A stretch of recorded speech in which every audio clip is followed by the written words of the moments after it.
So I don't want you to look at that as anything other than that. Otherwise, I think we're ready to continue. The defense want to put something on the record or anything before we got started at this time, or no? No, Judge. Okay. Mr. Decker or Ms. Wallace? Thank you, Judge. The state calls Detective Bassinger. Okay.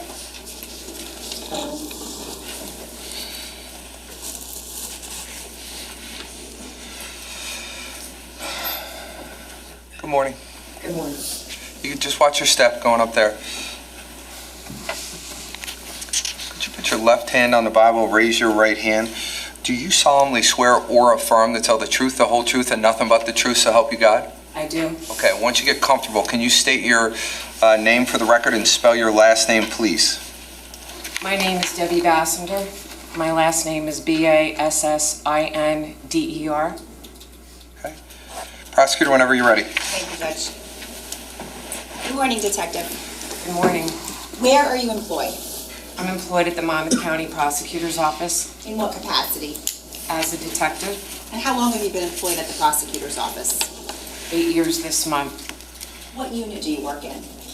I work in the Financial Crimes and Public Corruption Unit. Can you tell us how long you've worked in that unit for? I've worked in this unit for my entire time of employment at the Prosecutor's Office, with the exception of 2.5 months where I was assigned to the trial unit. What are your duties and responsibilities as a detective in the Financial Crimes Unit? My duties are to investigate allegations relating to financial crimes and/or public trust.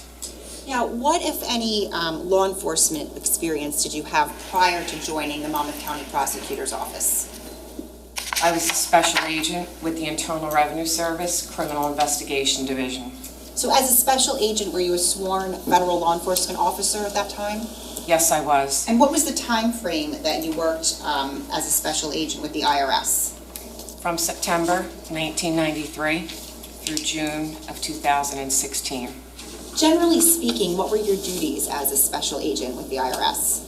As a special agent, I was involved in investigating allegations and crimes relating to both domestic and international money laundering, crimes relating to the Bank Secrecy Act, also known as BSA, and crimes relating to the Internal Revenue Tax Code. Now, I'd like to ask you some further questions about your educational and professional background. Do you have something called a curriculum vitae? Yes, I do. I'm showing counsel S27. May I approach? You can. Detective, I'm showing you what's been marked as S27. Do you recognize that? Yes, I do. What is it? It's a resume. And did you prepare that? Yes, I Is did. that your resume? Yes, it is. And how many pages is it? 4. Starting with your education, can you provide us with the benefit of your educational background? Yes, I received an associate's degree from Ocean County College in Business Administration. I also received a Bachelor of Science degree from Monmouth University with a concentration in accounting. Detective, are you familiar with the term forensic accounting? Yes, I am. What is that? Forensic accounting is a specialized area of accounting that investigates complex financial documents, follows the flow of funds to determine fraud, misconduct, and financial irregularities. Do you use forensic accounting in your role as a detective in the Financial Crimes Unit of the Prosecutor's Office? Yes, I do. And did you use forensic accounting in your role as a special agent with the IRS? Yes, I did. Okay. Can you just, I want to define a term. Can you explain what it means to audit and how that relates to forensic accounting? Yes, auditing is a regulatory compliance examination of an individual's or an organization's financial books and records. So how is forensic accounting different from regular accounting? Well, regular accounting would be your normal day-to-day financial record keeping, your standard financial reporting, and ensuring regulatory compliance. What, if any, training did you have specifically in forensic accounting? I was a revenue agent with the Internal Revenue Service, which means you're an auditor. That encompassed approximately, in total, about 6 months of training on complex auditing individuals and business records. From there, my education in accounting focused on accounting 1 and 2, intermediate accounting 1 and 2, advanced accounting, auditing, taxation, business law. When I attended the Federal Law Enforcement Training Center for my position as a special agent with the IRS, that was approximately 6 months long. The second half of that training involved comprehensive 3.5 months of financial forensic accounting, if you will, training on reviewing books, records, identifying fraud, criminal behaviors, patterns, identifying methods of proof in order to see whether or not there is a crime. After that training academy, I also received other training through taking seminars, webinars, all in the area of financial crimes. So what were your day-to-day responsibilities as a special agent with the IRS? Day-to-day, you were reviewing financial documents on a complex nature involving money laundering, Bank Secrecy Act, financial crimes, even relating to taxes, analyzing, reviewing, compiling detailed reports, interviewing witnesses, subjects, victims at times. Now, how would forensic accounting come into play in those roles and those responsibilities that you did day-to-day? In financial crimes, you are utilizing your auditing skills, your investigation skills, and your accounting skills to follow the flow of funds and money to determine whether there is or is not a crime relating to the allegation involved. Again, whether it's money laundering, Bank Secrecy Act, financial crimes, tax-related crimes. In your time with the IRS, and I'm sorry if I asked you this already, but how long were you there in total? 23 years. What, if any, promotions did you receive? In 2015, I was promoted to a supervisory special agent. What did that entail? I oversaw 8 special agents, 2 administrative personnel, and a secretary. And the 8 special agents that I oversaw were conducting investigations as I just described what I did as a special agent. So I was overseeing their work, dealing with the U.S. Attorney's Office as it relates to those investigations. Now, as a special agent with the IRS, prior to receiving that promotion, approximately how many forensic accounting analyses had you conducted? Over 200. Approximately how many forensic analyses did you oversee during your time as a supervisory special agent? Over 100. What, if any, certifications did you receive while you were with the IRS? In 2009, I received a certification titled Certified Fraud Specialist. And what is that? It's a designation that validates your expertise in the detection, investigation, and prevention of fraud. What did you have to do to obtain that certification? You had to complete a certain amount of credits that they required an applicant to have. So, for example, your education garnered you so many credits. Your experience in your financial profession garnered you X amount of credits. You needed professional witnesses from a higher level than you were applying to that credential. You had to maintain those credits by continuing your education within a 2-year period to sustain those credits. Part of your credits also could come from testifying in your field, whether as a fact witness or an expert witness. Now, what, if any, certifications did you receive while you were with the IRS in 2013? I received a certification called Certified Anti-Money Laundering Specialist. What is that? It's a certification that validates your expertise in investigative techniques, regulatory compliance, and risk management. What did you have to do to obtain that certification? Very similar to my first certification. This certification required you to take an examination in addition to verifying your education, your years of experience. If you have done teaching, that counted as well. If you've testified, that counted as well. And then you're required to maintain a certain amount of credits by every 3 years to maintain that certification. With both of those certifications, are you currently up to date? Yes, I am. Now, after you worked for the IRS, let me just ask you, did you retire from there? Yes, I did. When was that?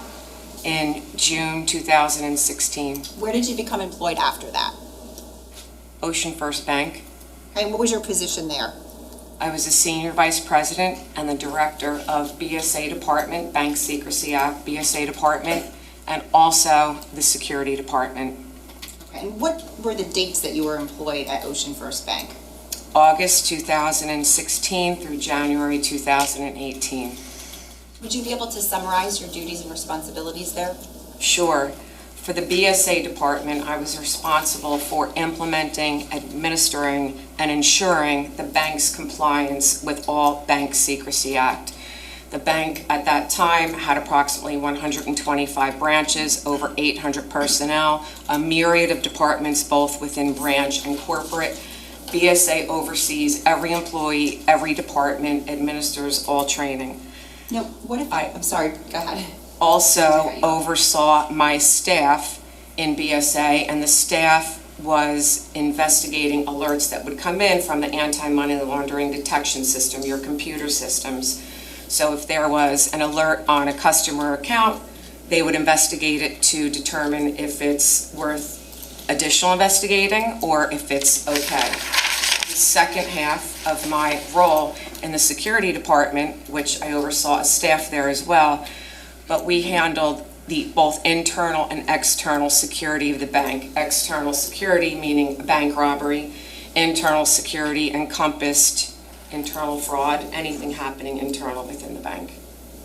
What, if any, employment did you obtain after that? Then I became employed with the Monmouth County Prosecutor's Office. Did you have to go to the police academy for that? Yes, I did. Okay. And when was that? I started the police academy in January 2018 and graduated in June 2018. Okay. And if you could just summarize your day-to-day responsibilities as a detective in the Financial Crimes Unit. In financial crimes, my day-to-day duties are to investigate allegations of financial crimes and public trust, often sensitive in nature. I review a myriad of financial documents, at times extremely complex. I interview witnesses, subjects, and victims. I compile detailed reports. Approximately how many forensic accounting analyses had you undertaken thus far as a detective in the Financial Crimes Unit of the Prosecutor's Office? Approximately 200. And what, if any, certifications did you receive while you were with the Prosecutor's Office? I received the designation called Certified Economic Crime Forensic Examiner in 2020. What is that? Essentially, it validates your expertise in financial economic crimes, both the detection, prevention, and investigation of those crimes. And what, if anything, do you have to do or did you have to do to obtain that certification? That certification, again, it's a point system. You have to have so many years' experience in the financial field. You have to provide your education, which garners you additional points. If you've testified in court, both as a fact or an expert witness, and take continuing education classes. Teaching also counts, financial-related classes. Do you do any teaching as it relates to your profession? Yes, I do. Can you tell us about that? Yes. Annually at the Monmouth County Prosecutor's Office, our unit provides financial training to any law enforcement officer in the state of New Jersey. So I'm a part of that training on an annual basis. I also developed a project on elder fraud where I go out and teach and provide seminars to individuals wanting to learn about financial crimes really against a 55 and older population, and any other training that I'm asked to do. Judge, at this time, the state would seek to qualify this witness as an expert in the field of forensic accounting. Any voir dire? Thank you, Judge. Good morning. Good morning. So you've investigated a number of different types of financial crimes. That'd be accurate to say, right? Yes. And, you know, these investigations would typically involve the review of some type or multiple types of different financial records. Yes. This could include bank records, right? It could include tax records. Yes, These records often have to be reviewed in combination with one another in your line of work, right? no, Well, in terms of money laundering, for example. state law and federal law are different when you're examining financial documents and tax records. Okay, so let's just take a step back here. The records, they're helpful to you as an investigator because they show you a path that money takes from point to point. Is that fair to say? The bank records do. Yes. Yes, The bank records do. Because the bank records show you money going from point A to point B, right? yes, And you need to establish in your investigations at point A to point B to determine if there's been criminal conduct or not, yes. or not. And the thing, though, about these records is that the records by themselves don't really tell us anything about a person's motivations. The records are just numbers, right? Not exactly accurate. Well, a bank statement shows the account that the statement refers to, right? The account that it comes from. It shows debits and credits on the account, right? Yes, It shows an opening balance, right? correct, It shows a closing balance, right? yes, Might show that I transferred money from that account to a different account. And if I did, it would list some indication of where the money went, right? yes, None of that says anything about what my motivation was in transferring the money from point to point, right? I don't agree with that. You're able to discern something from abstract numbers on a piece of paper that the ordinary person is not. That's your expertise? My expertise is reviewing all the documents in a comprehensive manner and putting the financial picture together. Great. So you do need to look at multiple documents then in order to create this full picture. Is that what I heard you just say? I can look at multiple documents, yes. Okay. So you're looking at multiple documents, and you're doing that because looking at multiple documents gives you a fuller picture of a situation than looking at a single financial record. Yes, And you want to get that fuller picture because that fuller picture is what allows you to determine whether there is potentially criminal conduct or not. correct. You are also looking for things in these records that could demonstrate motive.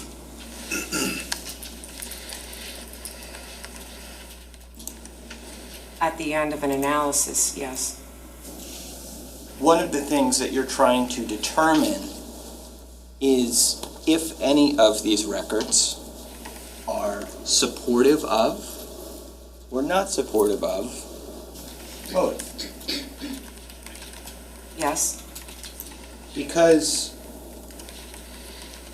motive is going to, if it exists, right, is going to help in furtherance of an investigation.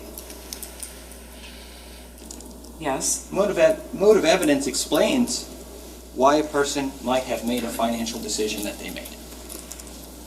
yes, So if you find evidence of motive as part of your investigation, it's something that you would take note of.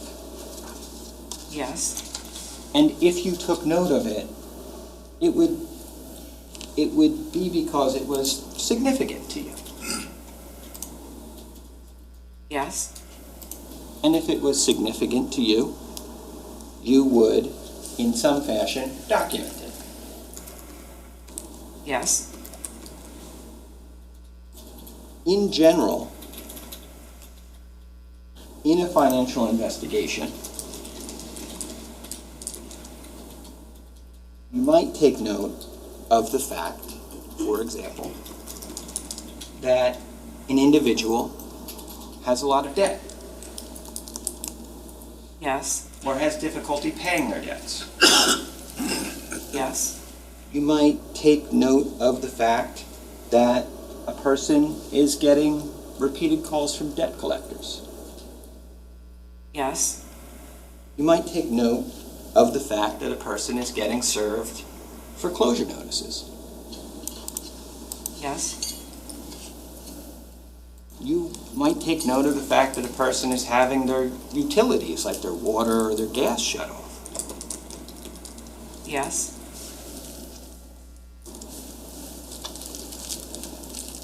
You might take note of the fact that a person isn't able to come up with the money to afford basic things like food and gas. I may not know if they can't afford food. If you did know it, you might take note of it. Possibly. You might take note of the fact that a person is having their credit card declined. Yes. You could take note of the fact that the person is having repeated communications with others about not having enough money. I may not know that. You may not, or you may, because sometimes you might have a person's record of text communications in a case, right? Not necessarily. Not necessarily, but sometimes you might. But I might not. And if you did have them, and you notice that the person is having communications about not having enough money, you might take note of that. Yes. If you had a record that a person is consistently borrowing money because they don't have sufficient funds, you might take note of that fact. Yes. The person was the subject of a civil lawsuit. You might take note of that fact. Yes. If the person was discussing, and there was evidence that they were discussing or considering bankruptcy, you might take note of that fact. If they were considering bankruptcy, I may not know that. If there was evidence that they were, you might take note of that. Yes.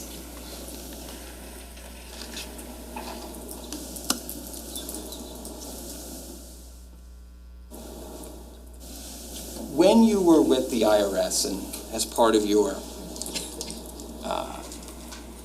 work with the prosecutor's office, you didn't, sometimes these investigations, I'd imagine, might involve a single person who was a suspect, and sometimes an investigation might involve multiple people that are suspects. Is that fair to say? Federally, yes. And sometimes investigations might involve situations where multiple people had access to the same bank accounts. That's possible.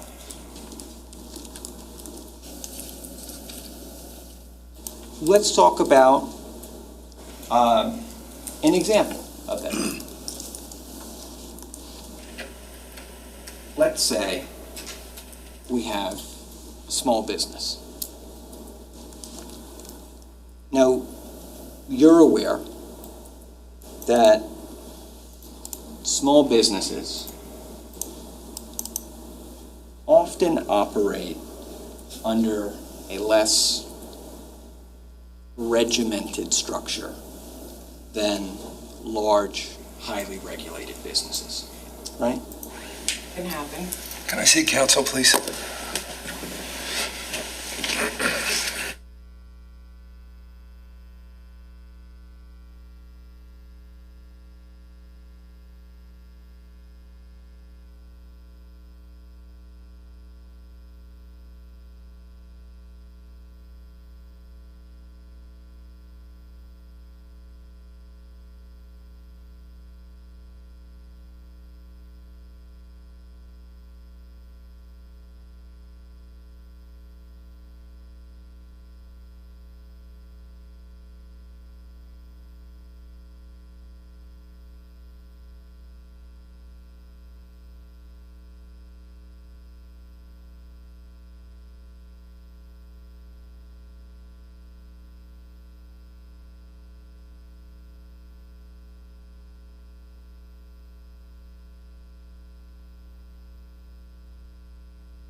You've testified in court before? One time, yes. Was that as an expert or as Fact witness. a fact witness? And was that in your professional capacity or personal capacity? Professional. You've never been qualified as an expert in a court proceeding. No.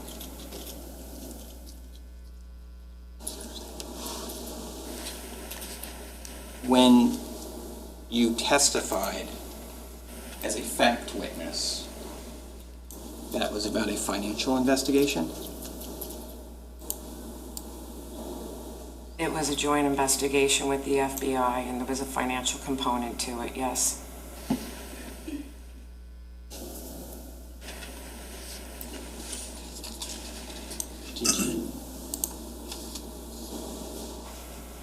What was your role in that investigation?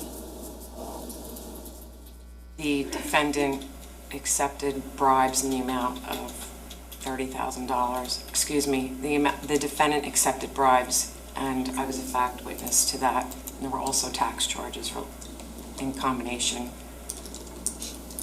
Okay.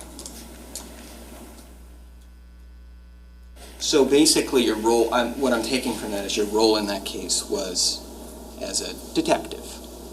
I was a federal agent. Okay. But you investigated the case? Tax component, yes. And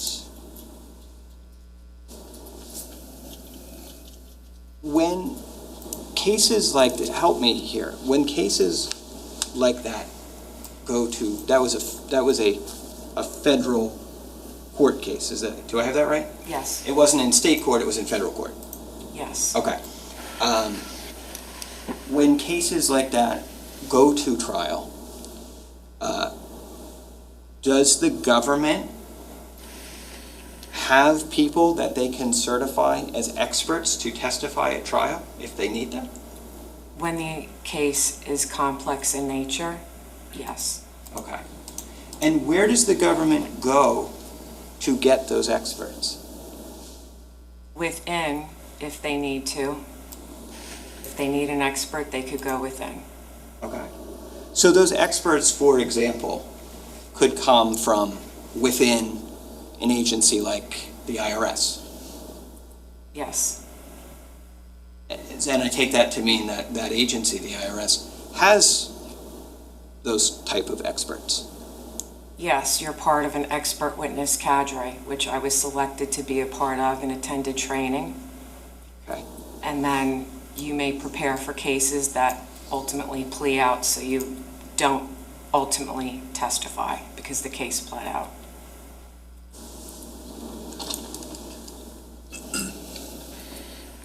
Fine. But this is the first time that you've been qualified, let's say, as a expert witness in a case. Yes, It never happened during all of your time at the IRS. no, because my case is ultimately pled out. Okay. Now, it's also never happened during all of your time up to now at the Monmouth County Prosecutor's Office. No, my cases have not gone to trial. This is my first trial case with the county. Judge, I have no further questions. Okay. Do you wish to be heard on the issue? I don't, Judge. Okay. Under the circumstances, I find that this defendant is qualified based upon her years of experience, both as a special agent in the IRS for the years that she was there, 23 years, her time at Ocean First Bank, her time in the Monmouth County Prosecutor's Office, her certifications and training that she has had. She would be qualified as an expert in the field of forensic accounting. Ladies and gentlemen, just because that I find that legally a person can be considered as an expert in a particular case, I have to give you a charge to tell you what that means to you. All right? As a general rule, witnesses can only testify to facts known to them. This rule ordinarily does not permit the opinion of a witness who is not testifying as an expert. However, an exception to this rule exists in the case of an expert witness who may give their opinion as to any matter in which they are versed, which is material to this case. In legal terminology, an expert witness is a witness who has some special knowledge, skill, experience, or training that is not possessed by the ordinary juror, and who thus may be able to provide assistance to you in understanding the evidence presented and to determine the facts that you find them to be. In this case, as I mentioned, you can consider this detective as an expert in the field of forensic accounting. You are not bound by such expert's opinion, but you should consider each opinion and give it the weight to which you deem it should be entitled, whether that's great weight or less weight, or you may reject it. You can do whatever that you want. In determining each opinion, you may consider the reasons given for that opinion, if any, and you may also consider the qualifications and credibility of that particular witness. It is always within the special function of the jury to determine whether the facts on which the answer or testimony of an expert is based on actual evidence that you find it to be. The value or weight of the opinion of the expert is dependent upon and is no stronger than the facts on which it is based. In other words, the probative value of the opinion will depend upon whether, from all of the evidence in the case, you find those facts to be true. You may, in fact, determine from the evidence in this case that the underlying facts are true or not true. So if you find the underlying facts not true, well, that would impact your ability to consider the weight of the testimony, because the underlying facts, you're finding them not to be true. On the other hand, if you found them to be true, well, that would be assisting you and whether that you want to believe the opinions that are based upon those underlying facts that you wish to be true, or that you find to be true. Does everybody understand that? Yes. Okay. You and you alone are the sole fact finders in this case. You must be persuaded solely by the evidence presented at trial when determining whether the state has satisfied its burden, and it's you and you alone that will make these determinations as to the evidence in this case. With that being said, Ms. Wallace, I'll allow you to continue your direct examination. Thank you, Your Honor. Thank you. Have a seat back.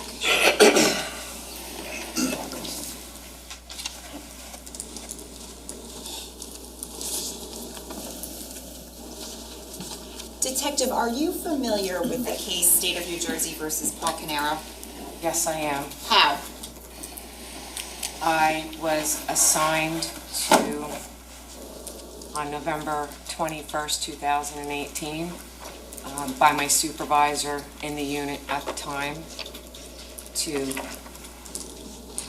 this investigation. And just to be clear, are you referring to the Financial Crimes Unit? Yes, I am. Now, when you were assigned this case, were there already other detectives from other units assigned as the lead detectives? Yes, because this investigation involved murders, detectives from the Major Crimes Unit were already involved as the lead detectives, as well as detectives from the Crime Scene Unit. Now, what were the parameters of your investigation? In other words, what was your role as a detective from the Financial Crimes Unit with regard to this case? My role was to determine if there was or was not a financial motive. Can you tell us about the investigative steps that you took? Yes. Through legal process, serving a grand jury subpoena, through legal process, I obtained statements from the bank for the trust account, the bank that held the trust account. I also, through legal process, obtained statements for the defendant's bank accounts. I also received, through legal process, bank account information on both businesses, EcoStar and Square One, the operating accounts and the payroll accounts. I also received, through legal process, documents from Canada Life Assurance Company, which held the life insurance policy. I also, through legal process, received credit card information and statements and insurance companies and any other financial institutions or companies where eventually I traced money either going to or money coming from. When you say, you initially said you received statements with regard to the trust account, can you just clarify a little bit more about what you're talking about, what trust account? Yes, so there is the Keith Caneiro Irrevocable Life Trust. That there is also a bank account titled the Keith Caneiro Irrevocable Trust. And that bank account is maintained at TD Bank, and it is simply a checking account to receive funds and for those funds then to be paid for the quarterly premium. So when I refer to the trust account, I'm referring to specifically a TD bank account, business checking account that held funds, and those funds were to pay the premiums. So you get all of these records, and what do you do with them?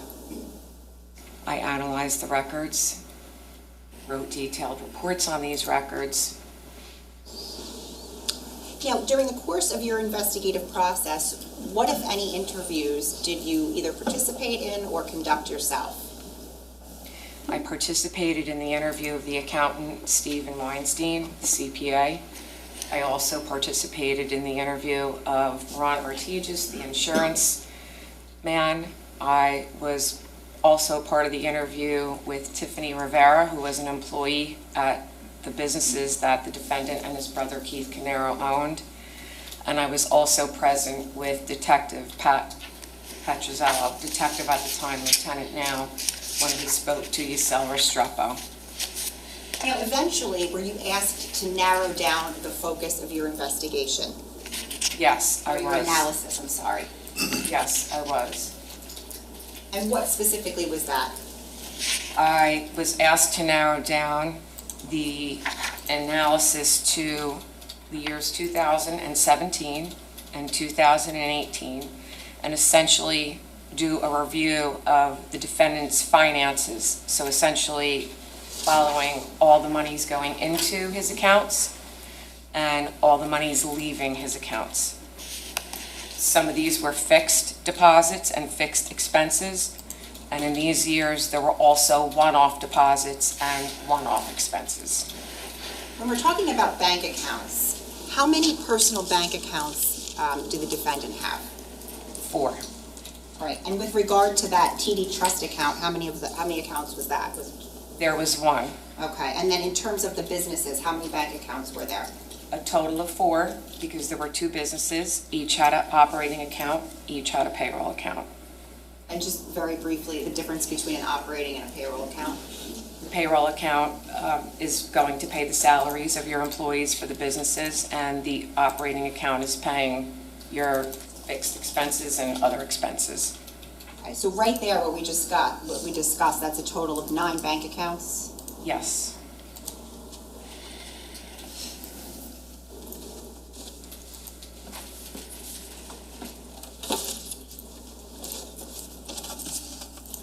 For the record, I'm showing counsel S28. Okay.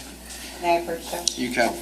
Detective, I'm showing you what's been marked as S28. Do you recognize this? Yes, I do. And what is this? This is a list of all the 9 accounts that I just described. Okay. And does this have the bank names of the checking accounts on here? Yes, this lists the name of the bank. It lists the type of account. It lists the account holders, and it lists the account number. Judge, permission to publish? Any objection? Okay, you can publish.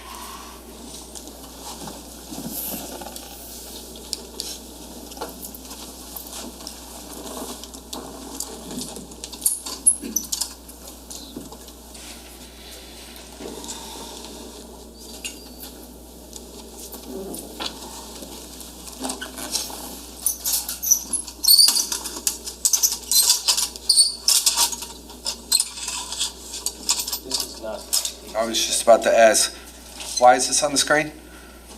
I didn't put it on. Okay, we can just turn that off, if you don't mind? Thank you. It's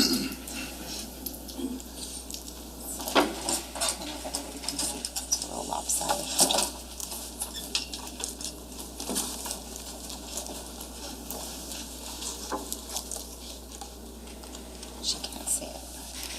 want the witness to come down? If we could, Judge, please. She can. Come on down. Please make sure you speak up. Sure. All right, thank you.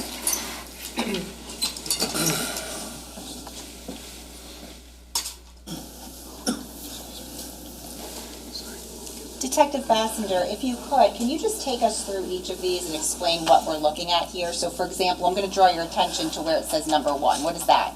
Number 1 is the trust account that I've mentioned to you at TD Bank. The title of the account is called ATF Keith Caneiro Irrevocable Trust Agreement, dated July 27th, 1999, listing Keith Caneiro as grantor and Paul Caneiro as trustee. TD Bank has titled this a business checking account. Again, this is reflecting TD Bank, and the account number, is 786-324-5465. For purposes of the rest of your testimony, is it okay if we refer to the last 4 numbers of the account numbers here? Yes. Okay. What are we looking at number 2? Number 2 is a personal account, individual checking account maintained at TD Bank in the name of Paul Caneiro. The account number is 786-239-3837. Number 3?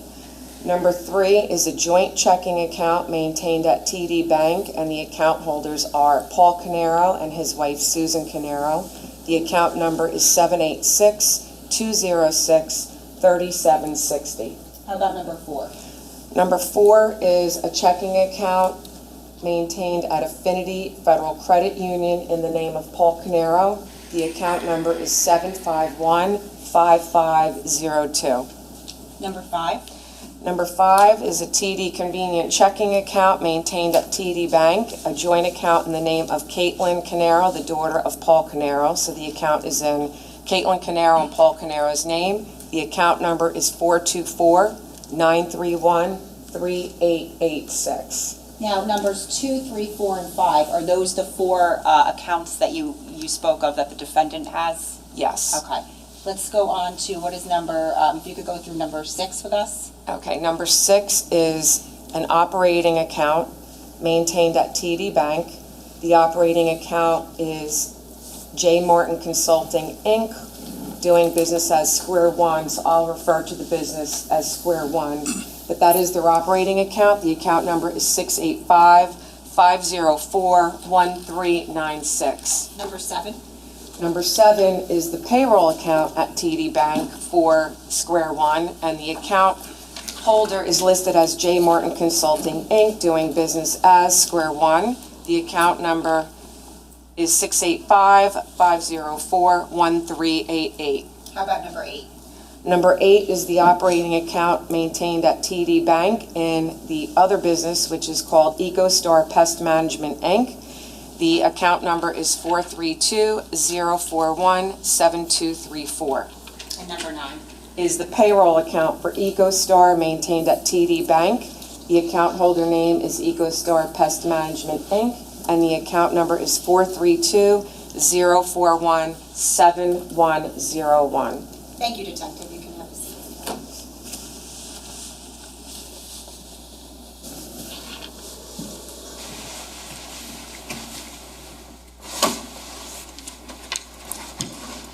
The bank accounts that are listed up on this board right here, which is S28, did you review the bank statements for each of those accounts? Yes, I did. For what years for each?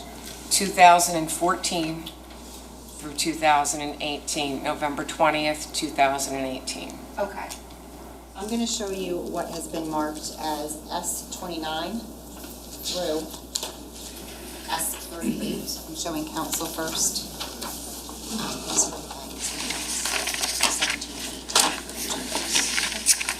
May I approach, Your Honor? Yeah, can you just tell me the numbers one more time? Yes.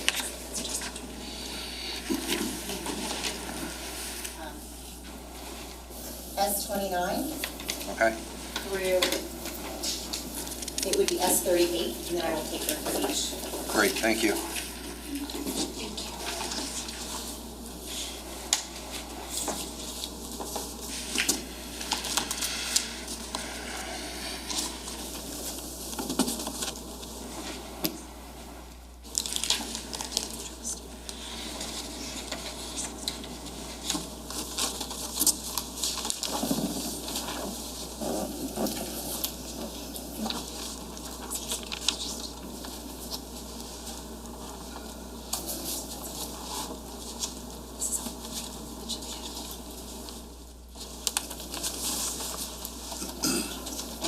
law detective, but I'm going to ask you, I'm showing you what's been marked as S29 through S38. We're going to start with S29.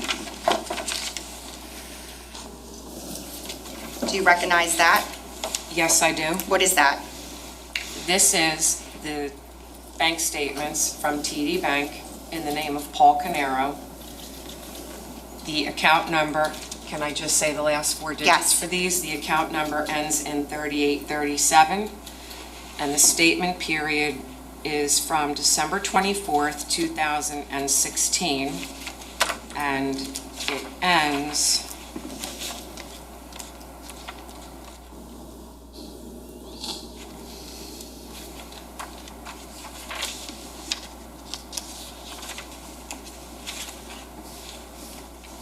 just S29.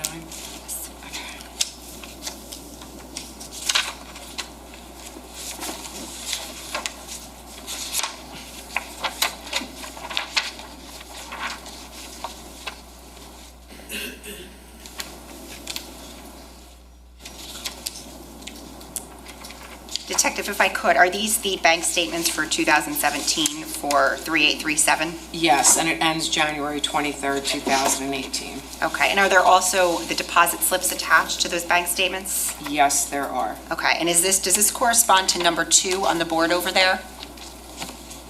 If number 2 is 3837, then yes, it does. I can't see from here. That's okay. All right, I'm going to take that from you. Can you put them right here? S30? S30 are bank statements from TD Bank in the name of Paul Caneiro, ending in account number 3837. These statements are dated December 24th, 2017, and they run through December 27th, 2018. Okay, thank you. And are the bank deposit slips attached? Yes, they are. I'll take that from you.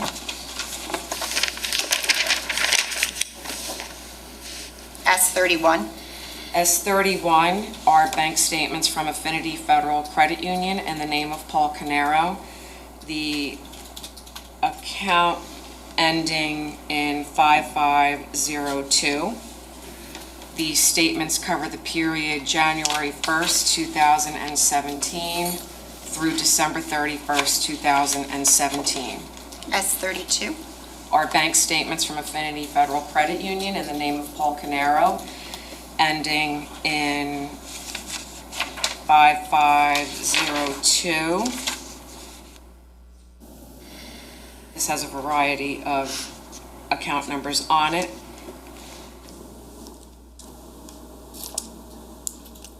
They are dated January 1st, 2018, and through December 31st, 2018.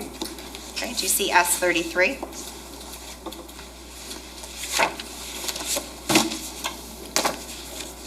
S33 are bank statements from TD Bank in the name of Paul Caneiro and Susan Caneiro, ending in account number 3760. These statements period begins December 24th, 2016, and the statement period ends January 23rd, 2018. S34? S34 are bank statements from TD Bank. Excuse me.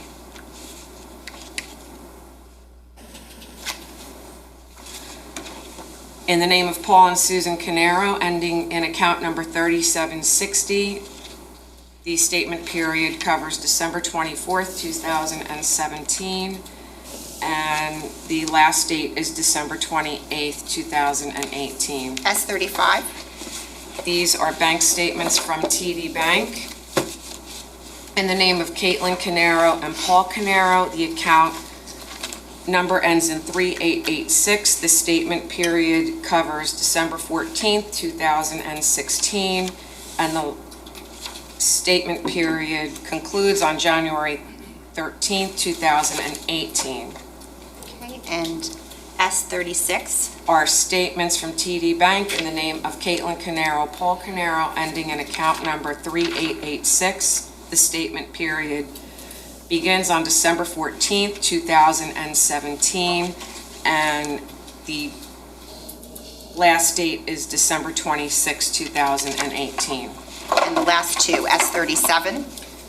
Are statements from TD Bank. In the account holder is ATF Keith Caneiro Irrevocable Trust Agreement dated July 27, 1999. Keith Caneiro Grantor, Paul Caneiro Trustee. The ending account number is 5465. The statement period begins January 1st, 2017 through December 31st, 2017.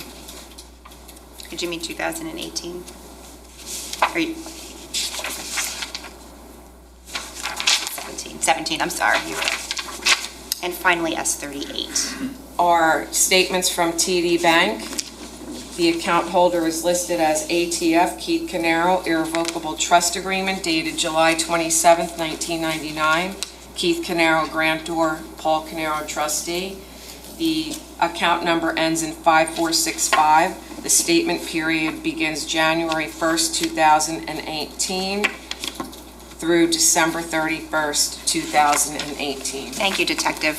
Did you obtain each of these bank statements through legal process? Yes, I did. Meaning you obtained them directly from the bank? Yes, I did. And did you review each one of them in terms of your conducting your analyses? Yes, I did. Now, what, if anything, did you do to memorialize your analysis with regards to what you had mentioned earlier, the defendant's revenue, sources of revenue, and sources of income for the years 2017 and 2018?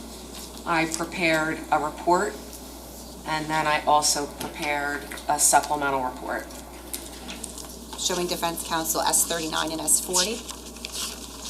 I'm showing you what's been marked as S39 and S40. Let's start with S39. Do you recognize that? Yes, I do. What is that? This is a summary of sources of revenue and income and expenses for the period 2017 and 2018. Okay. Is S39, though, is that a report? It's, That's your report, right? it's my report. Okay, what's the date? This is dated July 21st, 2025. Right, and how about S40? Do you recognize that? Yes. What is it? This is a supplemental report dated December 8th, 2025, and this includes corrections. Okay, and those, just to be clear, those are both your reports that you created, right? Yes. Okay. Now, what, if any, summary charts of your analyses did you create?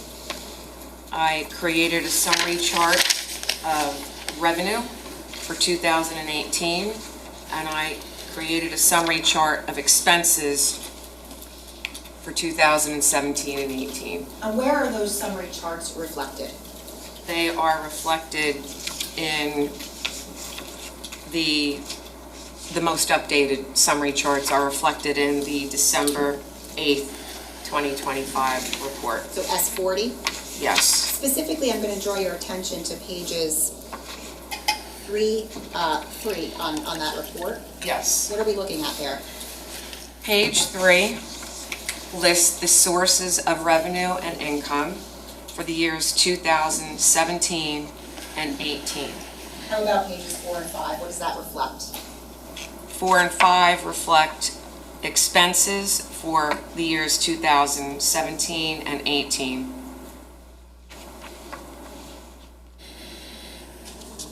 Are you aware of whether there were any boards prepared to reflect pages 3 through 5 of your report?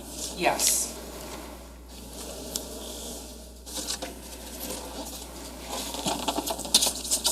Showing counsel has been marked as S40A and S40B.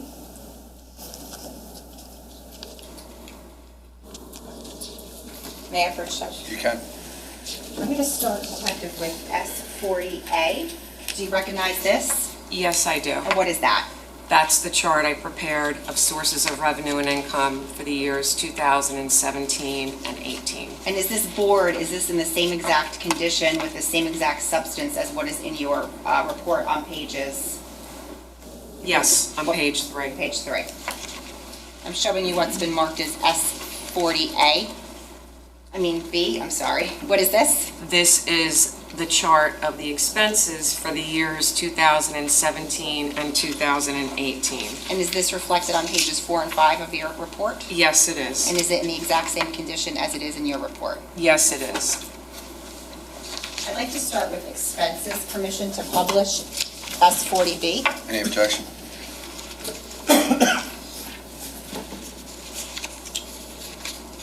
No, Judge. Ken?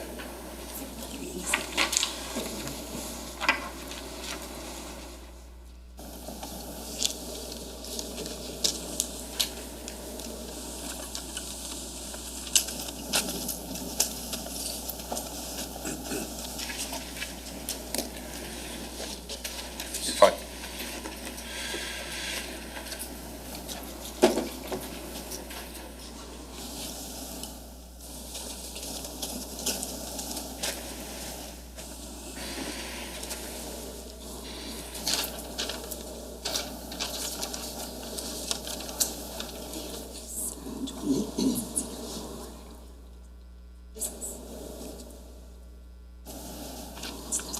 I'm sorry, Judge, just a moment. Detective, just to make it easier, I'm going to show you, and I'll show counsel, just what's been marked as S28. Just a copy of that board. Can you just tell us what that is? This is the listing of the 9 accounts that I previously spoke about and are Is it- listed on the board over there. Okay, so that is, I forget the number, I just want to be clear for the record. A reflection of S28. Yes. I'm going to ask to keep that with you, just so you have it to reference. Okay.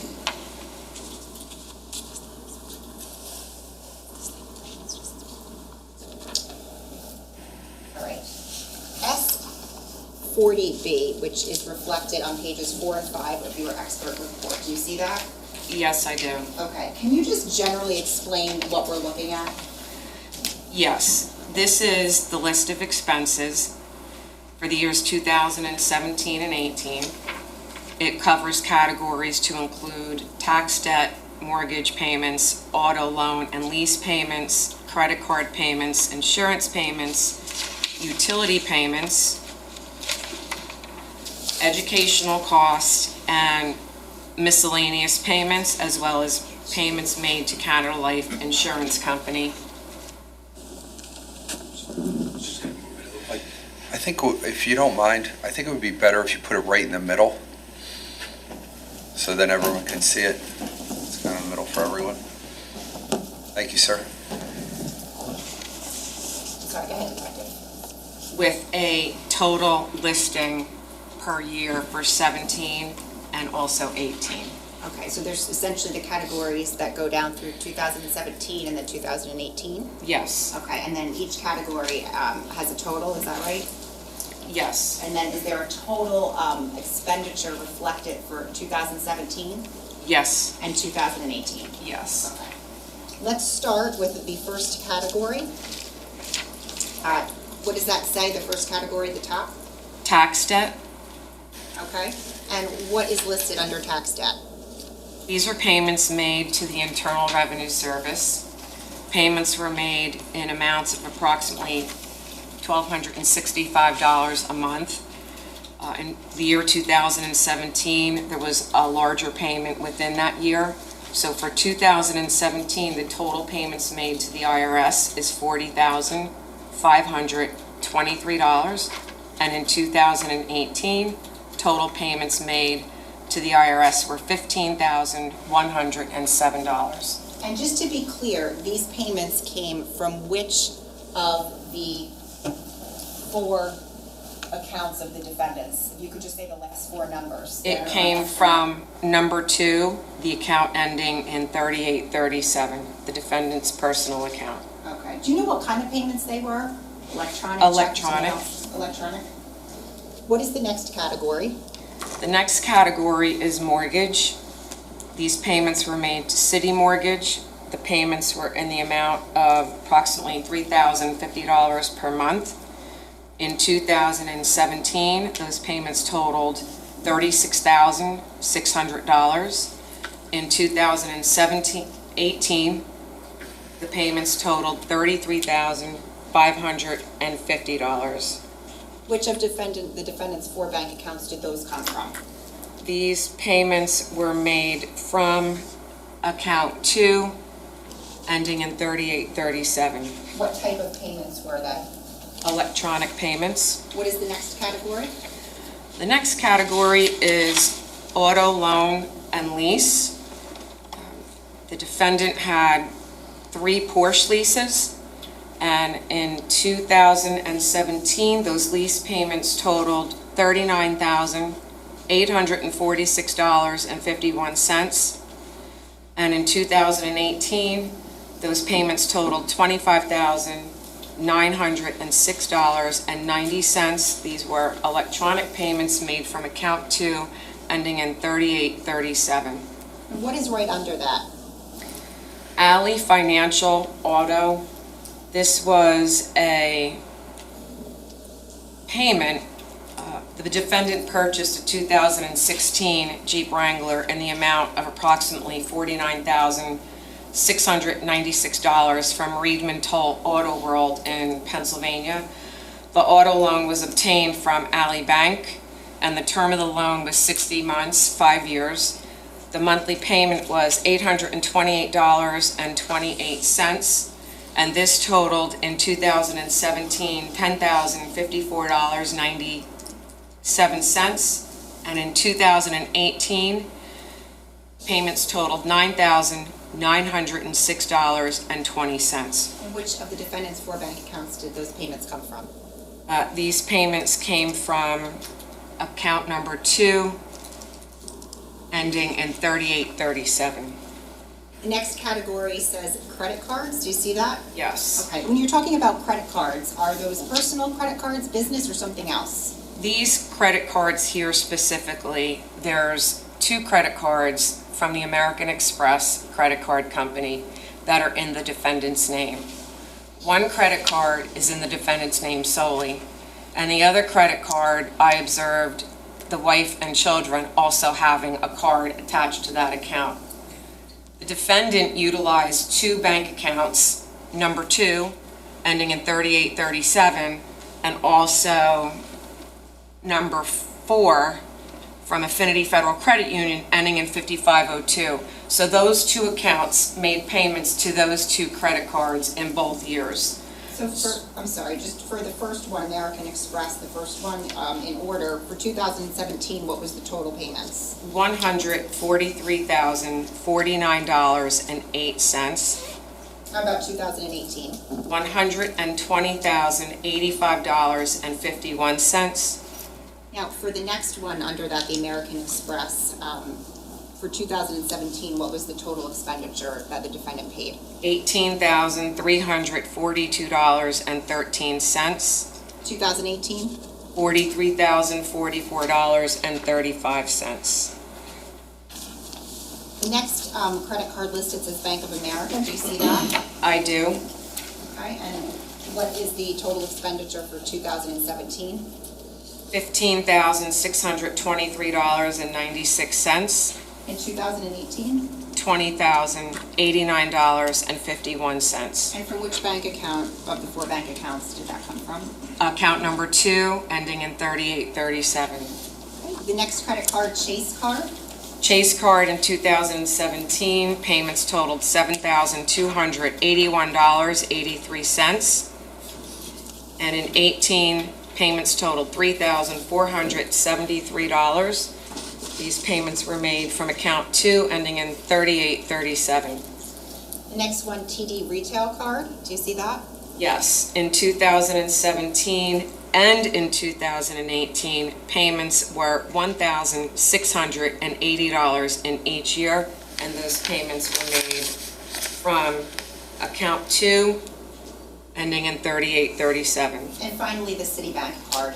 Citibank in 2017, payments totaling $12,473.11 were made, and in 2018, payments in the amount of $6,211 were made from account 2, ending in 3837.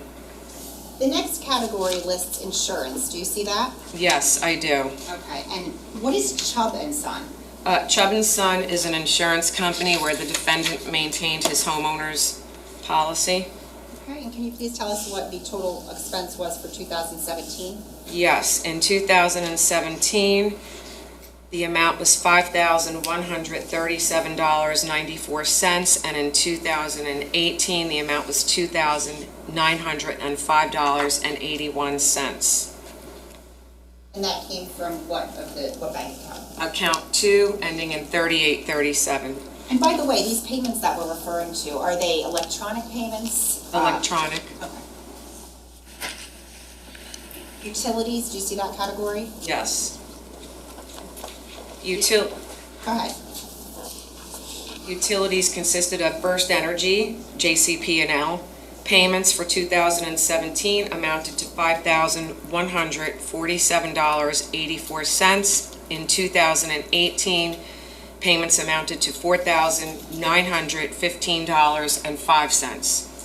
The next category is New Jersey Natural Gas. In 2017, payments totaled $3,275.24, and in 2018, payments totaled $2,519.29. New Jersey American Water. In 2017, payments totaled $1,682.14. In 2018, payments totaled $1,436.13. And finally, Township of Ocean Sewer.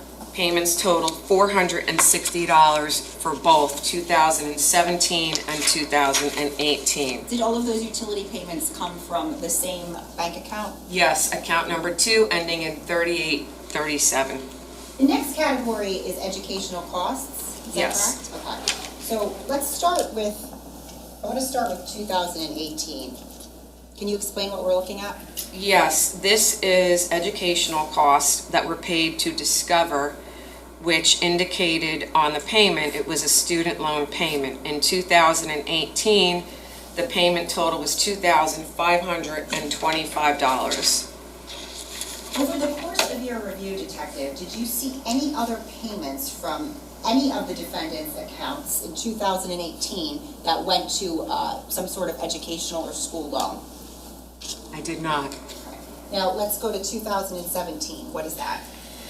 This is a payment to Brookdale Community College in the amount of $1,757.50, which was made from account 2, ending in 3837. All right, and we get to the miscellaneous category. Do you see where it says Woodshire Apartments? Yes, Okay, and under 2017, there's a total listed there. What is that? $2,673. And what is Woodshire Apartments? It is an apartment complex in Ocean Township. Did any of the witnesses that you spoke to that you mentioned earlier live in Woodshire Apartments? Who Yes, is that? Yusel Restrepo. Yardy Service is next. Yardy Service in 2017, payments totaled $3,666 And where did that come from? Which account? from the defendant's account number 2, ending in 3837. Restoration Hardware. Restoration Hardware payments totaled $15,720.47 in 2017. In 2018, payments totaled $7,701.17. And where did those come from? Account number 2, ending in 3837. Next category is Tiffany and Company. Do you see that? Yes. In 2017, payments totaled $17,714, and in 2018, payments totaled $2,625. And they came from which bank account? Account number 2, ending in 3837. Volkswagen Audi. Do you see that? I do. Okay, and can you tell us, so it's just 2018, is that accurate? What Yes. was the total amount? The total amount was $9,920.78. Okay, and that came from which account? Account number 2, ending in 3837. Did you review the records from Volkswagen Audi? Yes, I did. Okay, and what, if anything, did you learn from those records? That Usel Restrepo leased a 2018 Audi Q5 SUV from Audi in Eatontown. The invoice was listed at $53,766.13. The payments were made from the defendant's account to VW Credit in the amount stated. Now, the last category on there is Canada Life Insurance Company, Keith Caneiro Trust. Do you see that? Yes. Okay, and under 2017, what is the amount listed? $19,880. Okay, and that came from which of the defendant's accounts? That came from account number 2, ending in 3837. Was there anything paid to Canada Life in 2018 from any of the defendant's personal accounts? No. Okay, so what is the total expenses in 2017? $402,588.72. And how about 2018? $314,061.70. Before we move on to the sources of revenue that you analyzed, I just want to ask you some questions about Canada Life. So if you could tell us, and I think you may have said it before, but just clarify, what is Canada Life? Canada Life Assurance Company is the company where the Keith Caneiro life insurance policy was held. And I think before you indicated that you obtained records from Canada Life. Yes, I did. Okay, and those records, did they include Keith Caneiro's whole life insurance policy? Yes, it did. Did those records include Keith Caneiro's application for that policy? Yes, it did. And did those records include the trust document itself? Yes, it did. Okay. Did you review those 3 documents? Yes, I did. Thank you. I'm showing counsel what is marked as S26, S42, and then S43. May I approach? You can. I'm going to show you what's been marked as S26, S42, and S43. We'll start with S26. What is that? S26 is the Keith Caneiro irrevocable trust agreement. Okay, and how about S42? S42 is the Canada Life Assurance Company policy. And S43? Is the Canada Life Assurance Company application. I'd like you to take a look, if we could, at S26 first, the Keith Caneiro irrevocable life insurance. I'm sorry, S42, the Keith Caneiro whole life insurance policy. Do you see that? Yes. How many pages is that document? 17. Are the terms of the life insurance policy contract outlined in that document? Yes. If we could go, what is on page 1 of that document? Page 1 is the cover sheet for the whole life insurance policy. Okay, and page 2? Page 2 is the table of contents. And page 3 is what? Policy details. Judge, the state would seek permission to publish S42. Any objection?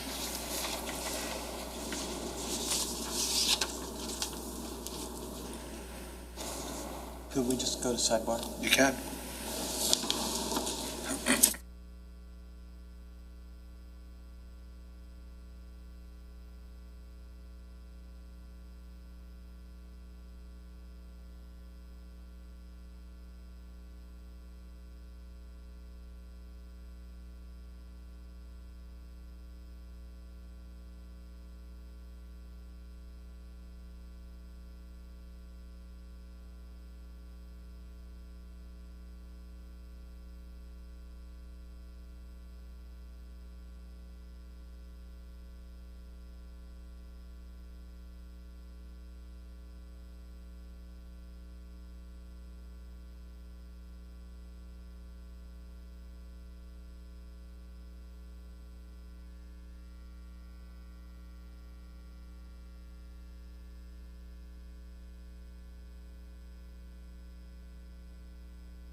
right, ladies and gentlemen, before we get into this, we're going to take our mid-morning break now, just to give everyone a chance to take a break. We'll start back up at 10 minutes after 10, first time reading a clock. So you guys want to just take your break, don't discuss this case, don't do any research. We'll be back out at 10 after 10. Thank you so much.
Prosecutor, go ahead. Thank you, Judge. Detective, we left off looking at S42, the Keith Caneiro whole life insurance policy. Do you have that in front of you? Yes, I do. And Judge, I asked for permission to publish, and I believe I gave the court a copy. I do. I have a copy of that. There was no objection to it, so go ahead. Detective, I believe you indicated, how many pages is this? 17. We can, all right. Do you see what's on the screen? I do. That's page 1? Yes. All right, is that essentially just the cover page of the policy? Yes. Okay, and then if we could scroll, just go through to page 2, please. Is that the table of contents? Yes. All right, finally, I want to get to page 3. Do you see page 3, Detective? Yes. Okay, is there a policy number listed? Yes. What is that? 2661587. Who is the insured listed as? Keith M. Caneiro, And is there an age? 31, And what is the face value amount listed? $3 million. And what is the policy date listed? July 28th, 1999. If we could go to page 13, please. Detective, do you see in the middle of the page where it says beneficiary? Yes. This is the only time I'm going to ask you to do this, but if you could, can you please read that for us because the print is small up here? Sure. While the insured is living, you may appoint one or more beneficiaries and may revoke an appointment unless you made it irrevocable. If you have reserved the right to change the beneficiary, you may do so by written request. You must revoke any previous appointments and designate the new person or persons to be beneficiary or beneficiaries.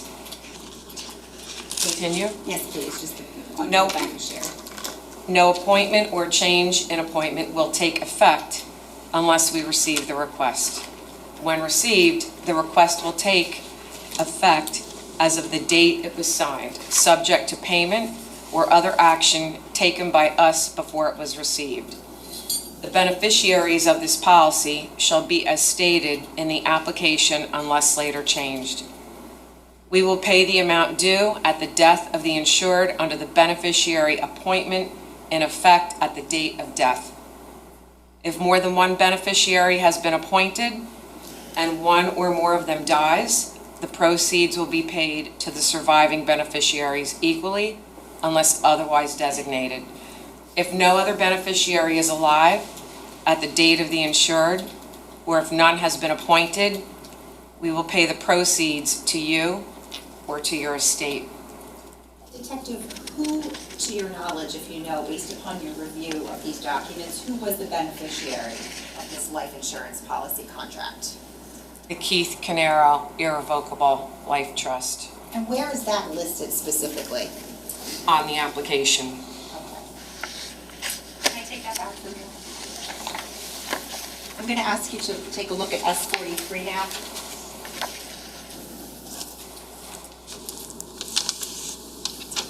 Do you see that as a Detective S43? Yes, on my copy. Okay, and what is that? This is the application. The application? Okay, and how many pages is it? This is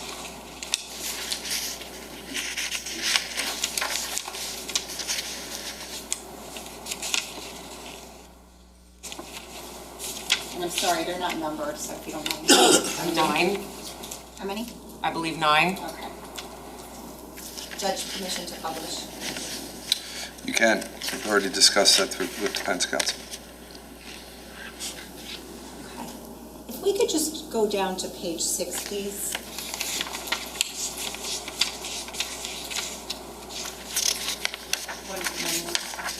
Detective, do you see this page in front of you? Yes, Okay. Are there signatures on there? yes, Okay. And then is there a date? yes. What is the date that this is signed? August 9th, 1999. Okay, if we could just go to section 1 on page 1, please. Detective, I'm going to refer your attention to that section, section 1, page 1. And is there some information in section 1, page 1? Yes. Okay, and specifically, is there a name up there? The primary insured information Yes. is Keith M. Caneiro. Okay, and the address is listed as New York? Yes, Okay, and then the employer is listed as what? J. Martin Consulting, Inc., which is Square One. If we could scroll down now, we're still on page 1, section 4.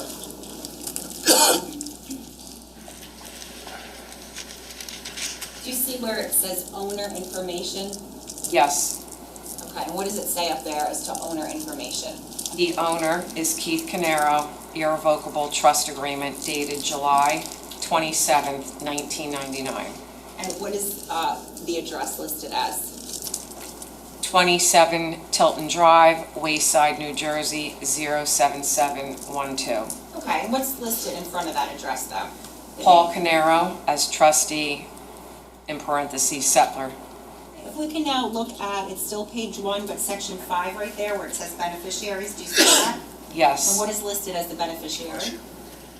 Under primary, it's listed Paul Caneiro, trustee of the Keith Caneiro irrevocable trust agreement dated July 27th, 1999, and the address as 27 Tilton Drive, Wayside, New Jersey, 07712. All right, still on page 1, if I'm going to direct your attention to section 6 where it says premium payment, do you see that? Yes, Do you see section A, mode? yes. Okay, and what does that list? An annual premium payment. Did that later change at some point? Yes, What did it change to in terms of the frequency of the premium payments? to quarterly. Okay, and do you see section B where it says send premium notice to owners? Yes. Okay, and what is listed there? The box residence is checked off, and the address for that residence is 27 Tilton Drive, Wayside, New Jersey, 07712. Just to be clear, whose address is that? The defendant, Paul Caneiro. Okay, if we can go to page 2, please, section 8. You see where it says, in the middle of the page, sort of at the top, whole life? Yes, And in section B, yes, base value amount, what is listed there? $3 million. Okay, and then looking down at section 8, where it says automatic premium loan, question mark, and a yes or no, what is checked off? Yes, And then we looked at the signatures on page 6. Thank you.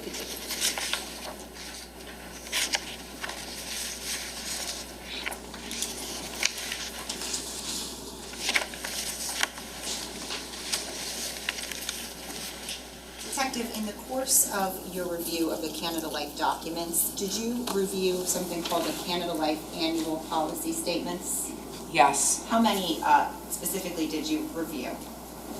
Canada Life policy statements. Well, the policy was 17 pages. I reviewed the policy and the application and the trust agreement. Okay, I'm sorry, did you review the annual life policy statements for 2017 and 2018? Yes, I did.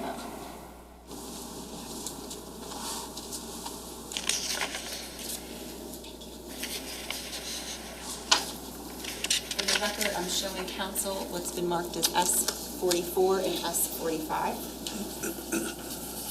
Judge, may I approach? You can. I have copies. Thank you. Generally speaking, Detective, do you recognize S44 and S45? Yes, I do. What are those? These are the annual policy statement for 2017 dated July 28, 17, and also dated July 28, 2018 from Canada Life, Okay, so S44 corresponds with what? What year? 2017. Okay, is there a date on there? Yes, the date of the statement is July 28, 2017. And is the frequency of the premium payments indicated on those two documents? Yes, And what is that? quarterly. Okay, and how about those payments? Is there an amount listed? Yes, And what is that? $7,854.60. Is there an address listed on there? There is an address up top for the statement, And what address is that? 27 Tilton Drive, Wayside, New Jersey, 07712. Okay, moving on to S45, what year does that correspond to with regard to the annual policy statements? 2018. What is the date on there? July 28th, 2018, And how many pages is that one? 2 pages. Okay, and is the same information with regards to the premium payments listed on there? Yes, Okay. And is that the same amount, the $7,854.60 per quarter? yes. Take this back from you.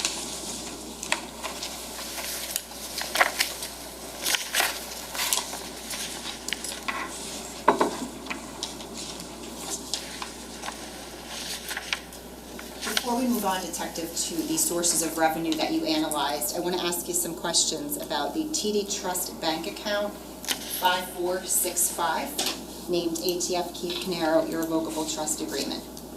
You indicated that you reviewed bank records pertaining to this account? Yes, Okay, and did you obtain, I think you said you obtained those through legal process? yes, I did. Okay. Now, earlier I had showed you S37 and S38, the bank statements from that account for the years 2017 and 18. Do you recall that? Yes, I do. Okay. How far back did the statements go that you reviewed? Back to 2014. Okay. What kind of an account is this? This account is a business convenient checking account offered by TD Bank. And when was it opened? This account was opened May 25th, 2006. When you reviewed the documents that you received from that TD Bank account in regards to this, did you receive a business signature card? Yes, I did. What is that? Signature card lists the account holders of the account. I'm showing counsel S46. May I approach, Judge? You can. Detective, do you recognize S46? Yes, I do. What is that? This is the business signature card for the Keith Caneiro Irrevocable Trust Agreement dated July 27th, 1999. Okay, and is there a date on that signature card? Yes, there is. And what is that? May 25th, 2016. Okay, and is there other information listed at the top? Yes, there What is is. that? The account holder, Keith Caneiro as grantor, Paul Caneiro as trustee. The full account number of the account, which ends in 5465. Paul Caneiro's name is listed as the vice president and a signature. And Keith Caneiro is listed as president. Let me take that back from you. Detective, during the course of your review, were you able to determine how this particular account, 5456, the TD Trust account, was funded? Yes. How was that? This account was funded through payroll checks from Keith Caneiro, from J. Martin, and then in time, it was from J. Martin and EcoStar. Okay, They sorry.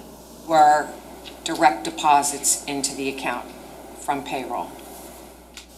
Aside from those direct deposits from payroll, did you see this account being funded in any other way? In 2017 and 18, no. Based upon your review of these bank statements for 2017 and 2018, where were funds going out of from this account and to? Funds were going out to the defendant's bank accounts and Canada Life. Anywhere else besides the defendant's bank accounts and Canada Life? No. You say defendant's bank accounts. Did the monies go to multiple accounts or just one? Multiple accounts. Okay, of the board, I believe it's S28, can you just tell us which accounts you saw money going into in 2017 and 18 from the TD Trust checking account 5465? Yes, collectively for both years, funds went into account number 2 in the name of Paul Caneiro, TD Bank, ending in 3837. Funds in both years went into the joint account of Paul and Susan Caneiro at TD Bank, ending in 3760. And in 2017, funds went into the account of Caitlin Caneiro and Paul Caneiro at TD Bank, ending in 3886. Detective, when you prepared your report and your summary chart of the defendant's sources of revenue for the years 2017 and 18, did you include these funds in that chart? Yes, I did.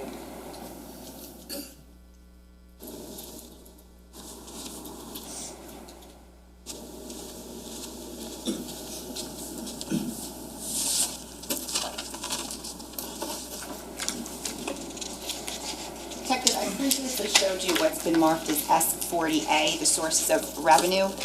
Judge, the state would seek permission to publish that. Any objection? No, thank you. You can.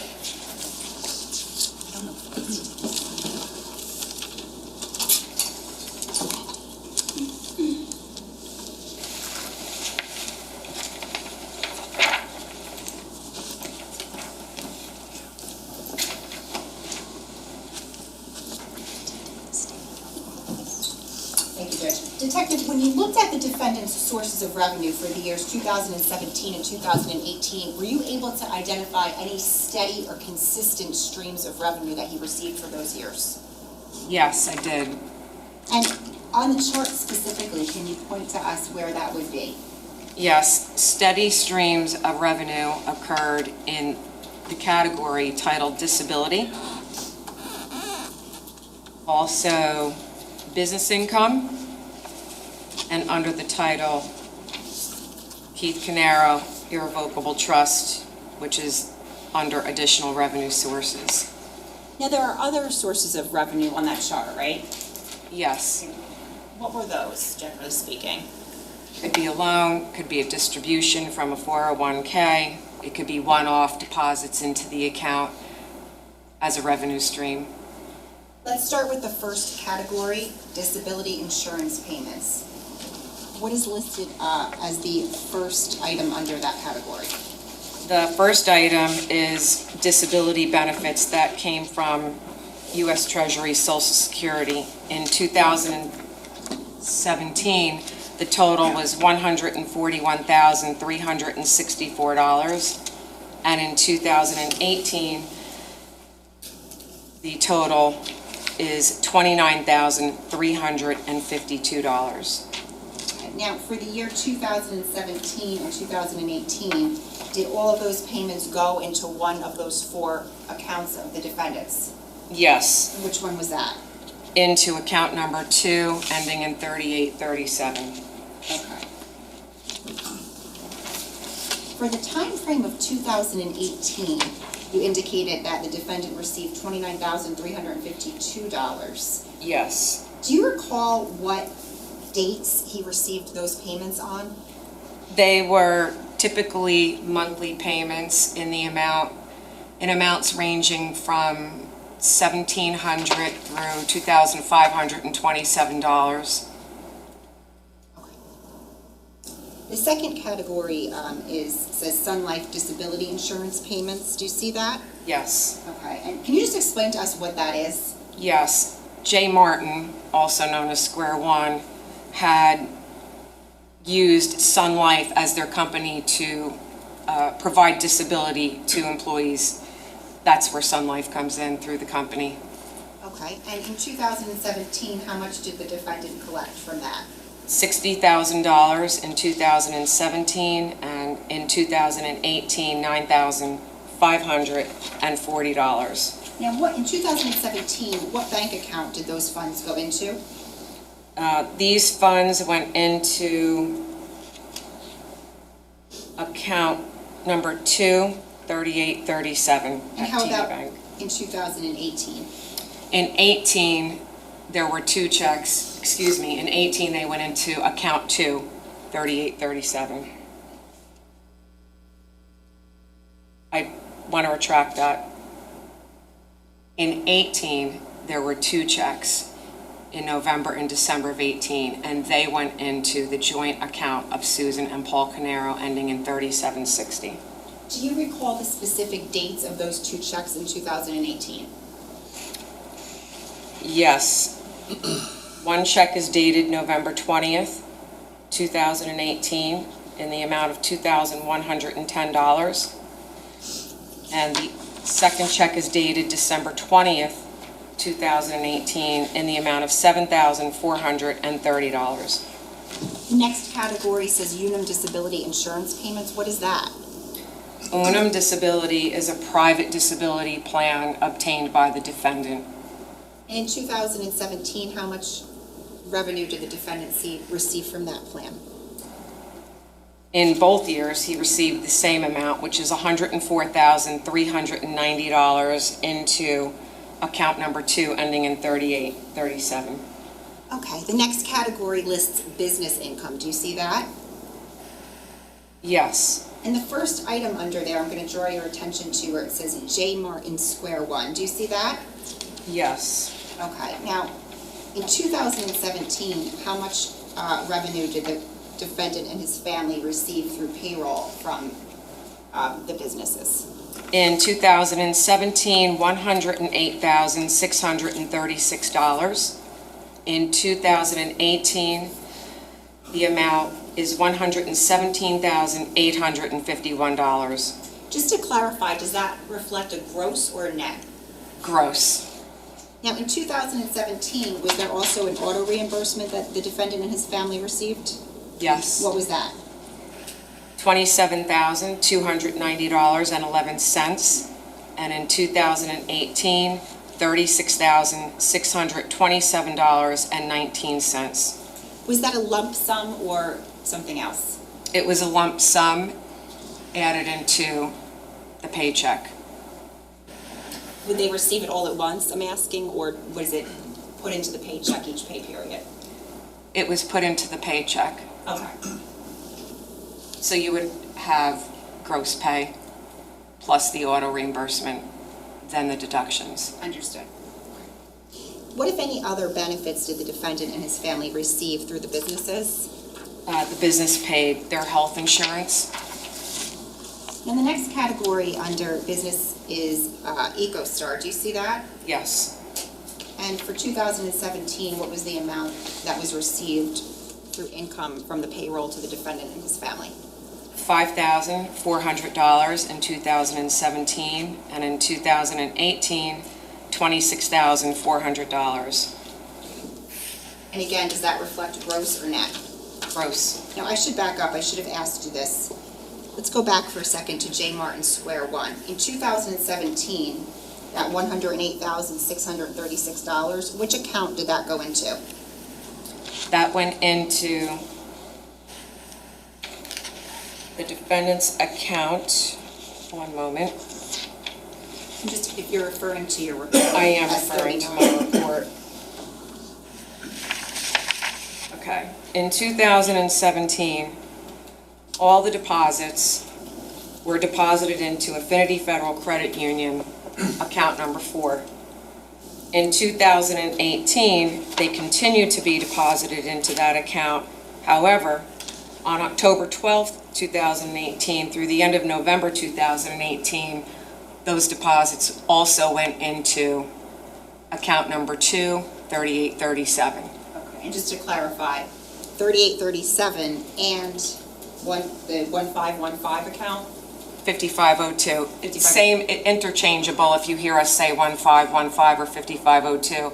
The account was one number and then the bank changed it over to another number. It's the same account. Whose names were those accounts in? 5502 is in the name of Paul Caneiro. And 3837 as well? Correct. Okay.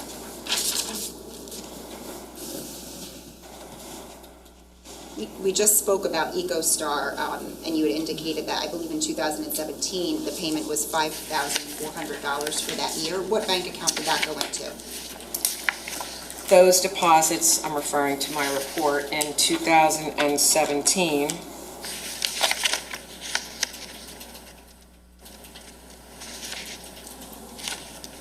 And I would draw your attention to page 4 of S39. Yes, went into account 2, 3837. Okay, and how about in 2018? Those deposits also went into 3837, but again, later on in 2018, from October 19th, 18 through November 30th, they also went into 5502. Okay. Now, the next category is Pacific Life Insurance Company, Yes, and there's just the 1 year there, 2017. yes. Okay, what is Pacific Life Insurance Company? Pacific Life Insurance Company is a company that the business paid quarterly premium payments for life insurance.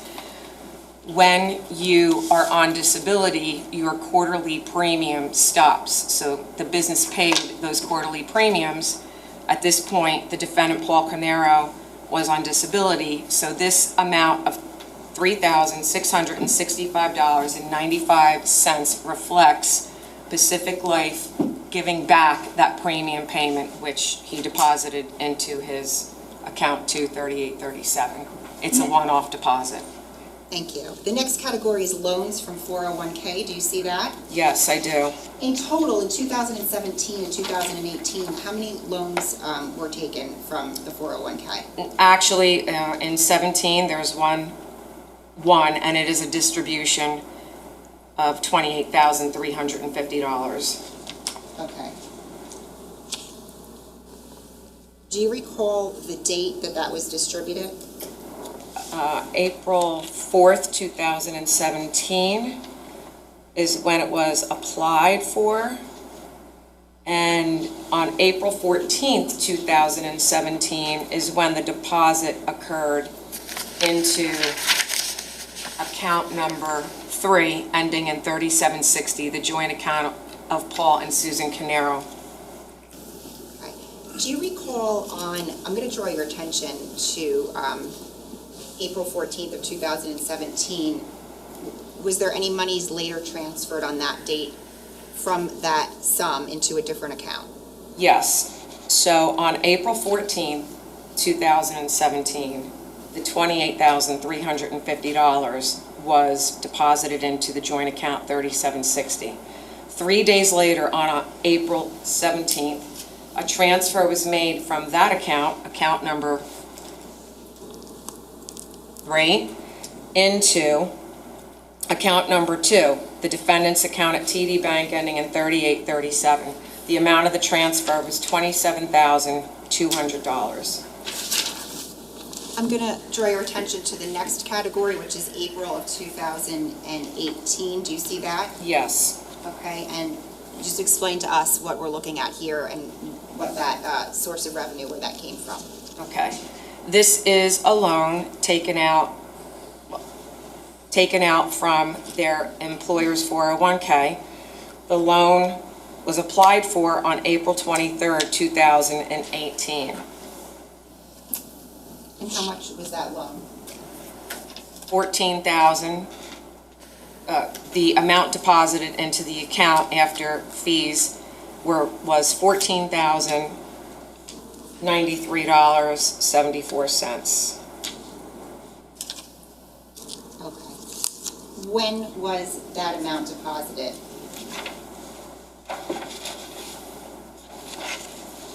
Okay.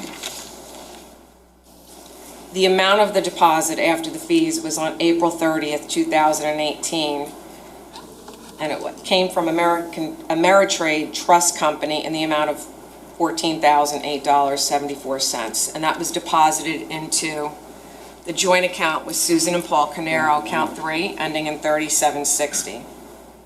Was any monies transferred from there into any of the defendant's other accounts? Yes, on the same day, $14,000 was transferred into account 2, number 3837.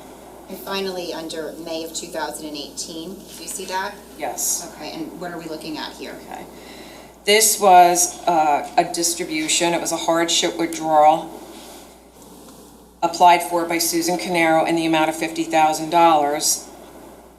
After withholdings, deposit in the amount of $43,672.50 was deposited into the joint account of Paul and Susan Caneiro, account 3760, and that deposit occurred on May 15th, 2018.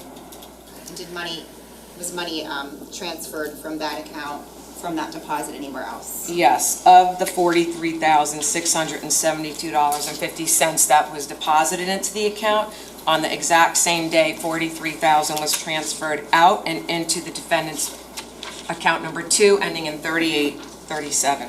Next category is bank account revenue sources. Do you see that? Yes. What are we looking at here?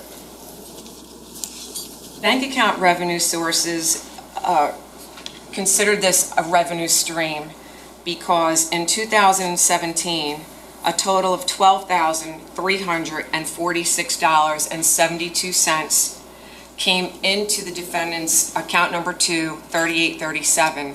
The transfers all came from Square One, which is account number 6, J. Martin Consulting, Square One operating account. So transfers came in from the operating account, they stayed in the defendant's account, funds were not paid back, so it's on the chart as a revenue stream for 2017. Now, in 2018, it looks like $21,548.86. Do you see that? Yes, Okay, and there's a little, like a negative sign? a negative. Okay, what does that reflect? Okay. So in this year, there was approximately 5,000 and change. I can be exact if you have bank statements in front of me, but there was a transfer from the same Square One account for over $5,000 into the defendant's personal account, number 2, at 3837. After that, there were 4 transfers back into that business account. And those 4 transfers back totaled approximately $27,000. What I did is gave the defendant credit because I'll make it easy math. 5 came in, 27 went back, the difference is 22. That's easy math. I can give you the exact dates and amounts of the transfers and give you the exact. So I gave him credit for $21,548.86. It's okay, but is that the accurate amount? Yes. That's on the chart? Yes. Okay, so essentially the defendant paid money from his personal account into the operating account? Yes. Okay.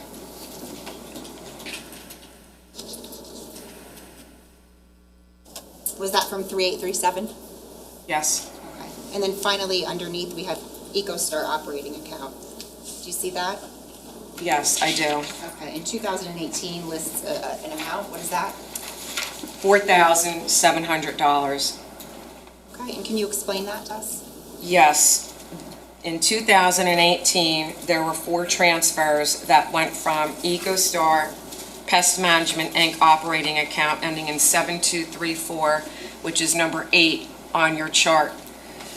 The dates and the amounts are as follows. On September 12, 2018, $2,500. On September 13, 2018, $500. On September 18, 2018, $1,000. On October 18, 2018, $700, totaling $4,700 into the defendant's account. Okay, and then the next sources of revenue, it says additional revenue sources. Do you see that? Yes. Right, the first category says checks from Michelle Restrepo. Do you see that? Yes. Okay, and for 2017, what is the total? $2,257. And 2018? $920.99. Next category says Penn State University refund. Do you see that? Yes. In 2017, how much was that? $4,414. And what was that, essentially? A refund from Penn State University.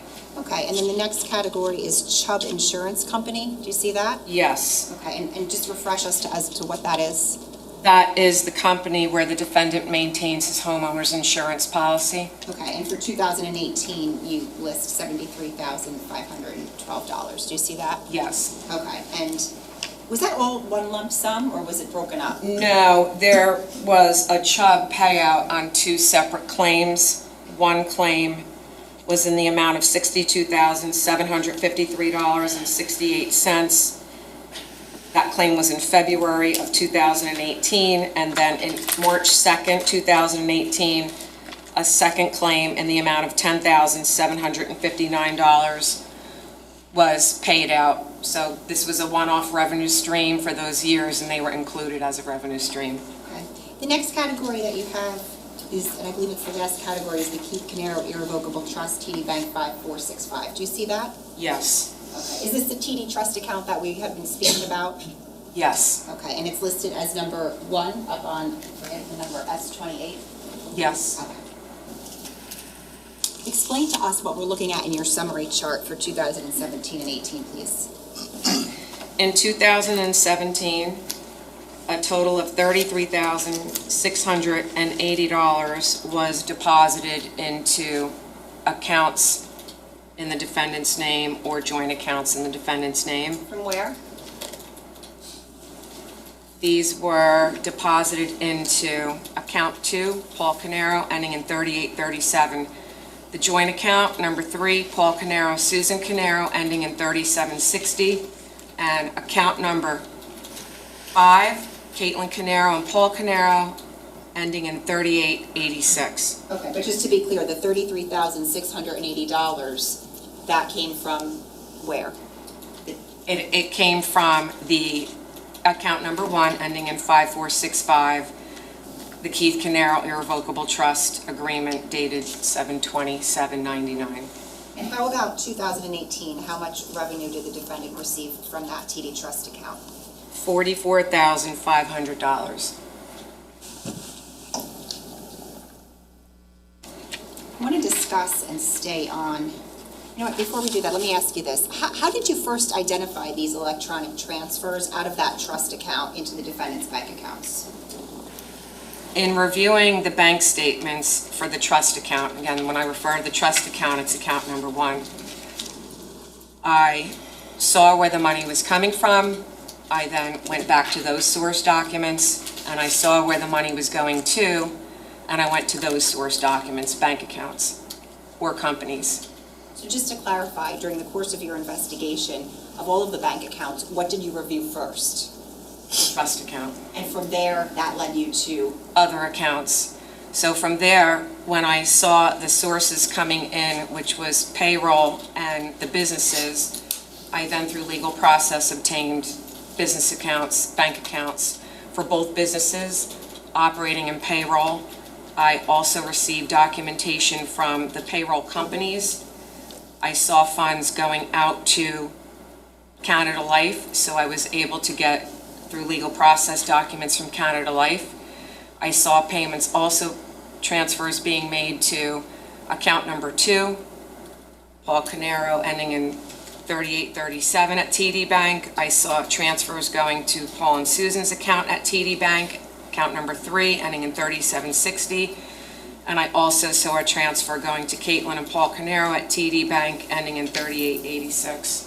Okay. We spoke about this earlier, but I just want to be clear. Now, in 2017, the defendant did pay some money from his personal bank account directly to Canada Life, right? Yes. Okay. And specifically, that is reflected, or was reflected in S40B under expenses for 2017, right? Yes. Okay, and that was $19,880 that he did. Yes. Okay. Do you recall which account that came from? The 2 payments for $19,880. I just want to go back to refer to my report. They were made from account 2, ending in 3837. And what types of transactions were those payments? They were electronic payments made to Canada Life. Was there anything, any sort of corroborating documentation that you reviewed from Canada Life indicating that the insurance company did in fact receive those payments from the defendant? Yes, there were checks. So when I say it was electronic transfer, online bill pay, the recipient of a bill pay actually gets a check number on bill pay, even though it's an electronic submission. They Sure. receive a check. I'm showing counsel what's been marked as S47 and 48. Judge, may I approach? You can. Thank you. Detective, if you can look at S47 first, what are we looking at? S47 is a check paid to Canada Life Assurance Company.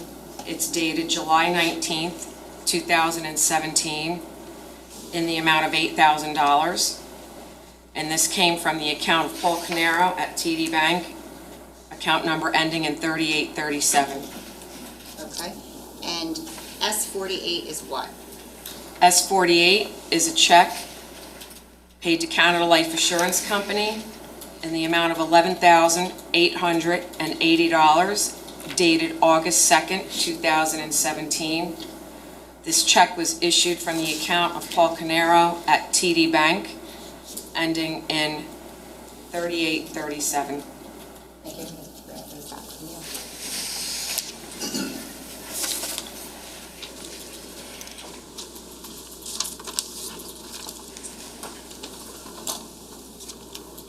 Detective, I want to talk to you about the defendant's bank account 3837, specifically for the year 2017.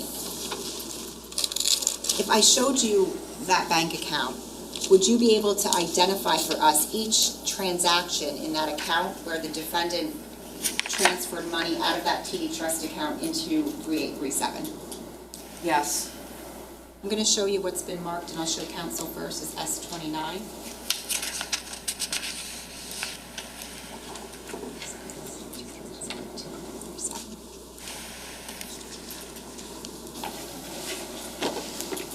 Detective, I showed you S39. Do you recognize that?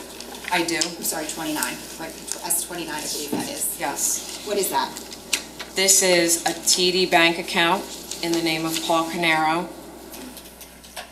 Account number ending in 3837. The statement period begins on December 24th, 2016. Judge Estate would seek permission to publish the bank account and bank statements. Counsel? No objection, Judge. Okay, you can.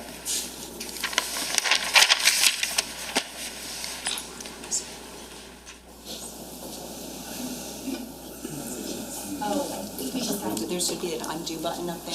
Should be in the bottom corner there. It's undo button. Do we have the little stylus for her? For the witness? On your screen? Yes. There's in the corner, there's a little undo button, right hand corner. Where? Here? Yeah, it should pop up and you just hold Is that it it? down. You have 3 seconds. It's in the black area on the right, you can almost not see it. 'Cause it's- All the way to the right in the bottom corner.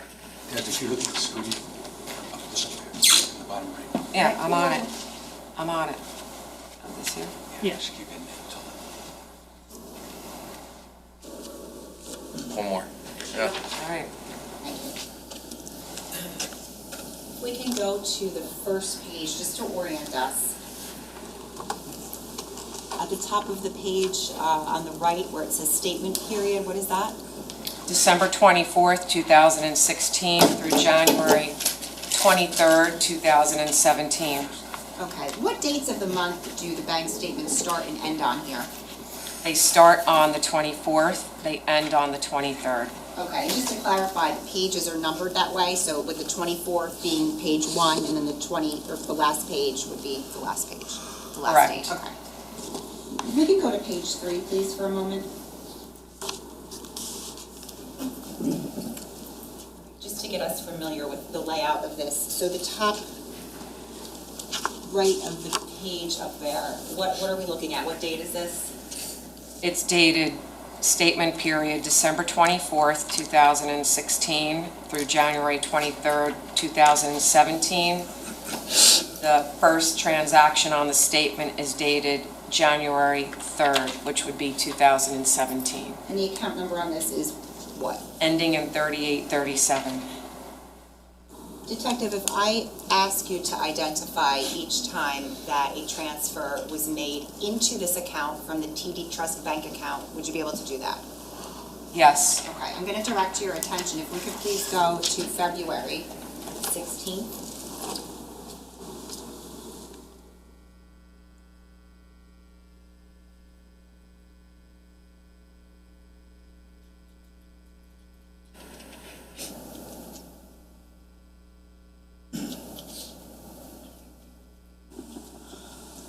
Detective, during this time period and on this page, February 16th, do you see any transfers coming in from that TD checking account?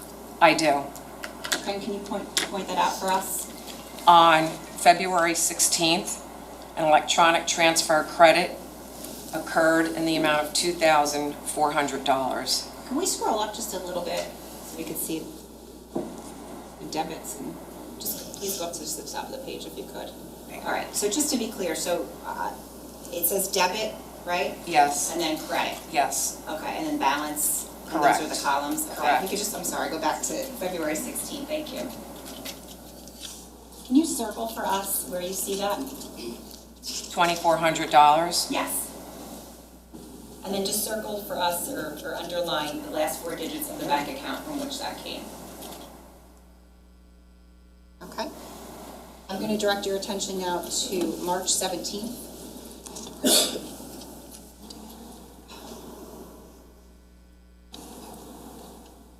Oh, actually, Stay there for a minute, we gotta go back. I have to hit undo. No, hold on for a minute, go back. Set it back up where it was. No, down to the 2,400. Oh, too far. sorry, just have just a little. I know. It's touchy. Okay, can we print that? That is S 29.1.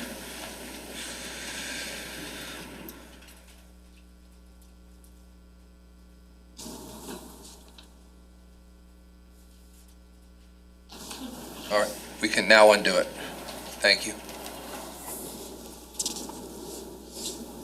Okay, I'll direct your attention now to March 17th.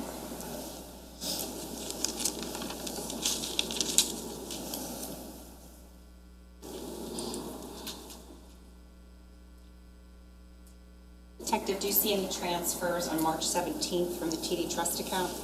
Yes, Can you please identify that by circling it? there was a deposit in the amount of $1,500, which was an electronic transfer credit from the trust on March 17th. And can you just underline the last 4 digits from where it came? Thank you.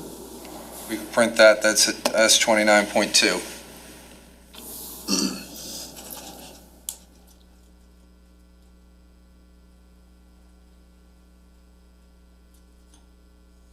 You can undo it. Thank you.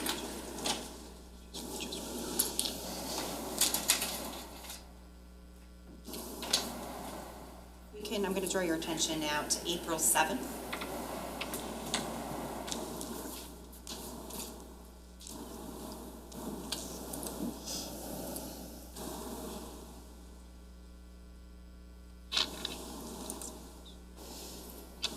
Do you see any transfers on April 7th from the trust account on that date? Yes, And same thing if you could circle it and underline the last 4 digits. $1,000.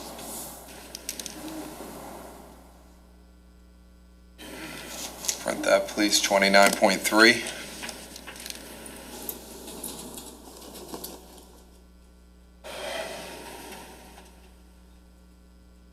You can undo it. Thank you.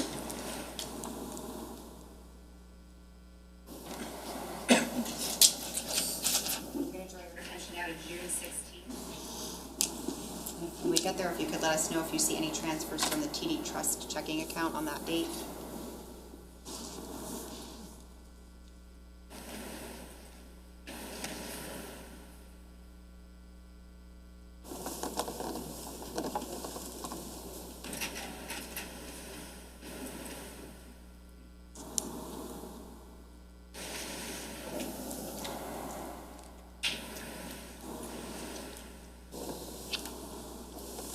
$2,000 transfer on June 16th.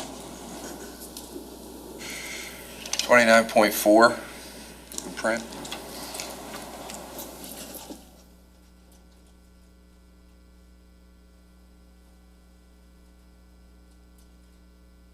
I'm going to direct your attention to June 20th. $4,000 transfer, electronic. Print that as 29.5, please.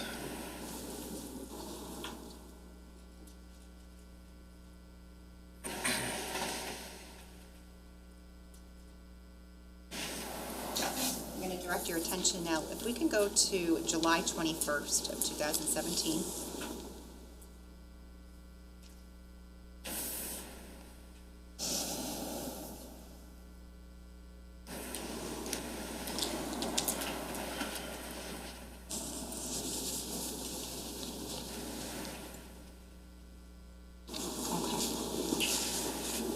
Detective, I'm going to draw your attention to July 21st of 2017.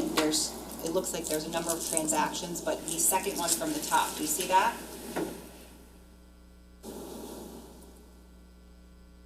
To Canada Life? Yes. Yes. To Canada Life, okay. And that was for $8,000? Yes, Okay, does that correspond with the checks that I showed you that went to Canada Life? yes, And that is from the defendant's account, that's him paying Canada Life?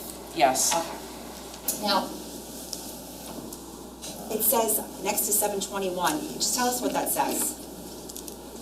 TD Bank bill pay check, Canada Life Assurance Company, check number 995345. Thank you. If we could please go, I'm going to direct your attention to July 28th now.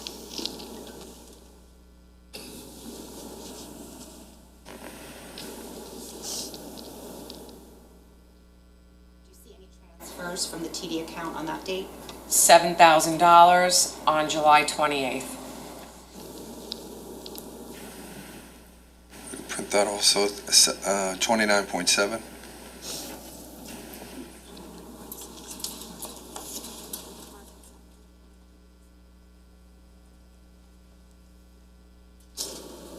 You can undo that one.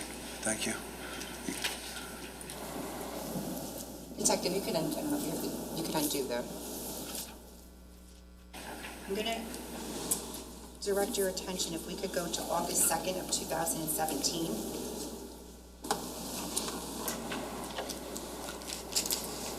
Detective, do you see where there's a payment of $11,880 Yes, to Canada Life? yes, Okay, and again, does this correspond to one of the two checks, payments that the defendant did in fact make to Canada Life from this bank account in 2017? yes. Okay. I was like, you don't have to circle it. We didn't circle the last one. I just want to remain consistent. I just want to point it out, though, for the jury. And is there a check number under Canada Life Assurance Company? Yes, Okay. If we can, I'm going to direct your attention now to December 1st.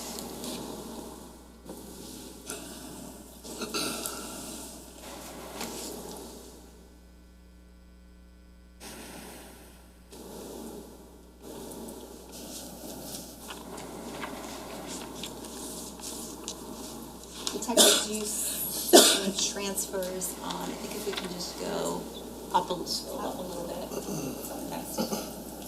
Oh, down.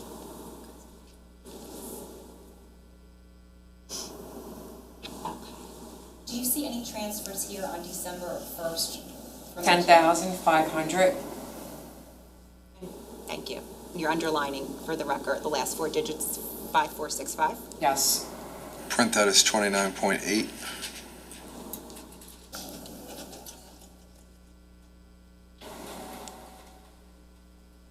You can undo it. I'm going to direct your attention now to 1218.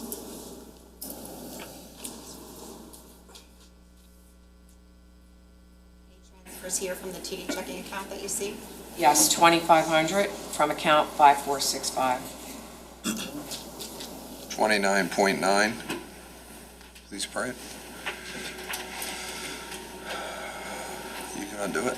Finally, I'm going to direct your attention to 1227.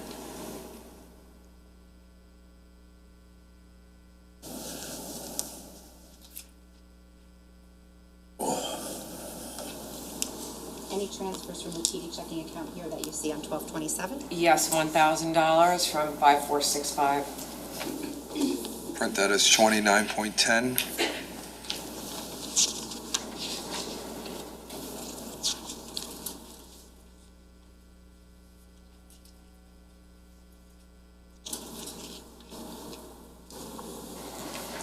Take this down.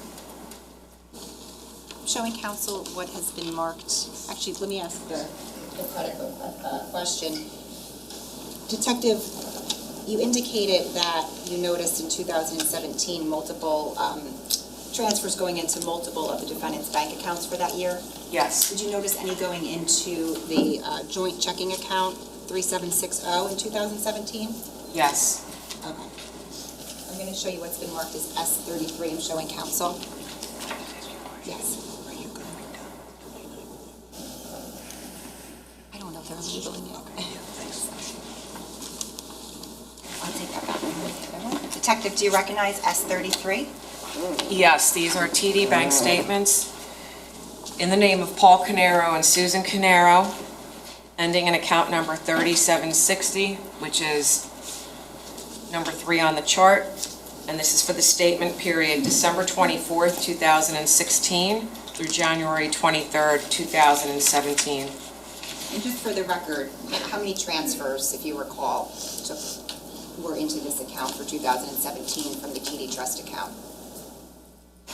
One transfer. One, okay. Judge, permission to publish? Counsel? Oh, no objection, Judge. Okay, you can. Okay, just to orient us again, the top of the page, what are we looking at the right, the date? The statement period is December 24th, 2016 through January 23rd, 2017, involving account number 3760. This is a joint account with Paul and Susan Caneiro at TD Bank. Okay, but despite the date, this is the entire year of 2017, is that right, these records? Yes. Okay, I'm going to direct your attention to May 9th.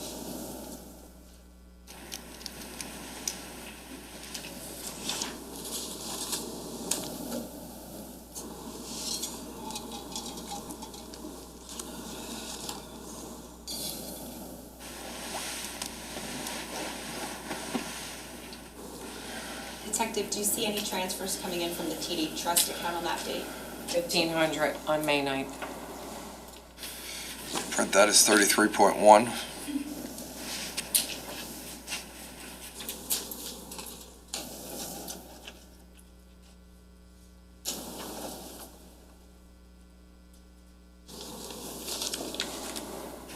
Detective, we can take this down, please. Thank you. Detective, which of the other bank accounts that the defendant had did you notice any transfers coming from the TD Trust checking account in 2017?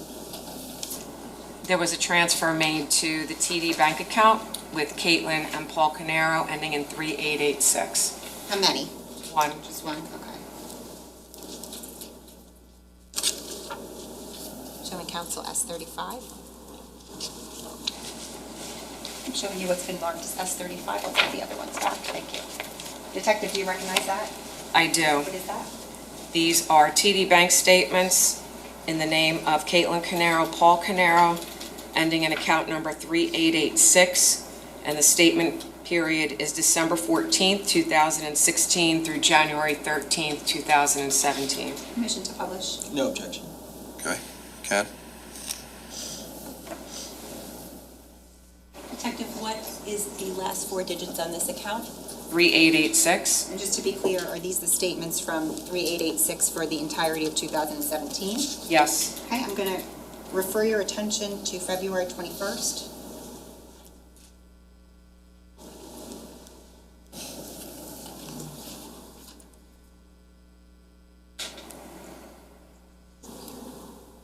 I'm sorry. Yes, I'm sorry. Detective, on December 21st, did you see any transfers from the TD Trust account into this account? On February 21st, I do, $280 coming from the trust account. Okay, and I see that you've underlined the amount and underlined the last 4 digits. Yes. 35.1, please print.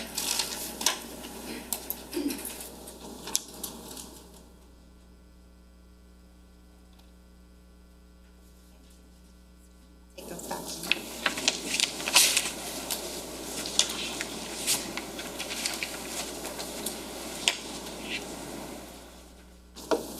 In sum, Detective, what was the total amount of transfers from the TD Trust account 5465 into the defendant's bank accounts in 2017? $33,680.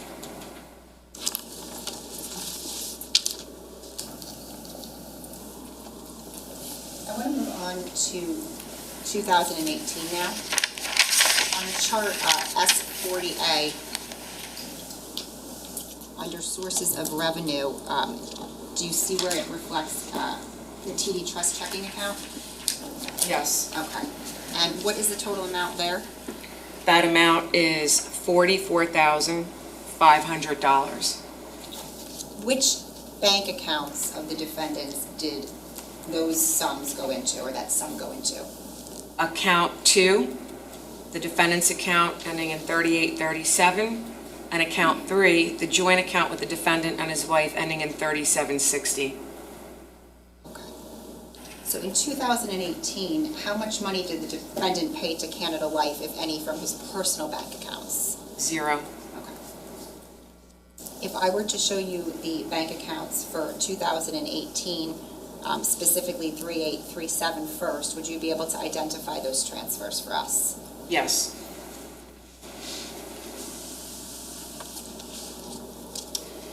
I'm showing counsel which is S30.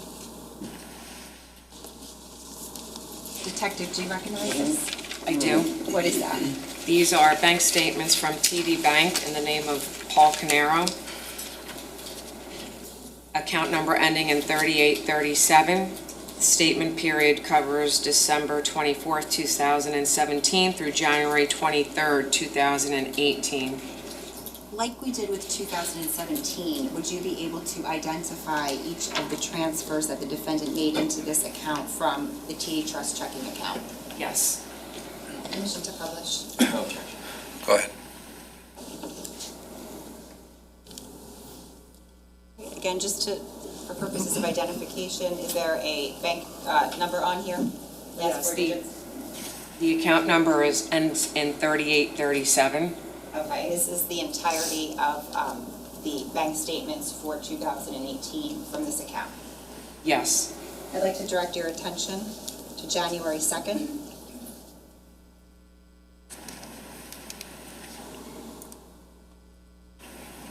Do you see any transfers from the TD Trust account on January 2nd into this account? $1,000. Please print as 30.1.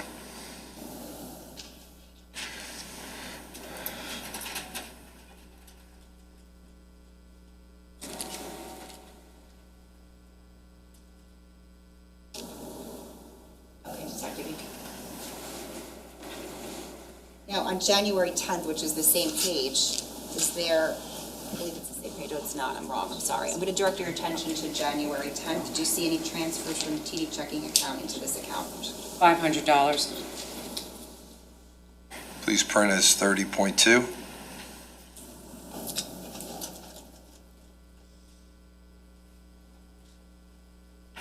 Directing your attention to January 22nd now.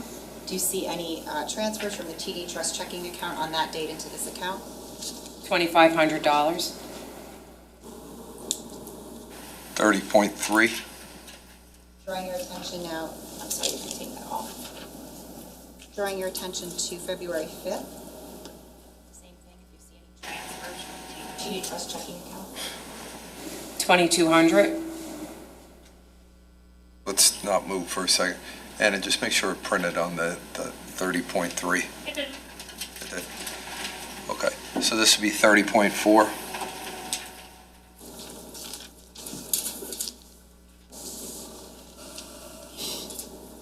Scroll up a little bit. Okay.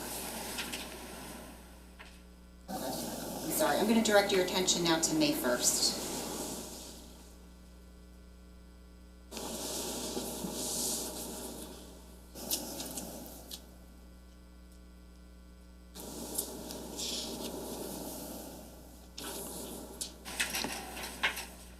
Same thing, Detective, any transfers here? $5,000. Detective, just prior to this particular transfer on May 1st, did you see the previous transaction on May 1st, right above it? Yes. Okay, what is that? That is an online mortgage payment to City Mortgage in the amount of $3,050. After that payment was made, what was the defendant's balance here? Negative $759.86. Please print as 30.5.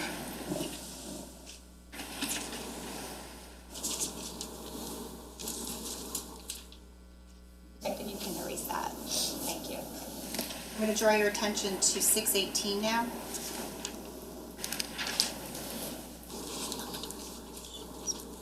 Actually, I'm sorry, let's back up. If we could go to, I'm going to draw your attention to May 15th.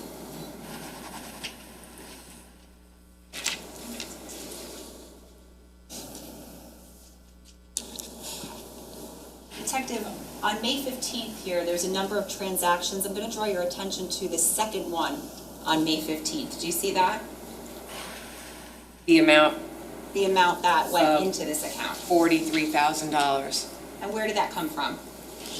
That was a transfer from the joint account of Paul and Susan Caneiro, account ending in 3760. And what does that, what if anything, does that correspond with that we spoke about earlier in terms of the defendant's sources of revenue? It corresponds to the gross distribution that was taken out in May 2018, and the funds were deposited into the joint account. And from there, $43,000 was transferred into the defendant's account. So on that date, when that $43,000 gets transferred into this account, what is the defendant's balance?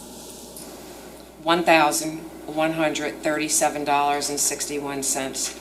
Okay, I'm going to direct your attention now to 618.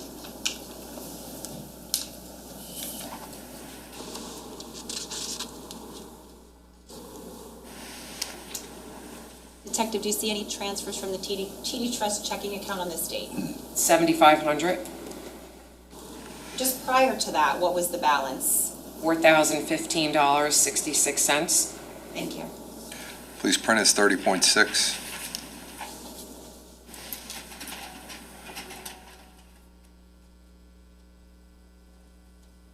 For the record purposes, each time that I'm saying to print them, the witness has circled the amount and to the, from where the transfer was coming from, the last four digits. Go ahead. I'm going to draw your attention to July 16th now.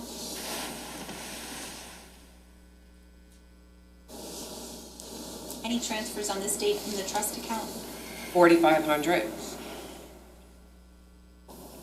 Thank you. 30.7.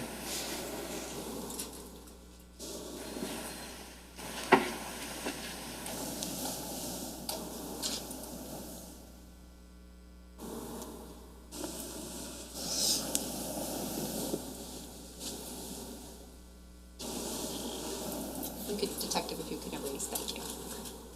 I'm going to draw your attention to August 3rd.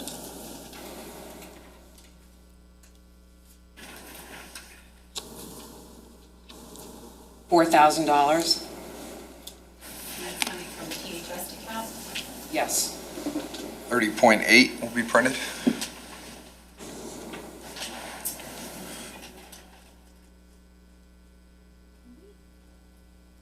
I'm going to go up now where it says, do you see where it says August 1st? Yes. And it would be the 1, 2, 3, 4th August 1st transaction down. Yes. What is the balance there? Negative $2,631.48. What is the transaction right after it reflect? An overdraft return fee? And that's on August 2nd? Yes. The next transaction on August 2nd, what does that reflect? An ACH returned item, Of how much? $3,050, which went to city mortgage. And what does that mean, a returned item? There was insufficient funds in the account.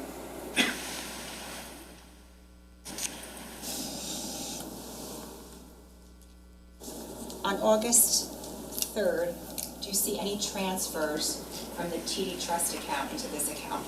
Yes, $4,000.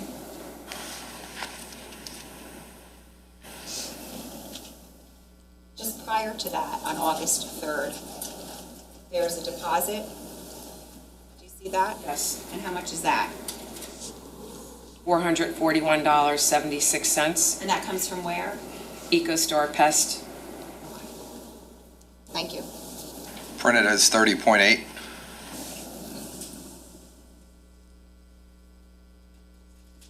Draw your attention to August 17th.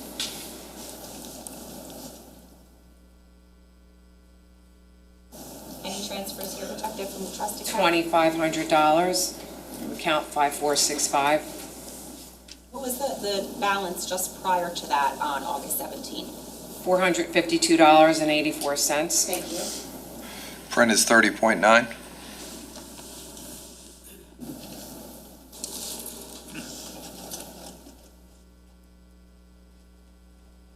Draw your attention to August 28th now.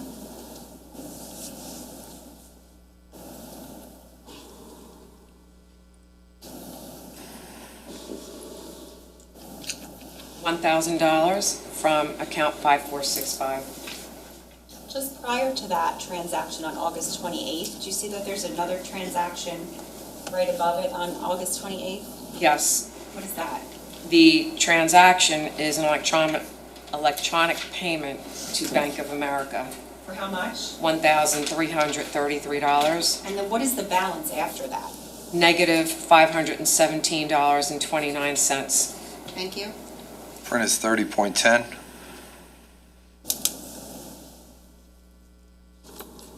I'm going to draw your attention to September 4th.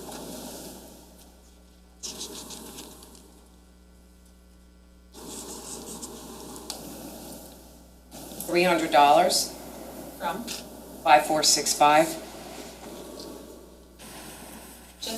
Just prior to that, on September 4th, right, so that takes place on September 4th, that transaction, the 300, Detective? Yes, Just prior to that, on September 4th, what is the defendant's balance? $9.32. Is there another transaction on September 4th that takes place? Yes, And specifically, what is that? $200 is transferred to the joint account with Paul and Susan Caneiro, ending in account number 3760. I'm sorry, I should have been clear. Is there any other, on 9/4, is there any other transactions? I might have missed that, I think it's actually above it. Are there Yes. any other transactions prior to this on 9/4 that, where money comes in from the TD Trust account into this account? Yes, $1,000. Thank you. Print that as 30.11. Wait, hold on for a minute. Did you undo the one below it, the Yes, 300? If we're circling both, this is all 30.11. You're going to need to reprint it. Circle it back, sure. please. Yes, Your Honor. And on the other line, so we'll print that one, and that will be 30.11. So for the record purposes, there's two areas that are circled on there. It's a $1,000 transfer and a $300 transfer for September 4th in two separate timeframes. Now you can undo it. Thank you. I want to direct your attention now to September 7th. September 7th.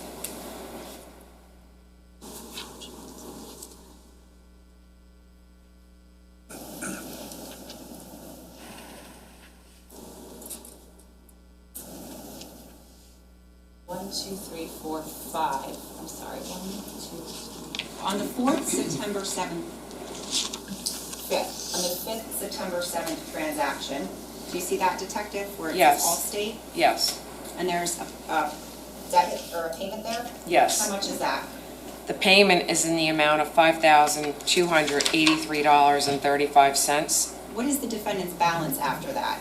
negative $4,452.91. And then the next transaction, do you see that where it says 9/7 Bank of America? Yes, And how much is that? $1,446.47, And what is the balance there? negative $5,899.38. Next transaction, 9/10, do you see that? Yes, Okay, and what specifically what does that say? it is a $200 debit. It's a debit card purchase, Okay, and what is the balance after that? negative $6,099.38. Okay, and the next transaction on 9/10? Is a electronic payment in the amount of $765.21. Where's that to? Volkswagen Credit Online, which is the lease for you sell Restrepo's Audi Q5, And what is the balance after that? negative $6,864.59. Okay, I'm just gonna ask if we can just scroll up slowly. Okay, when do we see the defendant come out of the negative balances? What date? On September 12th. Okay. And that is based on a transaction Based on a transfer, of what?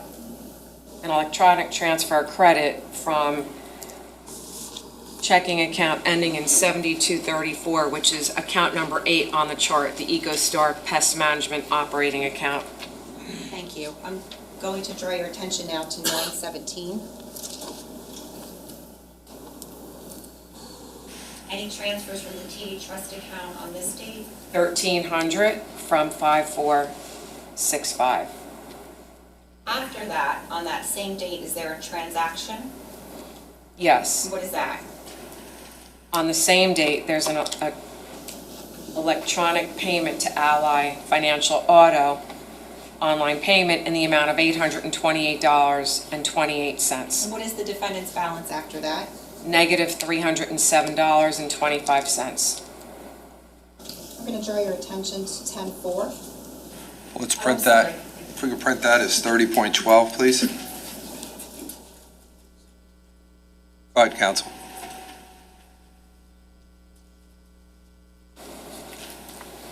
I'm going to draw your attention to, I just want to ask you about on 918 on this page, the last transaction that we see here. Did you see that? Yes. That is, what are the last 4 digits on that account? 7234. And what does that account correspond to? That is the operating account to EcoStar Pest Management. Okay. And how much, what is the transaction? What type of a transaction is it? It's a $1,000 electronic transfer into the account. Okay. And does that bring the balance out of the negative? Yes. And what is the balance now? $513.97. If we can please go, I'll direct your attention to 10-4.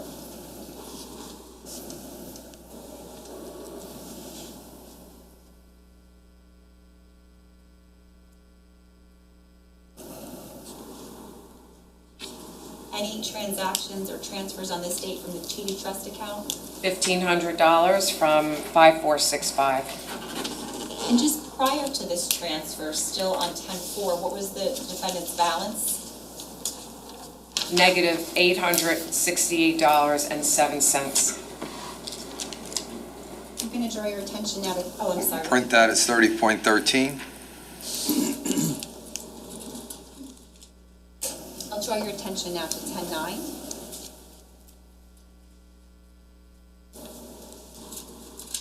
Any transfers? $2,000 from account 5465. Just prior to this transfer, still on 10-9, what was the defendant's balance here? Negative $1,628.51. We could print that as 30.14. I will draw your attention now to 10-15. Any transfers from the TD Trust account here?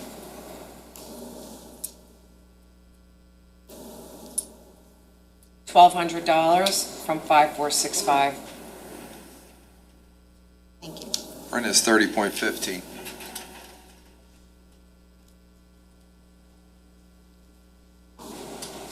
I'd like to draw your attention now to 10-29.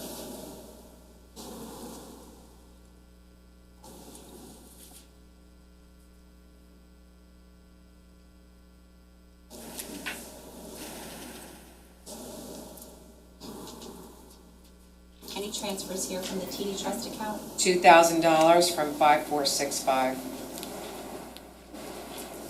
I'd like to draw your attention to, oops, you have to print that. That would be 30.16. Drawing your attention to November 8th now.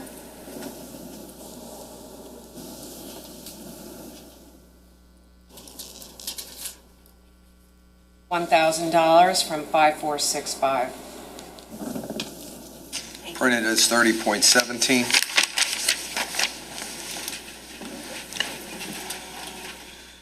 I'll draw your attention now to 11-15. Any transfers? $1,300 from 5465. 30.18. Prior to this transfer, what was the balance? $380.12. You can just scroll up a little bit. I'm sorry, down. Just to the next page. Okay. On 11:15 through now, so if we could just scroll down a little bit to the 19th. Now from 11:15, hold on, Detective, I just don't want you to circle anything yet. From 11:15 to November 19th now, November 19th of 2018, did the defendant's balance remain in the negative? Yes, it did. Or actually, there is one, I'm sorry, so go back please to 11:15. Okay, on 11:15, we see an IRS check payment, do you see that? Very top. Yes, What was that for, how much? $1,265. And the balance is what? Negative $24.41. On what date does the defendant's balance come back into the positive numbers? November 16th. Okay, and that is after what? A payroll check from J. Martin Consulting. Okay, and then on that same date, do we see the balance go back into the negative? Yes. And it stays in the negative until when? Stays in the negative up through November 19th, where it became in the positive. Okay. Now, I'm going to draw your attention to November 15th. Again, and you circled it before, so I apologize, but do you see any transfers on this date from the TD Trust account? On November 15th? Yes. Oh, we did that already. I'm sorry. November 19th. That's my mistake. November 19th.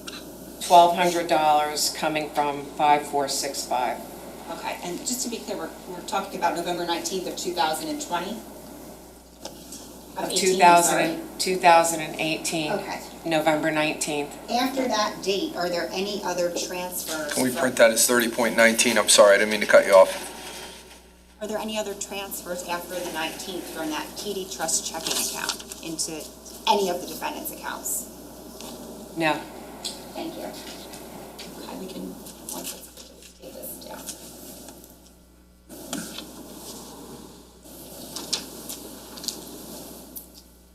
Detective, in 2018, were there any transfers made into the defendant's joint checking account 3760 from the TD Trust checking account? Yes. How many? One. Okay, I'm going to show you what's been marked as S34. And I'll take this back from you. Do you recognize S34? Yes. What is that? It's TD bank statements in the names of Paul and Susan Caneiro, account number ending in 3760, and this statement period starts December 24th, 2017 through January 23rd, 2018. Okay, permission to publish? No objection, Judge. You can. Thank you. And just very first page, what is the account number listed, last four digits? 3760? And is this the entirety of the bank statements for 2018 from 3760? Yes, it is. I'll draw your attention to September 7th, please. And when we get there, tell me if you see any transfers from the TD checking account into this account on that date.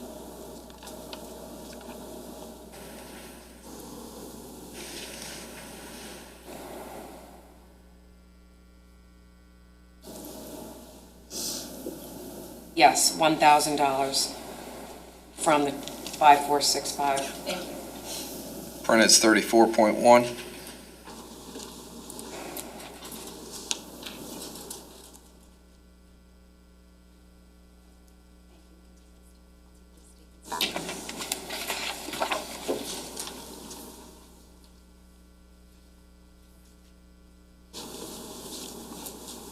So the overall total amount of money that was transferred in total into the defendant's personal bank accounts from that TD Trust checking account 5465 in 2018 was what? $44,500. And just to be clear, were any monies from the defendant's personal accounts, personal bank accounts, transferred directly to Canada Life in the year 2018? No. All of the transactions that you just identified as being transfers from the TD Trust account into the defendant's personal bank accounts, did you corroborate those in any way? Yes, I did. How did you do that? The transfers from the trust account into the defendant's accounts through legal process, I obtained the bank records through legal process, and I was able to verify that the money that was transferred out of the trust was transferred into the corresponding accounts. Now, Detective, when you looked at the TD Trust bank statements, 5465, for the years 2017 and 2018, did they reflect any funds being paid out of that account to Canada Life? No. I'm sorry, for the years 2017 and 2018, we'll talk about the TD Trust account 5465. Yes. Were any monies paid out of that account to Canada Life for premiums? Can I see my supplemental report for Canada Life, please? Yes, of course.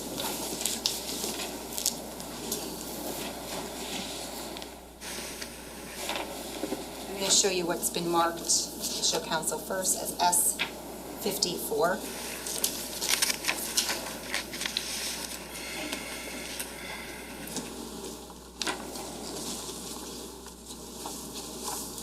If I showed you this, would that refresh your memory? Yes.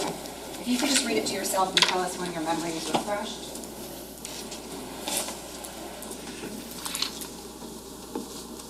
Continue. Okay, so for the years 2017 and 2018, were any payments made from the TD Trust checking account to Canada Life, the insurance company? Yes. Okay, and what was the total amount that was paid to Canada Life from the TD Trust checking account in 2017? $25,709.20. Okay, so let's stay on 2017. What were the dates and amounts of those payments? On January 3rd, a payment was made in the amount of $15,709.20. Okay, and was that one check or multiple transactions, I should say, or one transaction? It was a transaction that covered multiple transactions at Canada Life because half of it paid the quarterly premium and half of it went to be applied as a loan payment. Okay, in that same year, 2017, what if any other payments were made out of the trust account to Canada Life? On October 10th, 2017, a payment was made in the amount of $10,000 to Canada Life. And when you looked at that TD Trust bank statements for 2017, did those bank statements corroborate those payments? Yes. Was there any corroborating documentation from Canada Life as well? Yes. And what was that? Checks. Specifically, how many? 2 checks. 3 sound right? 3 for the $15,709.20. I'm showing counsel what's been marked as S49, 50, and 51.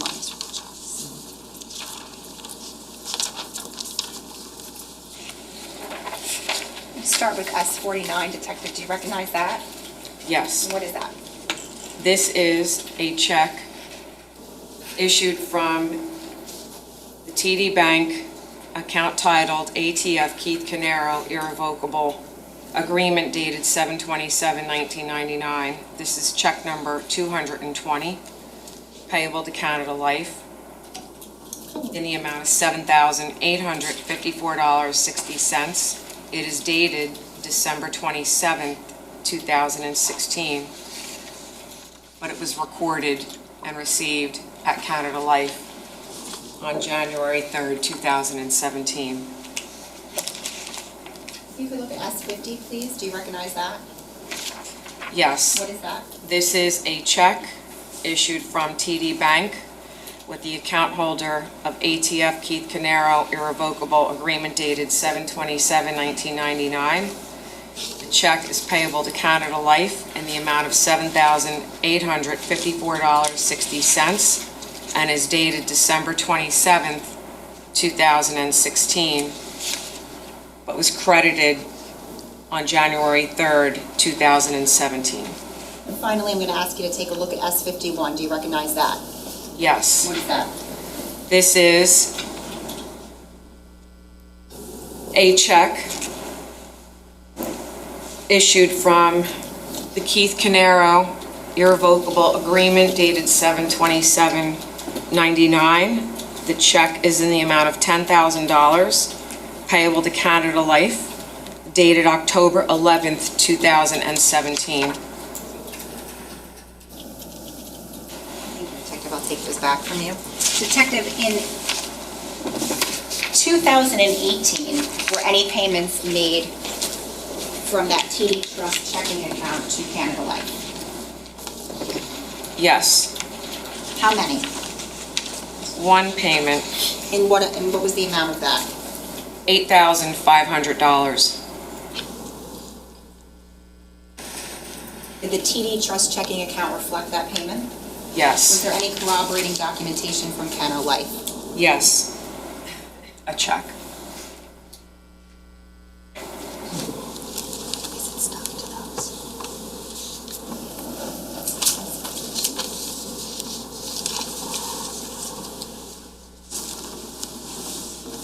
I'm sorry, Judge, if you could just have one moment. Thank you. Showing counsel S52. Detective, I'm showing you S52. Do you recognize that? Yes, What is that? this is a check issued to Canada Life Assurance Company in the amount of $8,500. It's dated April 5th, 2018, and this is drawn on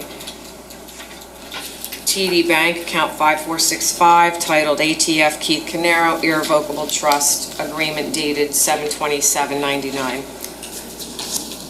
Take that back. Thank you.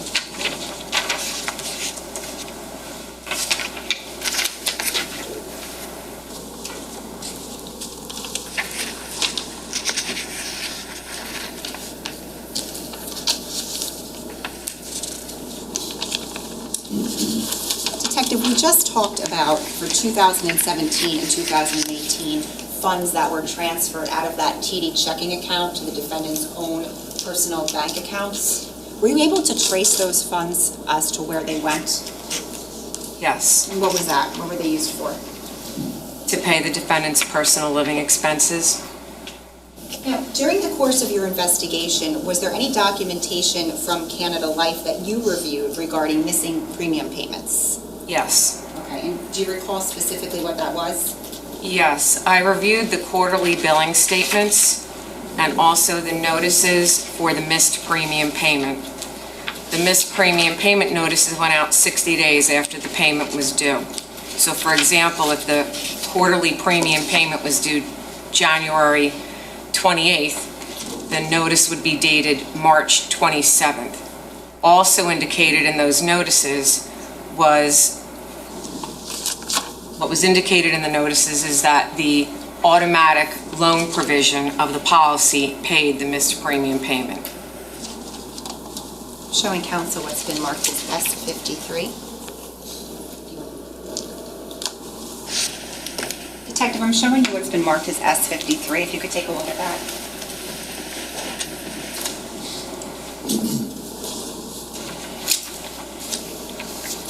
Judge, may I approach for the court's copies?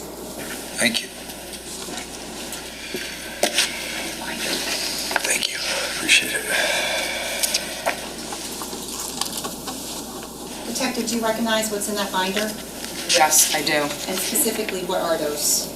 This is the Canada Life Assurance Company quarterly billing statements and the notices of missed quarterly payment.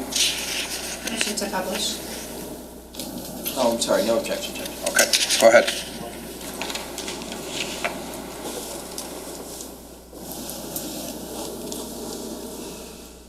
Right, just to stay here for a second, Detective, I should clarify, are these notices for what years? Just tell us what years they're for. This is 2017. And the binder contains, so just to clarify, the binder is for the years 2017 and 2018? Correct. Okay. If we could go to the first page now. Do you see where it says due date? Yes. What is that? January 28th, 2017. Okay, and is there a premium amount that's Yes. due? What is that? $7,854.60. Okay, and do you see to the left where it says Keith Caneiro Irrevocable Trust? Yes. And then Paul Caneiro Trustee? Yes. Is there an address under there? Yes, there What is. is that? 27 Tilton Drive, Wayside, New Jersey, 07712. Okay, if we can scroll up now. We can go up to the next, that's January, so this is 2 pages. Okay. We are looking at what date up here? April 28th, 2017. Okay, and just, again, these are quarterly, so would this be the next date chronologically in terms of when the premium would be due? Correct. Okay. And again, we see an amount of what? $7,854.60. If we can please scroll up. Stop there for a second. Okay. If you can scroll up a little bit. All right. Detective, what are we looking at here? This is a notice of automatic premium loan issued by Canada Life, And what is the date? June 27th, 2017. Okay. And do you see where it says notice of automatic premium loan? Yes. Okay. And it says insured as who? Keith M. Caneiro, Okay. And what was the due date? April 28th, 2017. Okay. And we can scroll up a little bit. All right. Can you go back to the same page? All right. And what does this indicate? This indicates that the policy in force did not receive the premium payment, that the above premium was paid by charging a loan against the policy as provided by the automatic premium loan provision.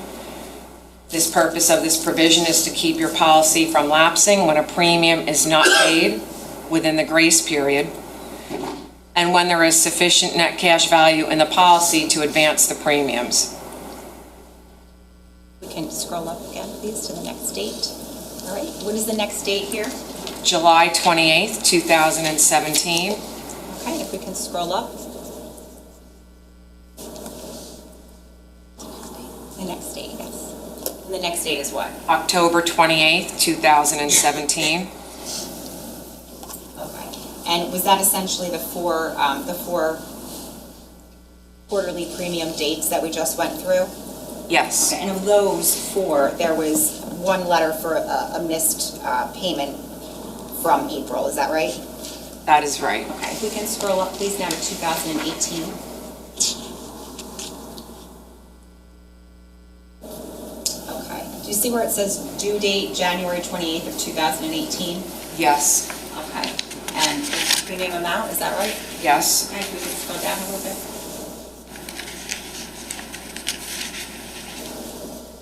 Okay, and now what are we looking at here, Detective? This is a notice of automatic premium loan issued by Canada Life. What's the date? It is dated March 29th, 2018. Okay, and is there a due date? The due date is January 28th, 2018. Okay, so essentially, is this letter indicating that there was a missed premium payment from January? Yes, Okay, if we could scroll up to the next date, please. April 28th of 2018, do you see that? yes. Okay, if we could scroll up. Any letters of missed premium payments for April? No, Okay, the next date, July 28th of 2018? Do you yes. see that? Okay, if we could scroll up. Okay, Detective, what are we looking at here? This is a notice of automatic premium loan issued by Canada Life, What is the date? September 26th, 2018. And what is this indicating? that the policy is in force, although Canada Life did not receive the premium payment. The above premium was paid for you by charging a loan against the policy as provided by the automatic premium loan provision. And is there a due date?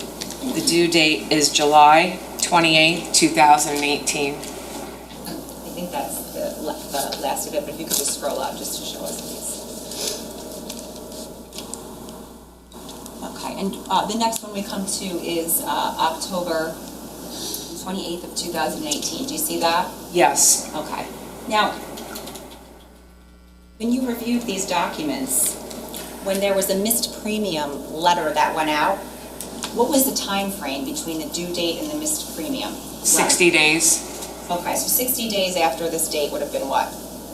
December 27th, Of 2018. Okay, and did you receive anything in December 27th of 2018 regarding missed premiums? I did not. Okay, thank you.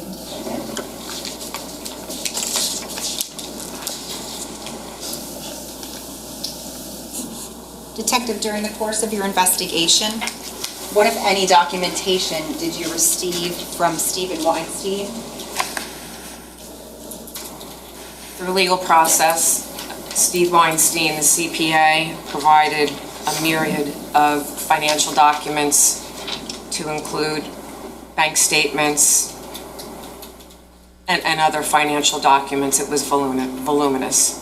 Did those bank statements include TD Trust account bank statements 5465? Yes, it did.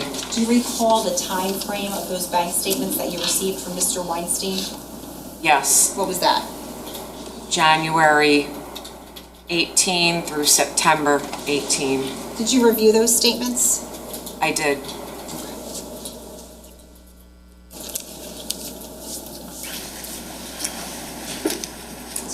Showed counsel S12. Detective, I'm showing you what's been marked as S12.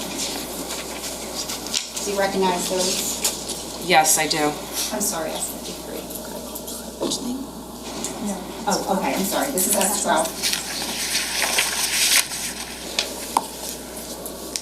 Just to clarify, these statements cover the dates January through September of 2018. Yes, they do. What, if anything, did you do with these statements when you received them from Mr. Weinstein? Well, when I received them, this was early on in the investigation, and as I said, his box of documents was voluminous. You became in a bit of a backlog up front in the investigation because I literally have tens and tens of thousands of pages of financial documents. But I did get to the point where I could review them in December, and I reviewed the statements that he gave me, these statements. Okay, and when you reviewed those statements, what, if any, other statements did you compare them to? The bank statements I received from TD Bank through legal process. For that same time period? Yes. Or, okay, so 2018? Yes. So just to be clear, you looked at the bank statements you received from Mr. Weinstein from January of 18 to September of 18?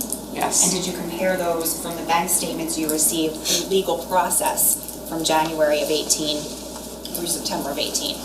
Yes, I did. Okay, and we're talking about the TD Trust account 5465 statements. Yes. What, if anything, did you notice when you compared the two? That for the months of May, June, July, and August and September, the payments on the statements that were provided to me by the CPA, Steve Weinstein, that he received from the defendant. Objection. What's the objection? Just that the witness is testifying outside the scope of her knowledge. She received them from a person. She can say who she received them from. What happened prior to her involvement, I don't think she should be testifying about. Overruled. Go ahead. I learned in the investigation that these were provided to the CPA by the defendant, and the payments that I knew to go to the defendant's account from the TD Bank statements I received from legal process, the statements that the accountant provided me those payments, showed those payments going to Canada Life.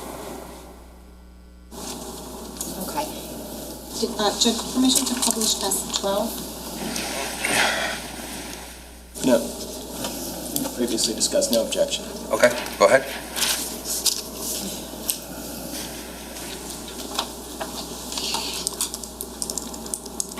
Detective, what you're looking at on the screen, is that the same thing as S-12 that you have in front of you in its entirety?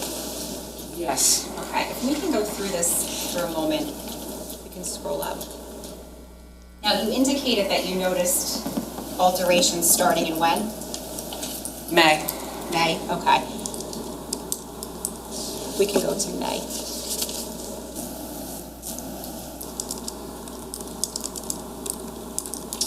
Specifically, we're looking at May 1st here. Can you point to what you're referring to, or circle it? Yes. $5,000 is shown on this statement to have been a bill paid to Canada Life Assurance Company. Okay. We can go. We can print that as 12.1, please. Wait, let me just confirm. I don't think we had a 12.1 from yesterday, right? We didn't have a 12.1 from yesterday, correct? All right, 12.1, go ahead. And then if we can go up a little bit.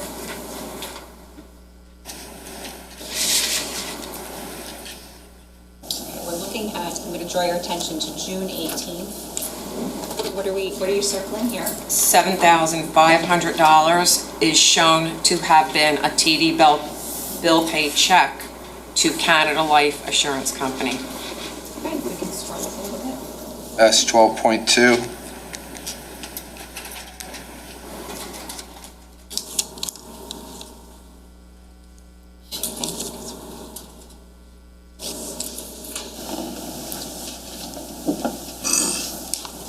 Draw your attention to 7/16.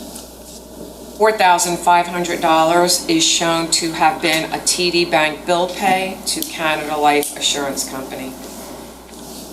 Thank you. 12.3.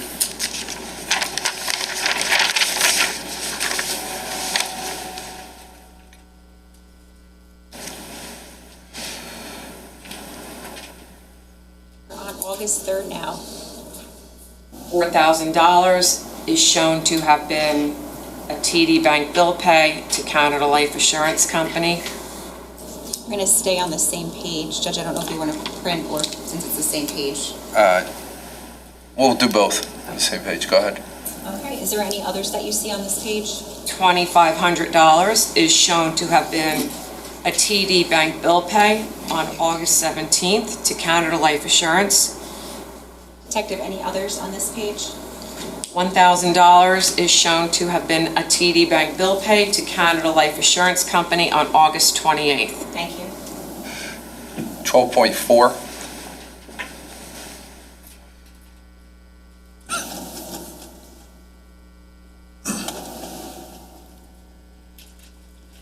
Scroll to September, please.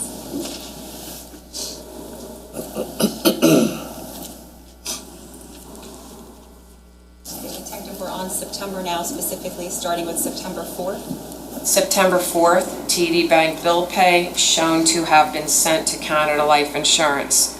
September, should I continue? Yes, please, on this page. September 4th, TD Bank bill pay in the amount of $300 shown to have gone to Canada Life Assurance Company. September 7th, $1,000 TD Bank bill pay shown to have gone to Canada Life Insurance Company. And $1,300 on September 17th, TD Bank bill pay shown to have gone to Canada Life Assurance Company. Thank you. 12.5.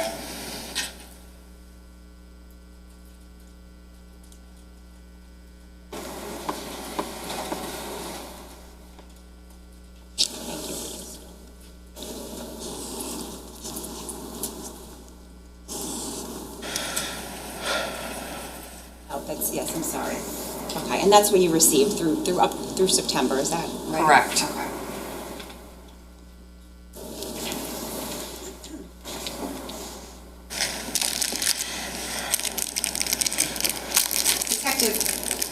those transactions that you just underlined and circled reflecting transactions that went to Canada Life, where did they actually go? To the defendant's bank accounts, And how do you know that? because I have the bank documents through legal process for TD Bank, and I was able to see exactly which accounts the money went to. Now, Detective, in April of 2018, there actually was that one payment that did go to Canada Life, is that right? Correct. Was there anything different about that payment, specifically the way it was titled on the bank statements as to the ones that were altered? It listed a check number. It actually had check and then the number. During the course of your investigation and preparation, was anything prepared to depict the altered statements side by side with the statements you received through legal process? Yes, And what was that? an exhibit.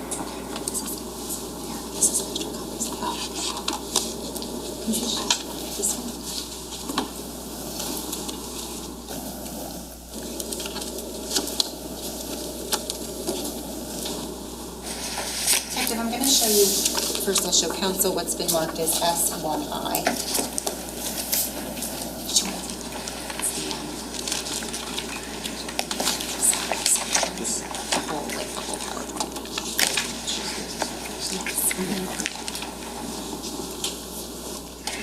Detective, I'm showing you what's been marked as S1I. Do you recognize this? And I'll ask you to just flip through it. Yes, Okay, and what is this? Is this what you just referred to? yes. Okay, let's just go, the first page depicts what? First page depicts bank statements from TD Bank for the trust, bank account ending in 5465. The first sheet on the left, the statement date is April 1st, 2018 through April 30th, 2018. And the statement on the right is for the same account number, and the statement period is May 1st, 2018 through May 31st, 2018. Okay, now just staying on this first page, each of these bank statements, so from April of 18 and May of 18, were these the statements that you received from Mr. Weinstein? Yes, Okay, and you indicated that they began, I think you said they started being altered in May, it appeared? yes. Okay, in April, there is actually what? In April, there is one payment to Canada Life in the amount of $8,500. The payment was made on April 9th. It's a TD Bank bill pay check to Canada Life Assurance Company, and it lists check number 995002. Did that payment actually go to Canada Life? This payment for $8,500, yes. Okay, and how about the payment listed for the slide next to it in May? That would be the May 1st payment for $5,000. No, It did not? no. Okay, and then just tell us, if you can, what the rest of the pages depict. You don't have to go each page by page, but just generally speaking. Generally speaking, on the left are the statements, is the statement that I received from the CPA. I know that because he put check marks on it. There were check marks when I received the statements.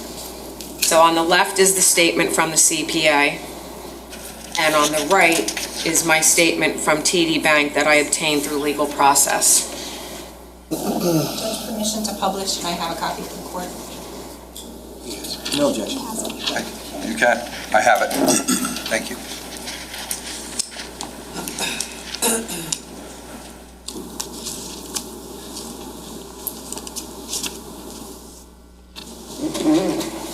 Detective, if you could just explain, because now the jury can see what we're looking at. This is slide, I believe, slide 2. Okay. These are bank statements provided to me by the accountant, Steve Weinstein. Okay, what is on the left? On the left is the statement covering the period April 1st, 2018 through April 30th, 2018. It's from the trust account maintained at TD Bank, account number 5465. Do you see where it says 49? 49, April 9th, You yes, see that? Okay, and then there's a payment of $8,500. yes, And did that actually go to Canada Life? yes. And how do you know that? Because I have the documentation from Canada Life verifying that they received that payment. Is there a check number underneath that one? There is, Now, to the right, we're looking at the May statements that Mr. Weinstein provided to you. yes, Okay, and is there a payment that reflects it's being sent to Canada Life? yes, on May 1st for $5,000 Okay, and where did that actually go? to the defendant, Paul Caneiro's account at TD Bank, account number 3837. Is there a check number underneath that one? There is not. Okay, we can go to slide 3. All right, Detective, can you just explain to us what we're looking at here side by side? On the left is the statement from TD Bank provided to me by the CPA. The statement period is May 1st, 2018 through May 31st, 2018. This is the trust account maintained at TD Bank, account 5465. On the right, it's the same bank, it's the same account number, and it's the same account, the trust account. The statement on the right, I obtained through legal process from TD Bank. And the statement on the right, it has that same amount, $5,000? Yes. So where does that go into? It's being transferred to checking ending in 3837, which is account 2 on the chart. If we can go to slide 4, please. Same thing, Detective, if you can just explain the side by side to us. Statement on the left was provided to me by the CPA. The statement on the right was obtained through legal process from TD Bank. It's the trust account maintained at TD Bank, account ending in 5465, covering the statement period June 1st, 2018 through June 30th, 2018. The statement on the left, on June 18th, is there a transaction? $7,500, And it's reflected as going to where? Canada Life Assurance Company, The statement on the right that you received through legal process, same date? same date. What is reflected? It's transferred to checking account ending in 3837, which is account 2, in the name of the defendant, Paul Caneiro. If you go to slide 5, please. Take us through this again the same way. Statement on the left was provided to me by the CPA, Steve Weinstein. Statement on the right was obtained through legal process from TD Bank. The statements are from TD Bank in the name of, it's the trust account ending in 5465. What does the statement on the left reflect? It reflects a $4,500 TD Bank bill pay to Canada Life Assurance on July 16th. And the statement on the right that you obtained through legal process reflects what? An electronic transfer to checking account ending in 3837, which is account 2, in the name of the defendant. We can go to slide 6, please. Detective, can you take us through these transactions? Yes, the statement on the left was provided to me by the CPA. The statement on the right I obtained through legal process from TD Bank. These are TD Bank statements for the trust account ending in 5465. And there are 3 transactions on these statements. August 3rd, $4,000. August 17th, $2,500. August 28th, $1,000. On the statements from the accountant, these transactions were TD bill pays to Canada Life Assurance Company. On the statements I received from TD Bank, those same dates, those same amounts were transferred to TD checking account ending in 3837, which is the defendant's account number 2 on the chart. Slide, I believe we're on 7, Tom? Slide 7. Same thing, Detective, if you could take us through what we're looking at on the left and right. Again, the statement on the left was provided to me by the CPA. The statement on the right I obtained through legal process from TD Bank. These are TD Bank statements for the trust account ending in 5465. There are transactions dating September 4th for $1,000, September 7th for $1,000, September 17th in the amount of $1,300, and also September 4th for $300. These 4 transactions indicate they went to Canada Life Assurance Company. From the statements I received from the accountant, the statements that I received from TD Bank show that those transfers went to September 4th, $1,000 went to account 2, ending in 3837. Also on September 4th, $300 to account 3837. And also to account 3837 is September 17th in the amount of $1,300. And lastly, on September 7th, there was a transfer in the amount of $1,000 to the joint account that the defendant held with his wife, ending in 3760. Thank you, Detective. You can take this down and I'll take that back for you.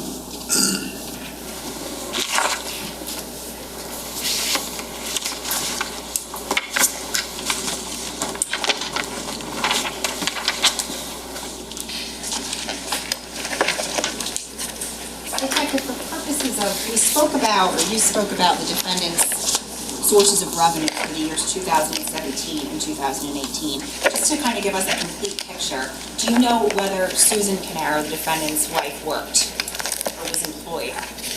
No. No, you don't know, or no, she wasn't? No, I don't know. Okay.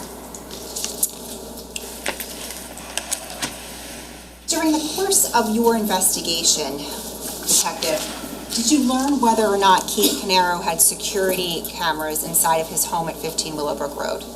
Yes, I did. Okay.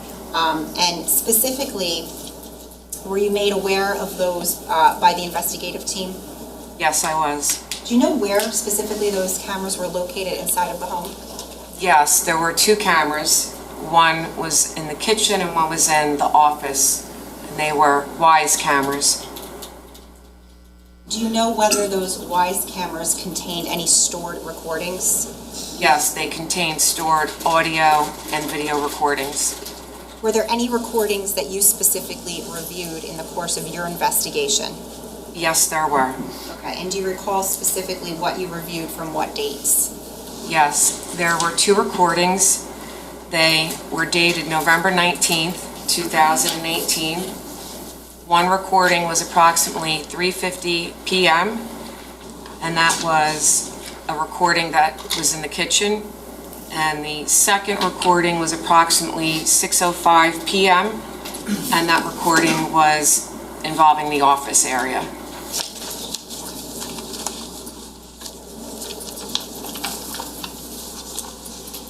Generally speaking, when you reviewed those recordings, what was the nature of those recordings? The nature of the recordings involved finding out where the money went. Apparently, Keith Caneiro was missing money going to Canada Life. Okay, so just to clarify, who were the recordings of specifically? The defendant and his brother, Keith Caneiro. Okay, and who do you actually hear and see in those recordings? Yes, you can. No, who can you actually hear and see? I'm sorry. I'm sorry. You can hear the defendant, Paul Caneiro, or excuse me, you can hear Keith Caneiro on the recordings. Okay, I'm going to show you 66. Showing S66. I'm going to show you what's been marked as S66. What is that? This is a CD of the Wise camera interior, kitchen, and office recordings. Okay. And is that how you listened to those recordings and watched them? Yes, Okay, and are your initials on there? yes, right there on the top left. All right, we're going to stop here. We're going to take our lunch break right now, so you guys will go in, get whatever you need, and then Amor will take you downstairs. I bring you back up at 1:30, please. Sure. Please do not discuss this case or do any research right now. Just go and enjoy your lunch. We'll have you back up at 1:30, and we'll continue on with the direct examination. Thank you so much.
that stuff?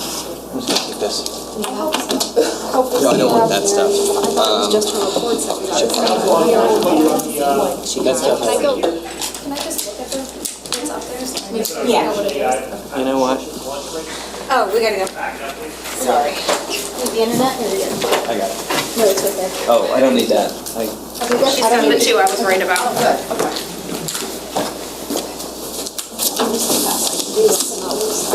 I know.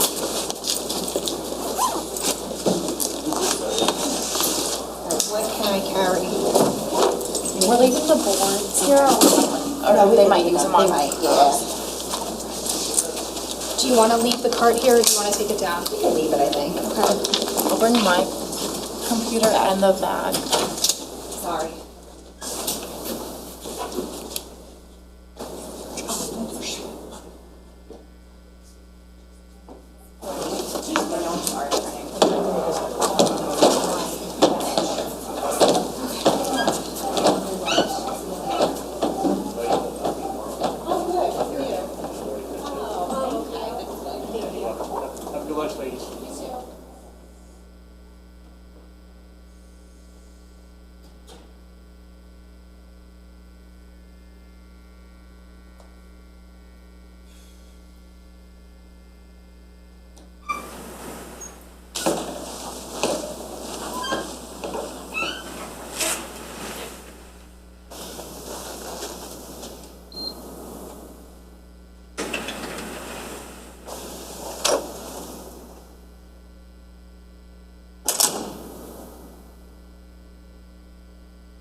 Keeping it good. Good afternoon. Everybody can be seated. Everybody have a good lunch? Feeling strong? Yeah. Stretch out a little bit? Yeah. That's what I like to hear. All right. We're back on the record at State of New Jersey versus Paul Caneiro. It's indictment 19-02-0283. Can I have the appearances of counsel for the record? Chris Decker, Assistant Prosecutor for the State. Good afternoon, Your Honor. Monica Mascalone on behalf of Mr. Paul Caneiro, Mr. President. Good afternoon, Judge Andy Murray, Mr. Caneiro. Okay. Good afternoon, everyone. Good afternoon, Mr. Caneiro. All right. We're going to continue with the direct examination. Prosecutor, when you're ready. Thank you, Judge. Detective, prior to the break, I had shown you S66. Do you Yes. recall that? And did you indicate that your initials were on here? Yes. Okay, Judge, the state would seek permission to publish. And just for the record... Counsel, any issue? No, Judge. Okay. Go ahead. Judge, for the record, it's broken up into two parts. It's S66A and then B. So if we could play A first and then B. All right. S66A. I feel like we have an echo, or it's in my head, one or the other. It's an echo. Sounds good, though. Let's not play that yet until we get rid of the echo.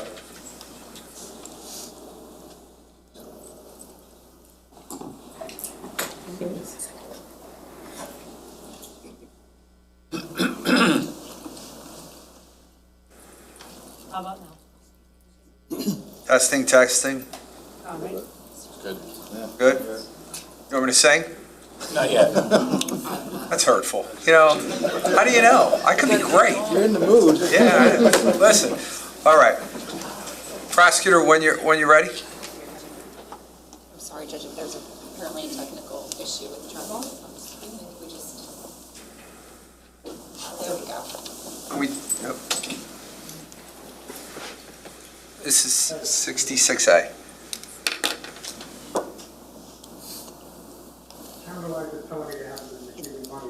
The volume's going to need to be, I'm sorry.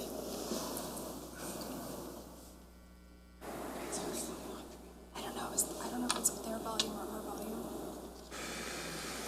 Can we turn our volume up a little bit?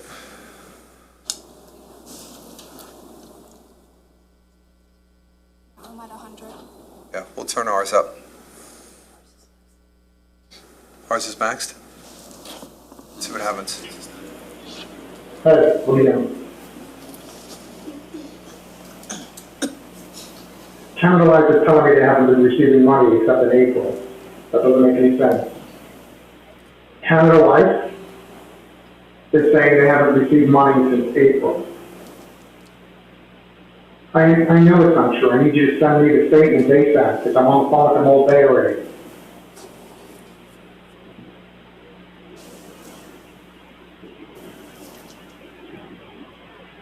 I need to access the money.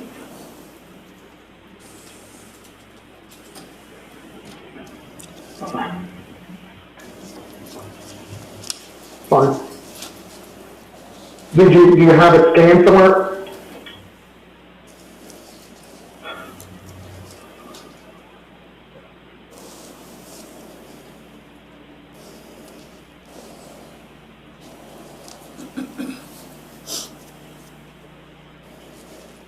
Do you have it scanned in Evernote? Can I log into it and grab it?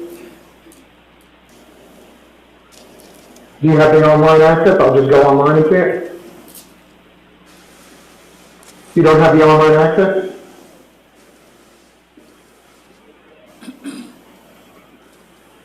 If you could just see a way to send me the password, and I'll do the research myself.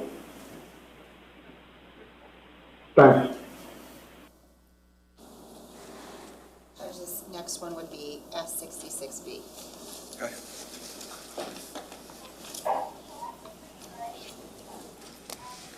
Hey, Sue, how are you? Sorry, they're calling the house line. I'm looking for Paul. I know he's sleeping, but I need to talk to him. Yeah, that's fine. Thanks. Yeah, please. Call me on my mobile. Thanks. Yeah, thanks. Can we just pause it for one moment? Detective, is there a timestamp on here? I can see the duration of the call, and I can see that it says November 19th, 2018 at 18:05:27. And the previous one, do you recall that one? That was dated the same date, and it showed 3:50, the military time for that time frame.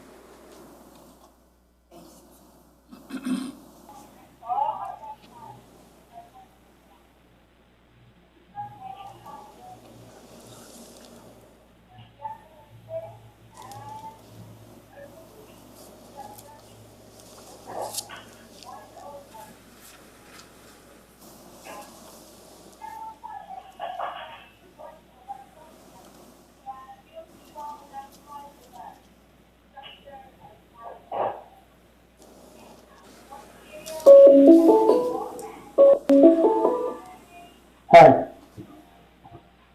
I just spent the last hour and a half on the phone with the insurance company. They're saying they haven't received any money and that they took a loan against my account and they're taking another one in October, which is just in October. I need to know, show me where you're sending the checks in online. You're writing them out online. I need to know where they're going.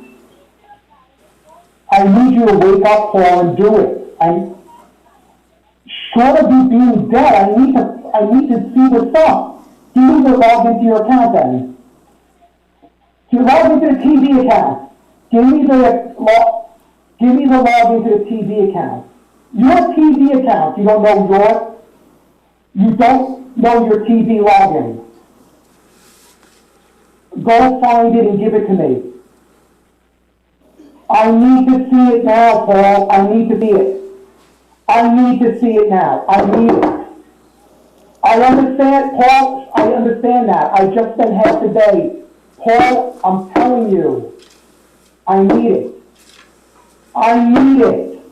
I need it. Give me the fucking login, Paul. Give me the login, Paul.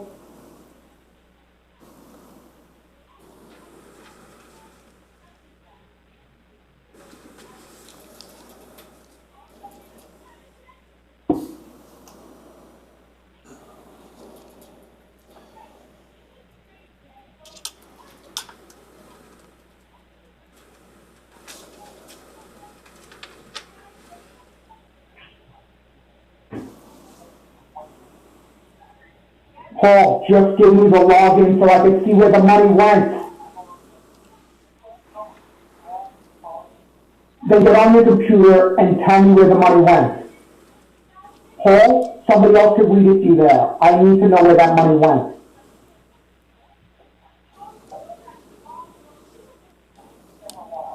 What's a little while, Paul? And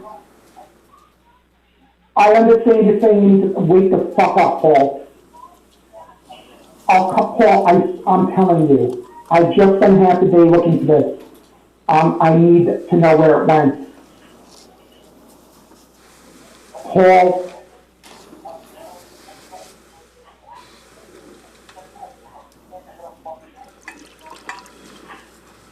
Paul.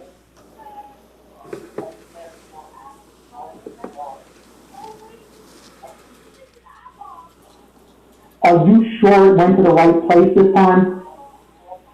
You have cash checks? You have cash checks?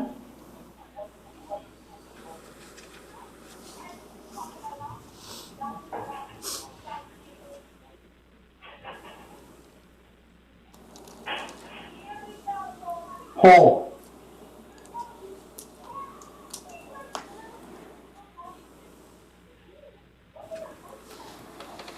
I hear what you're saying.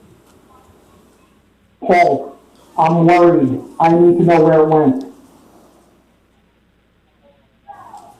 Alright, an hour or two. An hour or two. An hour or two, Paul. That means by 8 o'clock.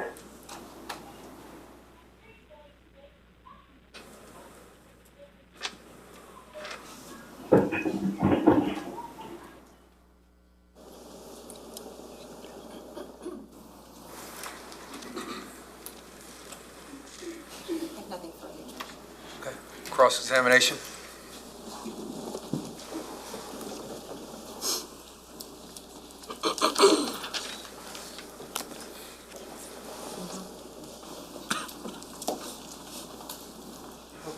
So, Detective, we just heard those calls. They took place on November 19th, 2018, right? Yes. And you listened to those particular calls before you came here to testify today? I did. Those are the only calls from that series of Wise recordings that you listened to? Yes. You didn't listen to the calls that were made before those that we just heard, right? No. You didn't listen to the calls that were made after the ones we just heard, right? Correct. You don't know if there's anything in this case of evidentiary significance that happened before those calls? Objection.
Ladies and gentlemen, remember I talked about there may be times where I may have you take out that number 2 pencil with the eraser on it and erase it? Here's one of those times. The question that was just asked dealt with phone calls before and after the 2 that you, or the 3 that you hear. What I want you to do is I need you to erase that from your mind of any other calls in this case at this point in time. The court may have made rulings at some point in time that maybe has an impact on this. So you're hearing what you're going to be allowed to hear, at least right now. So I don't want you to have any thoughts about that one way or another. There should be no impact on either the state and or the defense on this, but we are not to infer anything else that may have gone on that you're not being told, and why aren't you being told? Does that make sense? All right, can everyone follow that instruction? Yes. Thank you. Go ahead. Thank you, Judge. Now, you testified today about a number of financial transactions between a trust account that you referenced and Paul Caneiro's personal account, or accounts, right? Yes. You're aware that in April of 2018, there was an issue that Keith became aware of about money from the trust not getting to the life insurance, right? Yes. And when Keith found out about that in April of 2018, he was upset about the fact that that was happening, right? Okay. You took a, You say okay. Are you agreeing with what he's saying, or are you not agreeing with what he's saying? I'm not sure what that was. I was listening to what he was saying. Okay. We need to be careful, just if you don't mind, with the questions, because I don't want the jurors to be left with an impression as to an answer which wasn't really an answer to what you just said. So go ahead. Thank you, Judge. I'm going to clarify. Please do. You said before today that you spoke with a witness in this case, and his name is Steve Weinstein, right? Yes. And you took a formal statement from Steve Weinstein, right? I was a part of that interview. Yeah, you were there when it happened, Yes. right? And you were able to hear what he said, right? Yes. And you were able to review that, if you chose to, at a later date, after it was reduced to writing, right? Yes. Okay. Now, during the course of that statement, Steve Weinstein is asked about that incident in April of 2018 with the life insurance money, right? Yes. And he explains what took place in that time period, right? Yes. And he explains that Keith found out that the money wasn't getting to the life insurance policy, right? Yes. And he explains that when he found that out, Keith was overly upset with everyone. I didn't memorialize that statement. That was not my lead on that statement. But if you want me to testify as to exactly what occurred in that meeting, if you have a statement or a summary of that, I can look at it.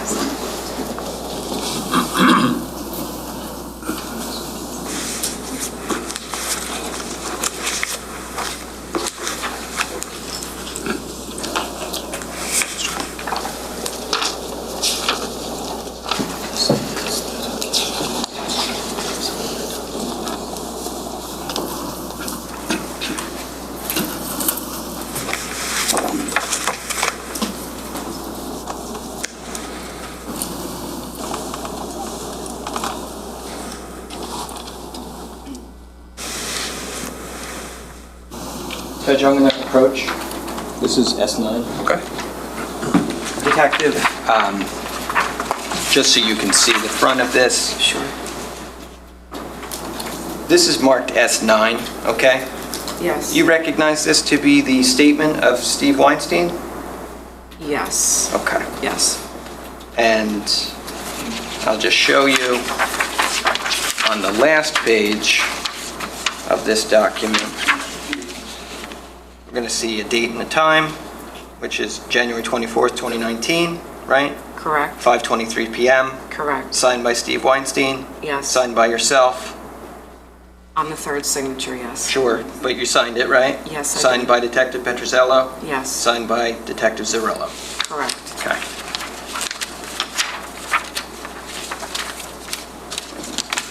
drawing your attention to page 6. I'm just going to ask you to review that page, lines 4 through 8.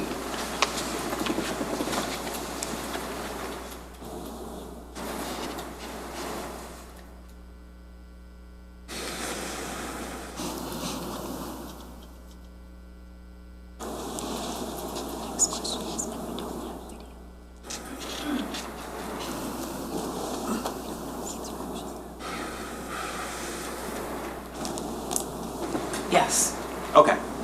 You had a chance to look at that, right? I did. And then, so what I was talking to you about before was this situation in April where Keith finds out the money's not getting to the insurance company, okay? And in that statement, am I correct that Steve Weinstein's going to tell you when Keith found out about that incident, he was overly upset with everyone? Yes, Those were his words, right? yes, He didn't say upset with Paul. He said overly upset with everyone. yes. Okay. I'll take that back. Sure. Thank you. You're welcome. Now, you, Thank you. we also know that, let me see if I can confine this way.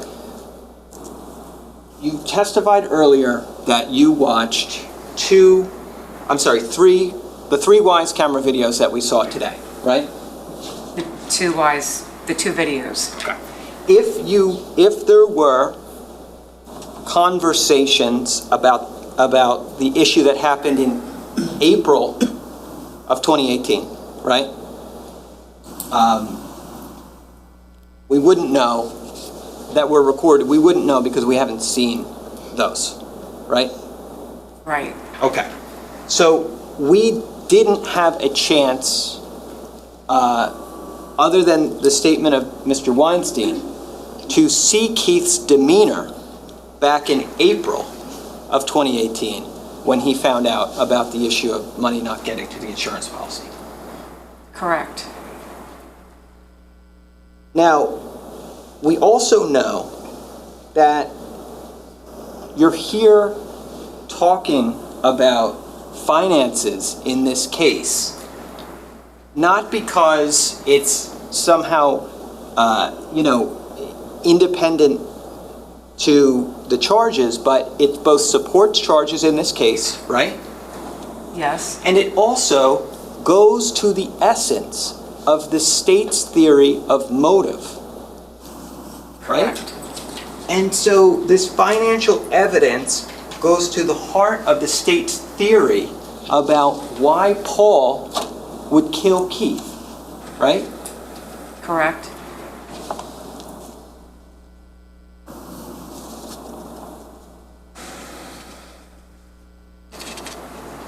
This call, in the two clips that you mentioned that we just saw, matters because in it we can see Keith trying to figure out if the money is getting to the insurance company in November, and he's trying to figure that out from Paul, right? Can I just clarify what he's trying to figure it out in November for what happened in months past? Is that what you're asking? Yes. In November, right. In November, we just watched these calls. They take place on November 19th, and it's about whether the money has been getting to the insurance company, right? Yes. And those calls are meaningful to the state's presentation of motive evidence in this case, right? Yes. And they're relevant because not just for the content, not just for the detail about the finances, they're relevant because of Keith's apparent emotional state while those calls are taking place, right? Yes. But you did not know Keith Caneiro personally, right? No. And you did not know and do not know what his general demeanor and emotional character were, right? No, I did not. And all we have in terms of your review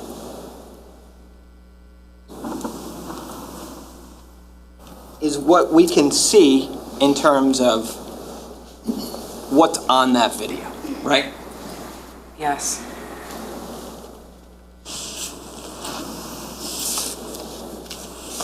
But we know that Steve Weinstein said about the April event that Keith was overly upset, right? Yes. We also know that in between April and November, Keith and Paul continued to speak to one another, right? I wouldn't know that. They continued to be in business together. Correct. There was a plan, a proposal to perhaps sell one of their businesses. Yes. You're aware of that, Yes. right? And that took place in the latter part of 2018. Yes. It took place after this event in April with the trust issue. It may have. Okay. If I told you it did, would you accept that? I would hear that you're saying that. Okay. Well, I don't need you to, but let's just say, they were working on that sale. Okay. Did you know that, and so that's your impression that they were working on that together, right? Is it an impression? I just know that EcoStar was hopefully going to sell.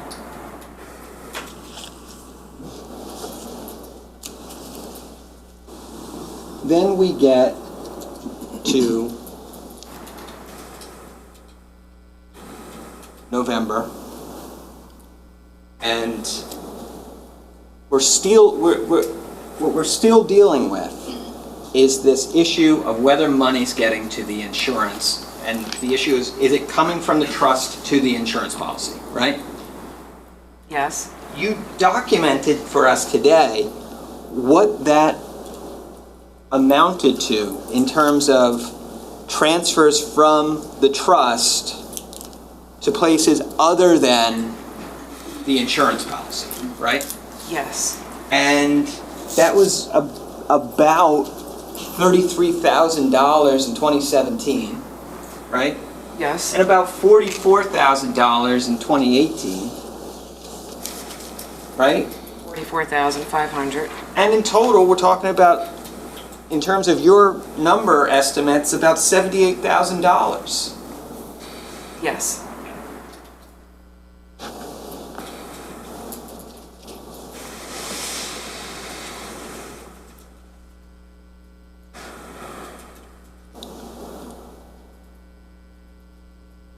Paul's on the other end of that call on November 19th of 2018. That's your understanding, right?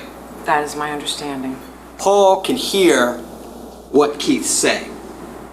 That is my understanding.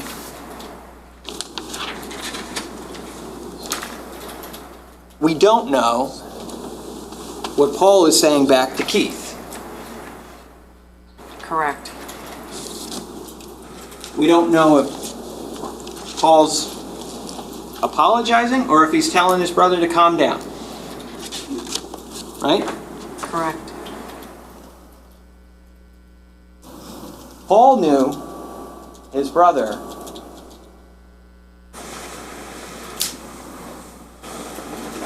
way better than you were ever acquainted with him, right? Yes.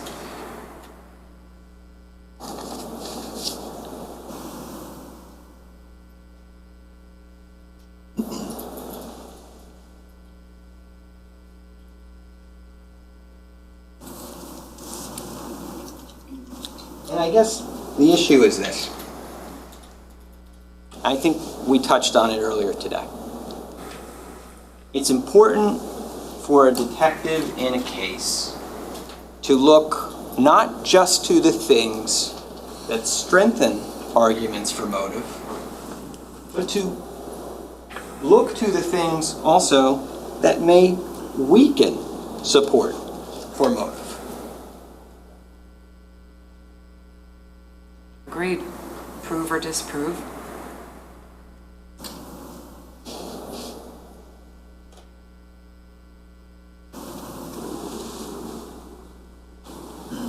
A reasonable question might be, are there things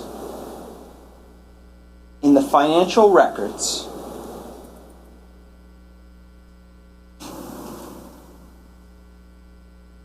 which demonstrate Keith's general emotional demeanor? Can you explain further what you mean? Sure.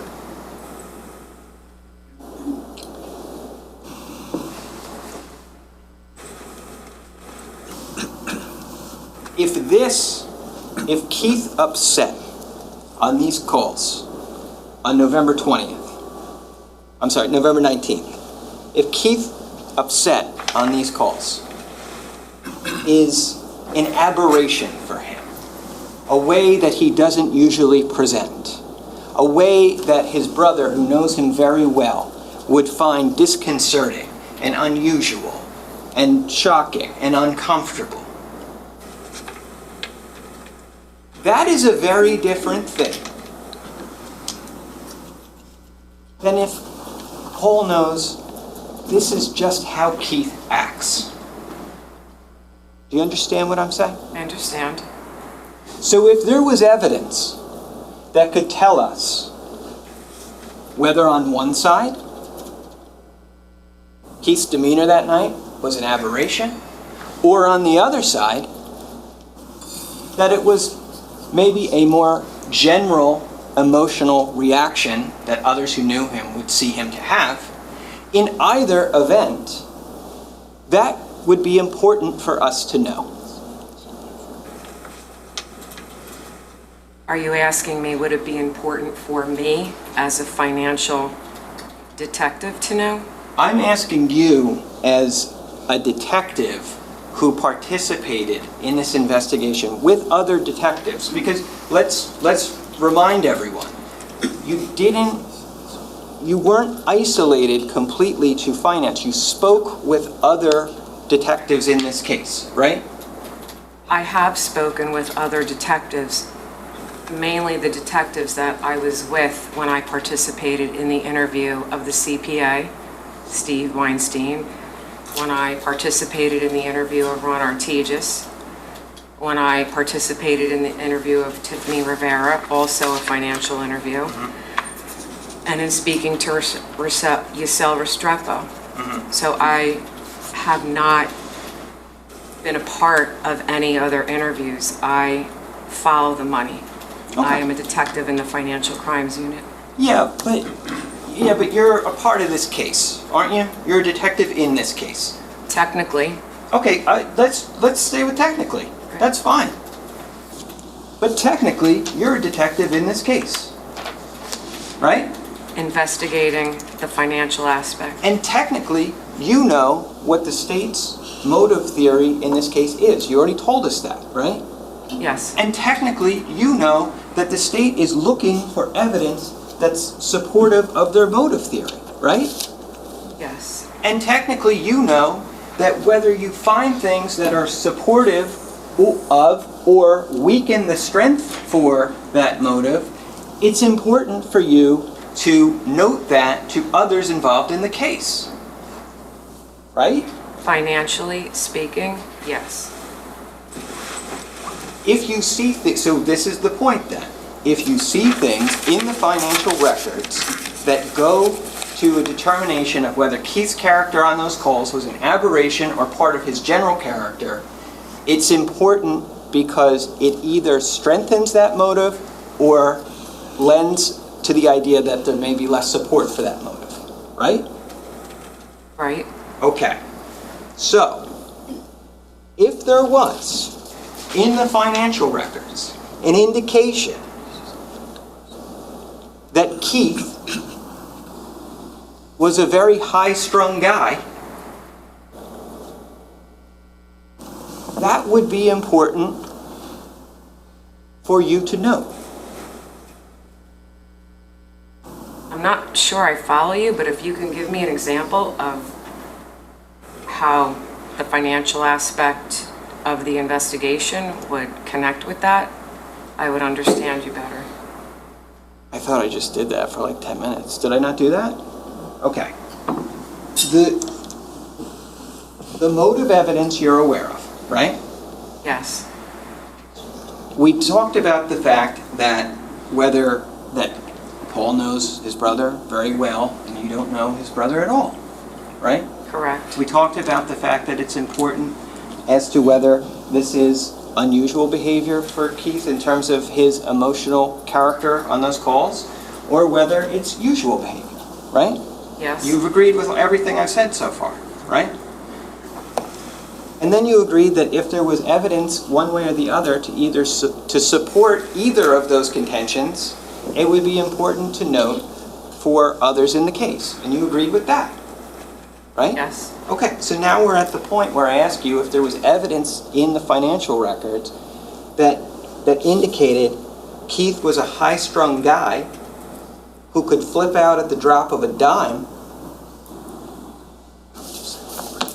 Judge, I'm going to object. Can I see the attorneys, please?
I'm still not sure.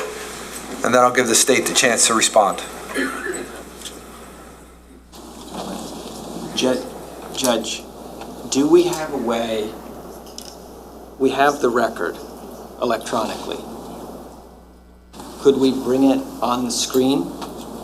And I don't want it going out to the world right now. Well, is there a way that we I can- mean, I don't know what it says. yeah, I can, That's a part of the problem. You don't have it printed? we have it. We didn't anticipate today that this witness would be entering these WISE videos because we had been told by the state that a different witness would be entering these videos.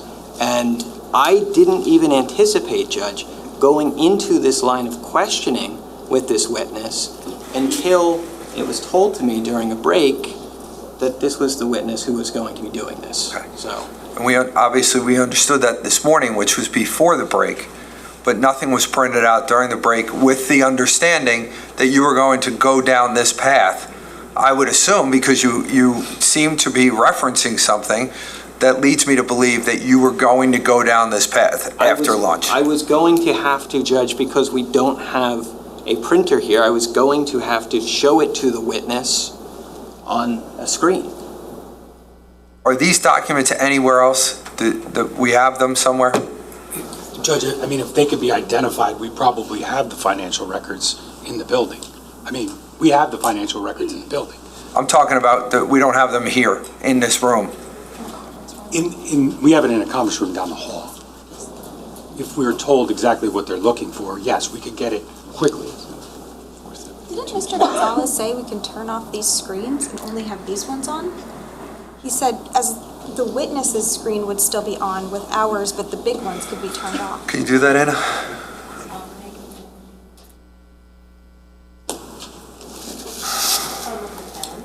Dave in here in about 2 seconds. Hold Dave up, please. He's on the way.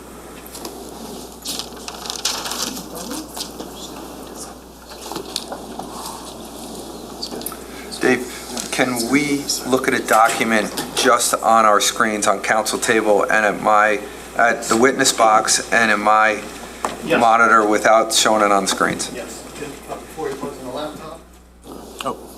Are you plugged in? I just plugged it in. Thank you.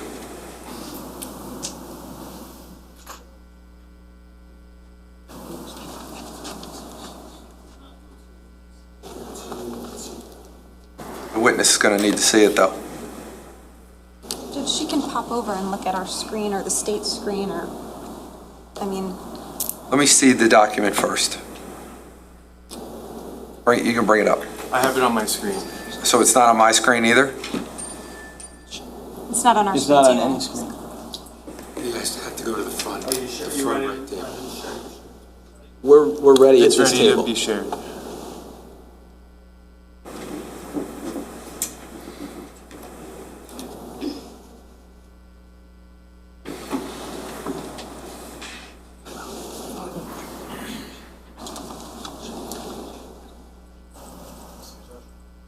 I can see it.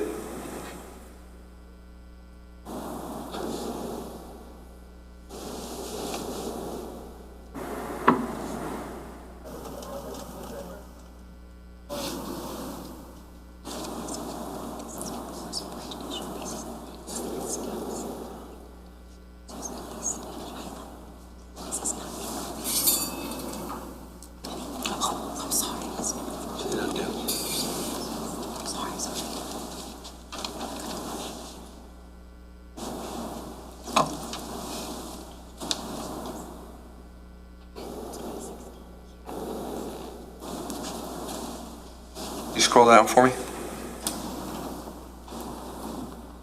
Is that good? Or keep going? Just stay right there for a minute, please.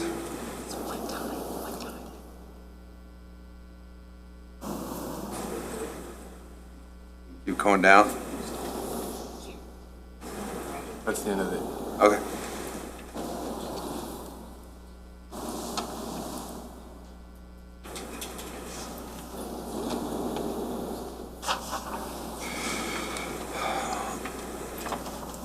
Detective, do me a favor. Come on up here for a second.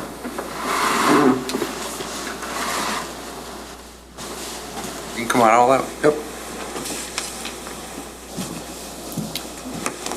Feel free to sit down, make yourself comfortable. I want you to read that email.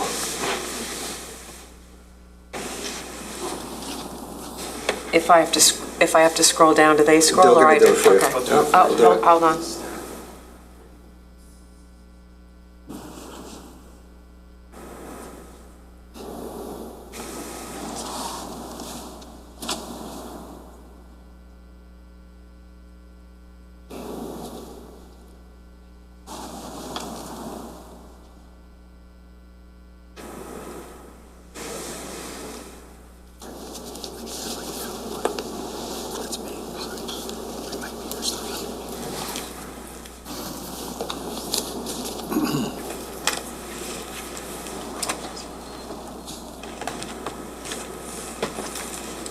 Can you scroll down a little, please?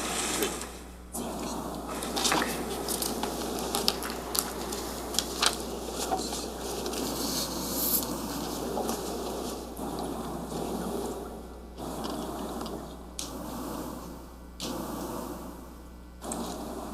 Can you scroll up so I can see the date of this email? Okay, Okay, you can go back to your seat. Thank you. thank you.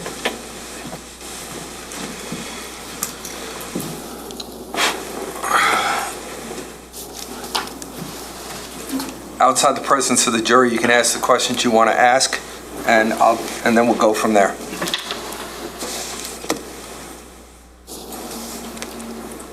Okay, Detective, let's just start with everything I had asked you up to the point where the jury got excused, okay? Given that testimony,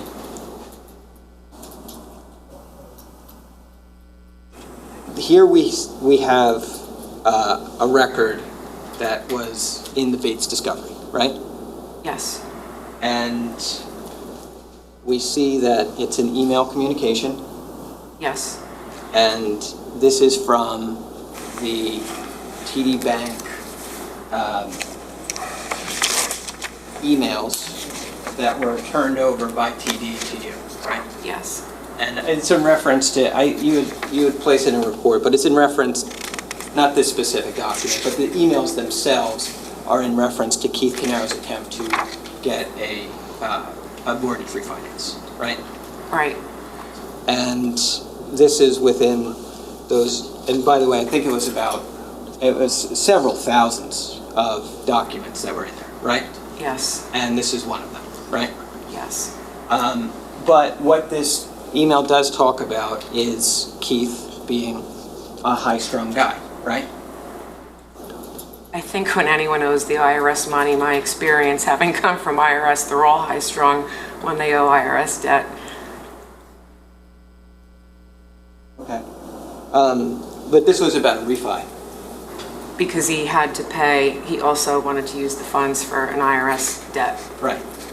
So the email says he's a high-strung guy, right? Yes, The email says that he'll flip out at the drop of a dime, right? it did. And that is clearly something that could be informative to us about whether Keith was, on the November 19th videos that we watched, a high-strung guy, right? Right, And clearly could be informative in that same instance about whether he could flip out at the drop of a dime, right? correct. And we also mentioned before that whether something supports or weakens the strength for motive, it's important to make note of it in an investigation, right? Yes, And so either way, this gives us some insight potentially into Keith's emotional character in general, right? it could, So in either case, it could be important to note, right? it could be. So it would be something that could be important to note, not for you financially, but for the case detectives who are investigating the homicide in this case, right? Could be. Okay, I have no further questions. Ms. Wallace. Judge, the state's position. You have any questions first? Detective, have you ever seen this before?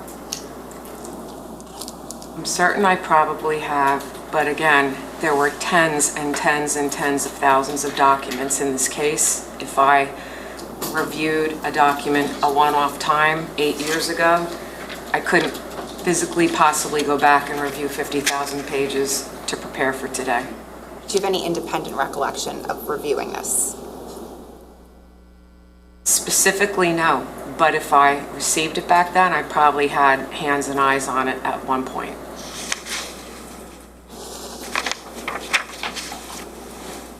That's it? No other questions? Okay. Prosecutor, what's your position as to this line of questioning? Judge, the state's position is that this is not relevant.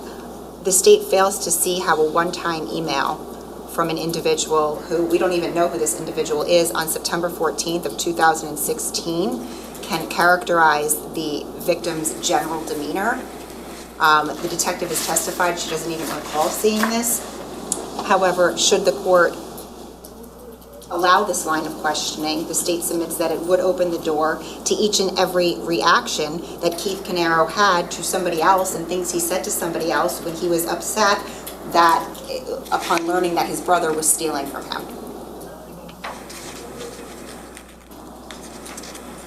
I'll hear from you. Here's my problem. I got plenty of them when it comes to this, but let's talk about it for a minute. You want to use an email from 2016 from two different people in this case, neither of which are a part of this case, and you're offering it for the truth of the matter asserted that he is a high-strung guy, Keith Caneiro. That's what you're offering it for, because you're specifically saying that that would be important to the investigation one way or another when you evaluate all the evidence as it relates to motive. So what you're offering it for, you don't have the ability to do that unless you're calling this witness. And they're not on the witness list. Are you planning on calling them and you just didn't put them on the witness list? Because how else are you going to get this information in? We had no intention of calling them, Judge. We had the intention at this point in time of just asking Detective Bassender about it for the purpose of lack of investigation into the case. So here's the second part of the problem, though. You just crossed this witness about, you don't know Keith Caneiro. You don't know if the reaction that he had in this is something he does all the time or if it's an aberration. How do I know, or how does anyone know, that Susan Baldwin, how she knows him? What's her foundation of knowledge to know whether he's high-strung or not? We have nothing in this case. And you're putting the court in a position, and ultimately yourselves in a position, that in doing this, by asking these questions, I need you to understand, to this court, first of all, I don't see how, evidentially, how you're getting this in, but even if I was to allow it in, I would allow the state to respond, and which includes bringing back the witness from yesterday, Keith's best friend or close friend, who testified and wanted to say more about the emotions of what went on at the 6/18 dinner, the Saturday before this all happened, that I would allow this to come out. So you got two options, and if you want, I'll give you 5 minutes or 10 minutes to talk it over with co-counsel before we do it. Number one, I still don't know how legally it fits under the evidence rules to even go this way. And number two, if I decided to agree with you, do you understand, and is it your position and a strategic decision that you want to do this, understanding that I'm going to say that it opens the door to Keith's emotional state normally, and then maybe how he felt as a result of learning some of this information about what was going on with his accounts and the money that he thought was going in a certain direction. So I'm going to give you a break, think about this, and then we'll come back. We will start back at 25 to 3, and then we'll see where we're going at that point. All right? Can I ask a question for clarification, Judge? Your Honor's indicate, based on what Your Honor just stated, and I appreciate the opportunity to confer, so in order to do so, my question is Your Honor saying we're opening the door to general demeanor or to content? Because the Wise video is both content and demeanor. It's a very prejudicial piece of evidence in this case, though relevant, and the reason it's relevant is because they're claiming, like, this was the motive. Keith was very upset with Paul. So it's one thing to say, we're opening the door to his general demeanor. I don't think that's the motive. I don't think that's the motive. The motive is not what Keith's emotional state was. It's the fact that Keith has confronted Paul and what that meant to Paul and how he reacted as to the fact that he now knows that Keith is breathing down his neck and his whole house of cards is about to fall. I think that's the motive that we're talking about. I could be wrong, not my case to try, but I'm pretty sure that that's what we're talking about. The $78,000, Judge, yes. And the state's theory is that when Paul hears Keith upset about this whole thing, that's what sparks the alleged motive. What I'm asking, I guess, is the court saying we're opening the door to other witnesses coming in here and saying, generally, he's a very calm guy, or generally, yeah, he is a little hot-headed? Yes. Or are we opening the door, as the state is suggesting, to specific instances where Keith is saying things about Paul? Because that has nothing to do with general demeanor. That's content. That would have to fit under another evidential rule, or that to allow some exception to allow that information in. I'm talking about demeanor. Just demeanor. Okay, thank you. All right? Prosecutors, just to be clear, that's what you were talking about in opening the door. No, Judge, to be honest, to be clear, I would say it's both. Then show me how it would get in under an evidence rule. Well, under state of mind, which we litigated previously, Keith's state of mind, not to mention 106 completeness. Well, the completeness as it relates to the demeanor, I understand where you're coming from. But if you're I would need to know what other areas that you'd be wanting to bring out. I'm blind as to what the evidence is right now. So you would have to, you want to tell me what that is? Well, as what I think Your Honor picked up on it previously when you were talking about Mr. Paolucci, who testified yesterday. I mean, we live in a world of, we can't bring in stuff that we know isn't admissible. You know, i.e., hey, Ben, what exactly did Keith say? Well, Keith's pissed off that, he stole, Paul stole $80,000 from him. We didn't elicit that. But now, by going into, like, Keith would flip out, it wasn't that big of a deal, he just always overreacted. It's like Keith's running around town for a period of months, telling Jennifer's sister, Jennifer's mother, Mr. Paolucci, that Keith's stealing from him and he wants to get out of business with him. He wants to go get a job. One of the reasons why he went back to school, he's applying for jobs. He's got a Zoom call the morning he missed it because he was killed with Abu Dhabi for a job interview. I mean, this is all related to this idea that, like, this was just Keith. He just flipped out. He wasn't that mad. Like, it also kind of borderline, I think, intimates, like, that they know how Keith reacted, or the defendant knows how Keith would react without testimony to that regard. I understand, I completely agree with part one of the court's analysis, but I do think it opens up other doors to specific comments that Keith made about the thefts from him. I'd have to do, I gotta be honest, I have to do research on that issue to know for sure if it opens the door as to that other part. I don't know the answer to that, Ms. Massalone. I thought it was only for the first part that they were trying to bring it in for. If they're trying to bring it in for both, then I'm gonna have to do a little bit more to make sure that I'm clear before I say anything. Sure, and I know, Judge, with respect to, like, state of mind, Kalia evidence, obviously. Of course. And we're talking about State versus Kalia. Go ahead. State versus Kalia. Right.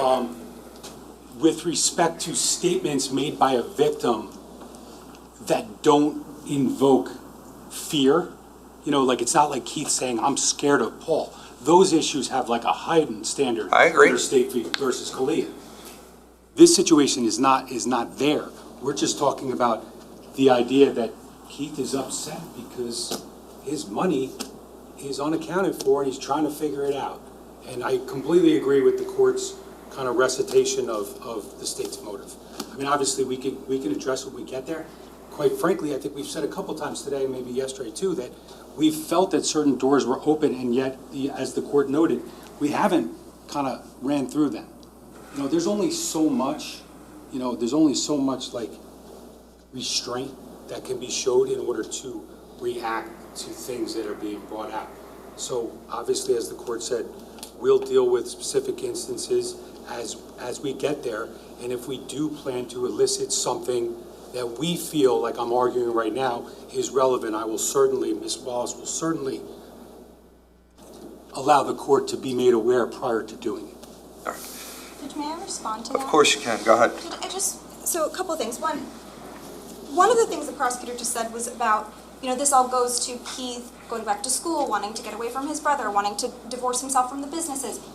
Their first witness testified that 3 days before this happened, Keith is negotiating with Doris Duke, Gooley from Doris Duke, extending 3 business proposals, one of which says we will promise you to remain in business for 4 years and potentially an additional 2. So there's that's not the full story, and it's a very one-sided narrative that the state is trying to, I think, portray.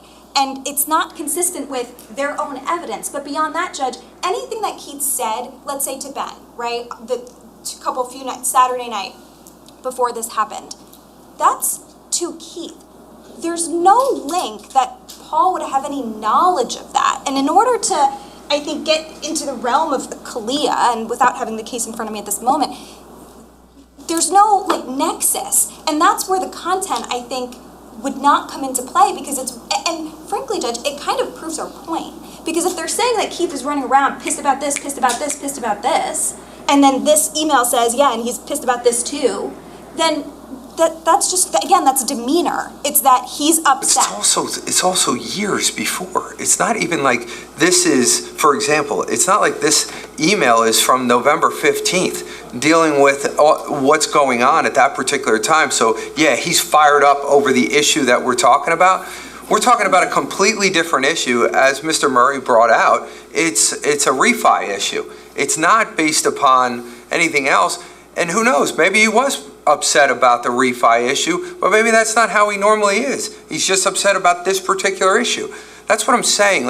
We're trying to make things to mean other things in other parts of the case, and I do not see it. So here's what I'm going to say. I'm only going to address the issue as of right now as to how it relates to demeanor, conduct, not into specific acts. That would be what I would decide. So you decide what you want to do, understanding I want to hear your legal justification to even getting this in the first place. So far, I haven't heard it. But if you got something for me, I'm more than willing to listen to it.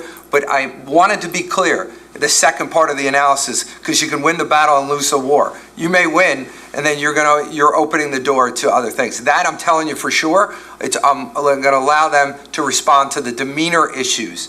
I can't say anything else because I don't know, because I don't have the research in front of me. All right, take a 10-minute break. We just went into that, so we'll come back at 2:45. Does anybody have an issue with me just telling the jurors what's going on? I'm going to walk in there just so that they know. I'm going to give them their 15-minute break right now. No, Judge. All right, anybody? No, Judge. All right, thank you.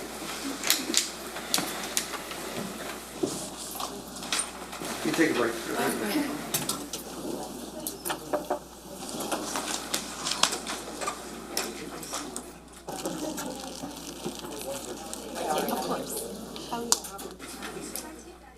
State's exhibit badge. Thank you.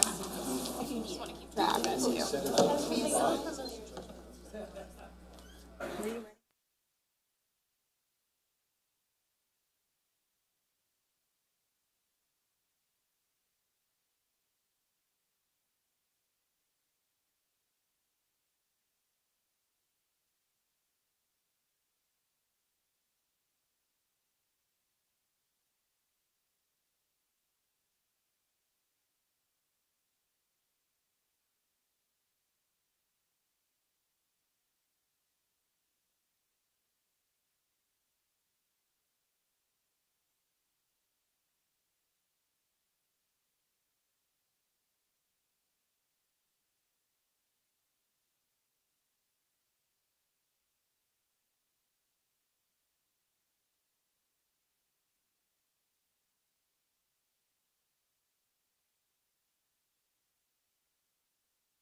Mr. Murray, go ahead.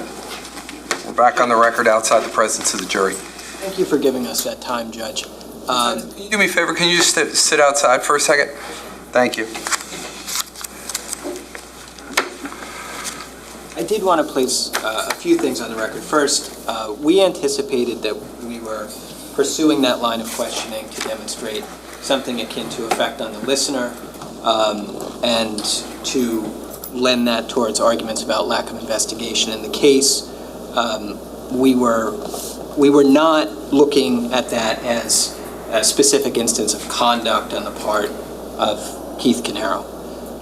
That being said, given that at this point in time, we really have no idea what the universe of things are that this inquiry opens the door to, I do not think we can continue it without knowledge of what that could be. So I am going to move on.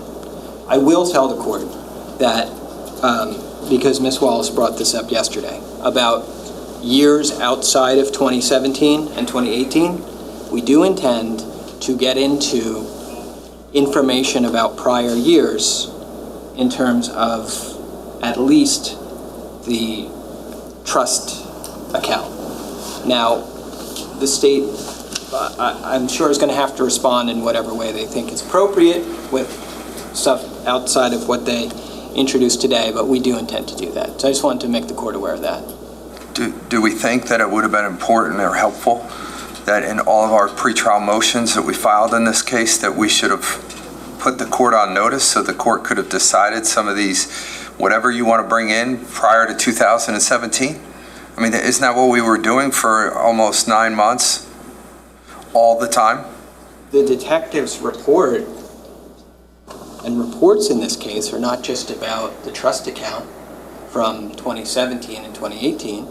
They're about the trust account from 2014 through 2018. But the issue in this case and what we're focused on, isn't it surrounding, and isn't the indictment surrounding 2017 and 2018? It's not about 2014, 2015, or 2016, right? Yes, but we have information from that account in the discovery, and that we have reports about that account in the discovery. This witness wrote those reports. Would you agree with me that detectives write things in their reports that doesn't mean that they may be relevant at the time of trial, but they just may be a part of their overall investigation?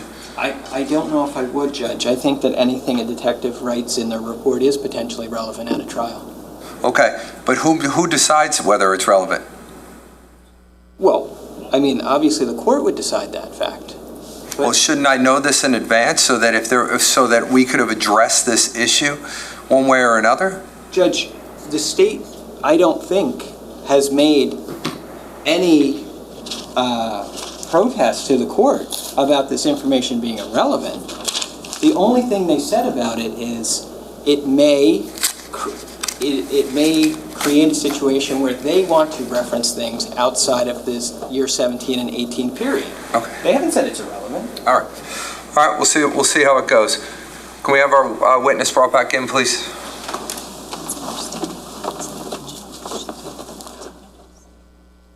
Prosecutors, you're on notice. If there's things that I need to know about, I expect to be put on notice if you have colloquy with your counsel. Sure. Have the jurors brought back out, please.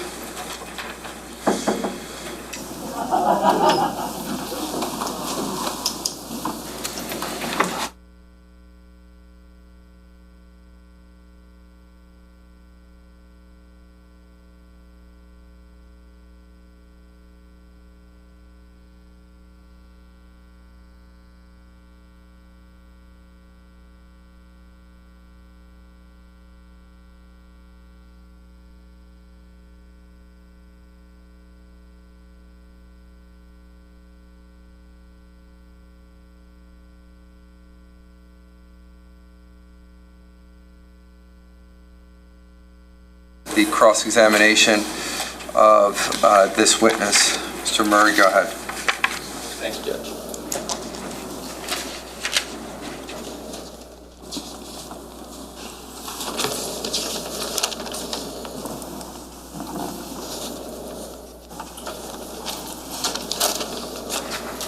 Detective, I guess let's take a step back here.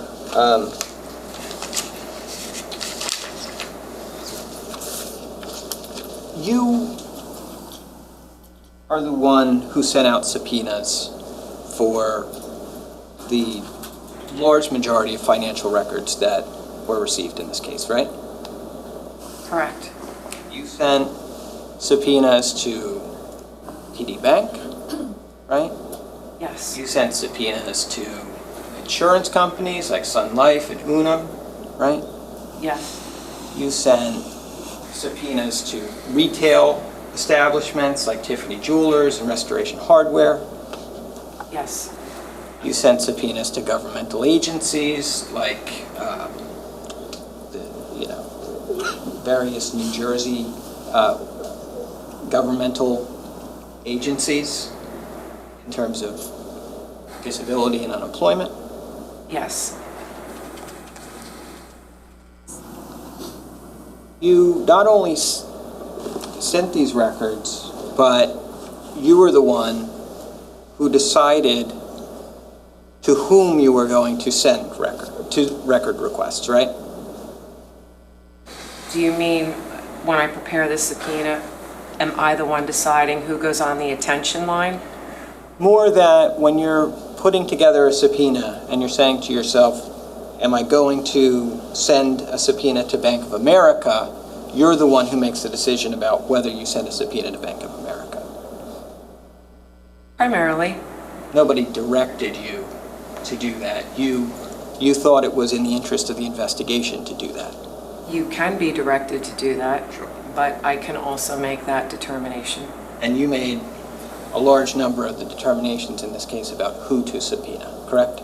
I didn't issue every subpoena on the financial side, but a lot of them, yes. Right. Now, you didn't make these decisions randomly. Everybody you subpoenaed, you had a purpose for subpoenaing, right? Yes. And when we say subpoena, we don't necessarily mean that you were telling them they had to appear in court. What you were really, in effect, doing with those subpoenas is telling them they had to produce documents and give you those documents, right?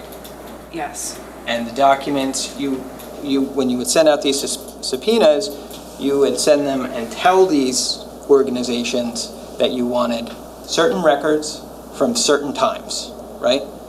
That's written in the body of the subpoena. You have to put a time period, or else they won't comply. And sometimes you were looking for any and all records in the name of a certain person, like Paul Caneiro, right? Sometimes. And sometimes you were looking for specific records from a specific company. But in either event, you would put that in a subpoena, right? Yes.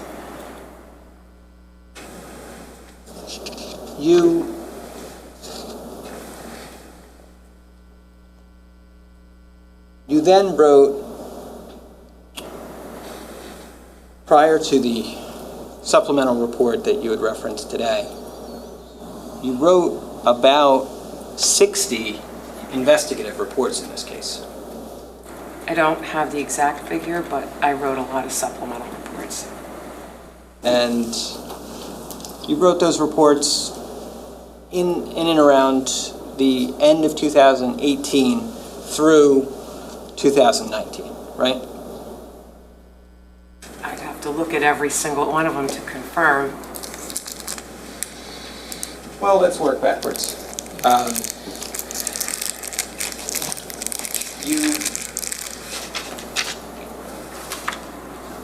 I think you wrote your most recent report in December of this year, right? Right. And then before that, you wrote a report in July of this year, right? Those two were regarding why we're here today, with my testimony for the motive. But you didn't write, and then before those two reports that I just mentioned, it had been some time since you'd written a report in this case. It had been years. Probably I'd have to go back to confirm the exact date. When you were sending out these subpoenas to these organizations, you were also selecting the people about whom you were looking for information. Yes. Or entities. You had an attachment to many of your subpoenas, and you referred to it in your reports as Attachment A. Do you know what I'm talking about? Yeah. And Attachment A is a list of names, right? Yes. And the names on it are Paul Caneiro, Yes. Susan Caneiro, Yes. Keith Caneiro, Yes. Jennifer Caneiro. Yes. There's an Attachment A with including Caitlin Caneiro's name as well, right? Yes. Marissa Caneiro. Yes. You got records for all of those Caneiros, right? Yes. But it was you who chose who and who not to list on that Exhibit A, right? In following the money, that is what would give me the financial lead to subpoena records for an individual or an entity. So if I didn't subpoena an individual or an entity, it's probably because there was no investigative lead to follow the money for. The individuals I subpoenaed had received money in one way or another. I took that from your testimony before, because you said you had started with the trust account, right? Yes. But obviously, this investigation that you conducted in terms of records requests broadened beyond merely obtaining bank statements, right? In terms of, You obtained records from credit card companies, right? yes, You obtained numerous records from American Express. yes, following the money, You obtained records from Discover. yes, You obtained numerous records from various insurance companies, right? yes, And you obtained records not just for Paul Caneiro in terms of his finances, but you got the bank records for Keith Caneiro as well. You got his personal banking records, right? I did. And you got his personal American Express records, right? I did. I was following the money of the businesses. And you obtained multiple bank accounts unrelated to the business that were in the name Keith Caneiro, right? Well, they were Keith Caneiro's personal accounts. And you reviewed all of those accounts in terms of the information that you received, right? Yes. Because in order to follow the money, you would need to review the records. Yes. Your investigation really can't be complete if you haven't reviewed everything that you've got, right? Correct. So I take that to mean that you reviewed everything that you got in this case, right? Yes. You reviewed every financial record that you received as a result of a Monmouth County subpoena that went out in this case, right? Well, I'd like to add this caveat. I subpoenaed Canada Life. There's relevant documents that are very relevant to a financial investigation and following the money. Canada Life, did you get the money? Can you show me you got the money? Can you show me where the money was applied? So, hold on. If they sent me 3 inches thick of legal documents talking about a trust, I'm not an attorney to be able to interpret the legalese of that. But to the extent that I had to review documents as it relates to the financial component, yes. Okay. I think the idea, though, is this. In order for you to have a complete investigation, you need to at least have eyes on everything that you receive. Is that fair to say? Yes, but these were voluminous records. Understood. We're talking about tens of thousands of pages of records, right? Yes. But, I mean, that was your job, right? It was to review these. Yes. And I don't think you're here telling this jury that you didn't do your job, right? No, I did my job. Okay.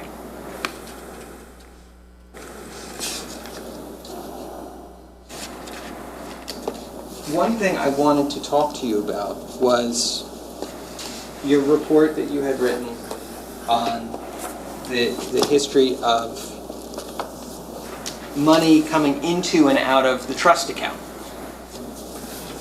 And though we only talked about the years 2017 and 2018 today, your report encompassed more years than just that, right? Yes. Your report actually, you had obtained records in terms of that going back to 2014, right? When my investigation started, yes. Yeah. And you had actually reviewed those records from 2014 pertaining to the trust, right? In terms of money going into the trust bank account? Can you clarify when you say the trust? Yeah, I'm sorry. When I say the trust, I mean the trust account. The bank account? Yes, TD the bank. Okay. Yes. Okay. Yeah. I understand. Okay, so you had written a report about money going into and out of the trust bank account in the years including 2014, right? Yes. Okay. One thing that we're going to see in 2014 and 15 and 16 is that money did leave the trust account and didn't go to the insurance policy, right? Yes.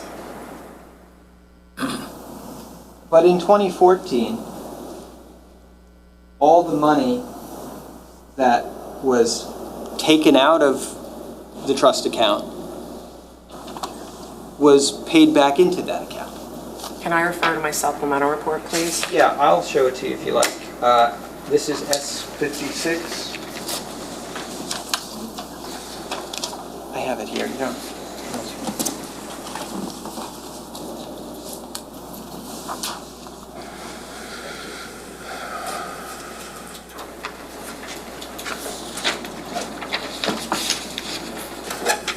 Was this the report? Can I see the front? Yeah, sure.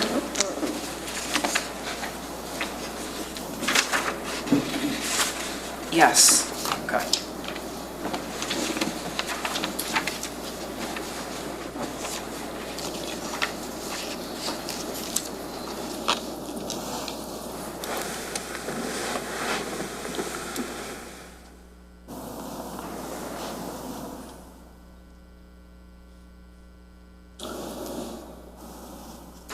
In your report, you documented the money that was both taken out of and put back into the trust account in 2014, correct? Yes. And Taken out of the account being sent to Canada Life and taken out of the account sent to Paul Caneiro's personal accounts. so in 2014, you have a record of $46,000 going from the trust account to Paul Caneiro's personal account, right? Correct. And that money then that same exact $46,000 goes from Paul Caneiro's account back into the trust account, right? Correct. In 2015, $27,000 comes out of the trust account and goes into Paul Caneiro's personal account. That's the record you have, right? Correct. And $22,000 then comes from Paul's account back into the trust account, right? Leaving a difference of $5,000 to Paul. Right. In 2016, your records indicate that $17,700 was taken from the trust account and put into Paul's account. Correct. And then $14,700 is taken from Paul's account and put back into the trust, right? Leaving $3,000 in Paul's account, yes. Now, another thing that we should mention about the trust in these years, and if you need to keep referring to that, that's fine. Just let me know based on this question. One of the things that we could look at when we looked at this trust account is whether it had been adequately funded over the years in order to make the quarterly payments to the insurance company, right? Yes. That's something that we could do by looking to the payroll deposits into the trust account, right? I did that, yes. So then you know that the trust account was being funded from the J. Martin business account in 2014, Yes. right?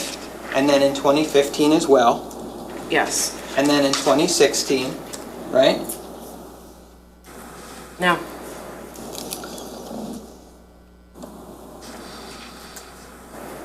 Keith Caneiro was issued a paycheck in 2016. Federal withholding took out the brunt of it and other deductions.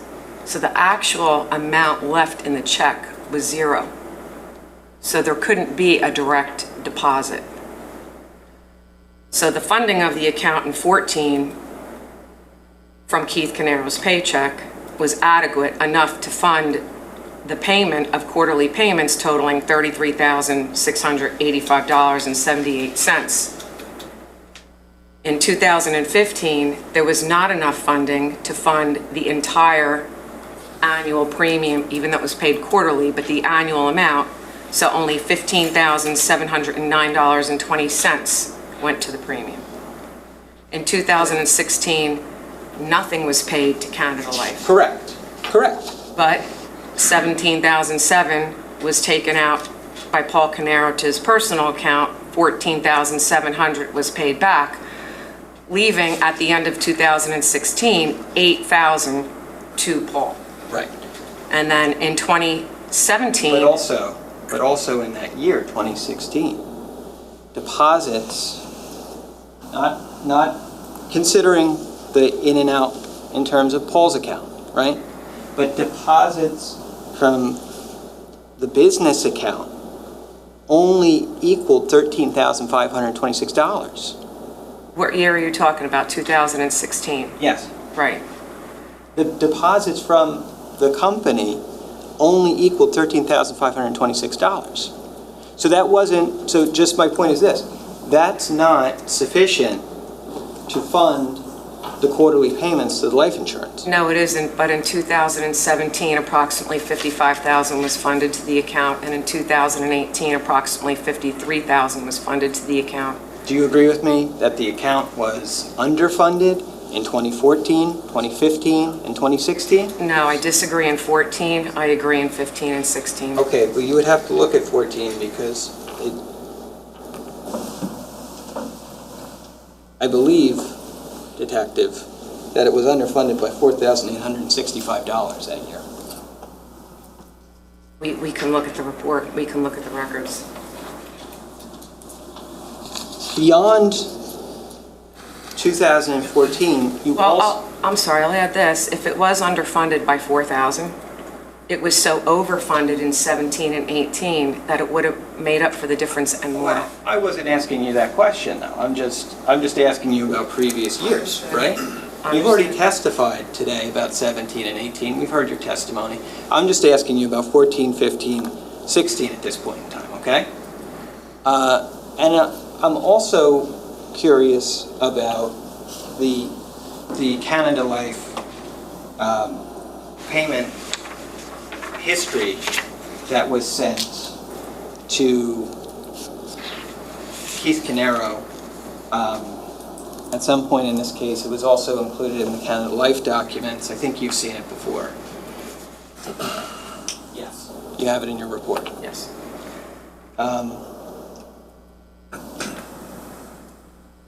Judge, I have this marked as D64.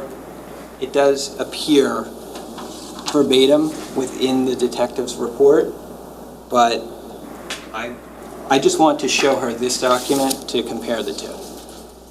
Go ahead. It's D what? D64. D64, okay. Are you going to go back to that date? Or do you want me just, what year are you starting? I'm looking to July of 99. So let's do this first. All right. Identify D64. I do have it. I do. Judge, I'm sorry. So Detective, what we're looking at in D64, what is this? This is a chart provided by Canada Life Assurance Company. It's a chart that starts with the first date of July 28, 1999. It has numerous columns. The first column reflects a payment amount, which back then were annual payments, and then through the years, the payments changed from annual to quarterly. So it will reflect the quarterly payments made. Is it a spreadsheet? It's a spreadsheet. I mean, I know you can't read the data, but you can see it's a spreadsheet. So it It's a starts... spreadsheet from January 28th, 1999 until when? The last entry date here is April 9th, 2018. Do you want me to give you the column headings? No. I just need to know for the record. And you've seen that document before? I have. Where did you see it? Before here? The response documents from Canada Life Assurance Company. Okay. So that's a part of the documents that you received? Yes. And it accurately depicts the documents that you received back from Canada Life whenever you received them? It appears to be so. Well, let's confirm that it is so. I have a copy of it in my supplemental report, and I go back to July 28th, 99, and my last date is April, you see how that's kind of cut off. It's the same date, but April 9th, 2018. So it's same? Same. Okay. Mr. Murray, please, go ahead. Okay.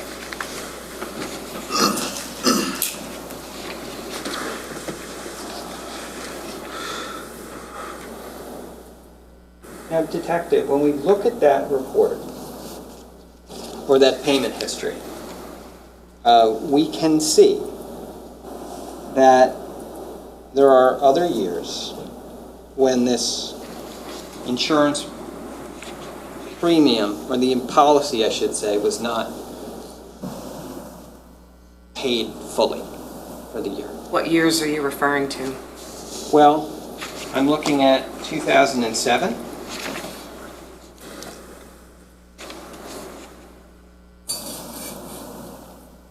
Okay.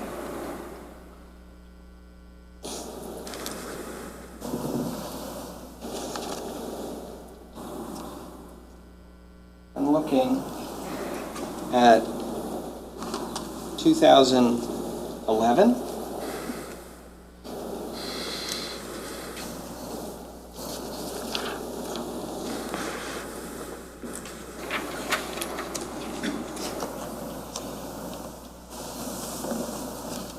Okay. I'm looking at 2010.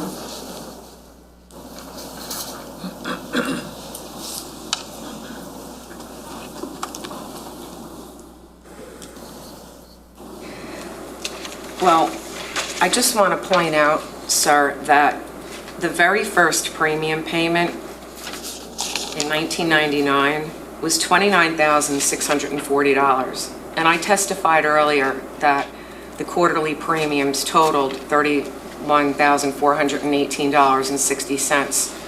So the premiums increased once they went quarterly. It was a lesser of a premium when it was annually. So when you're going back through those years, you would need to know when it was annual and when it switched to quarterly. And then there was a difference in monies due to Canada Life.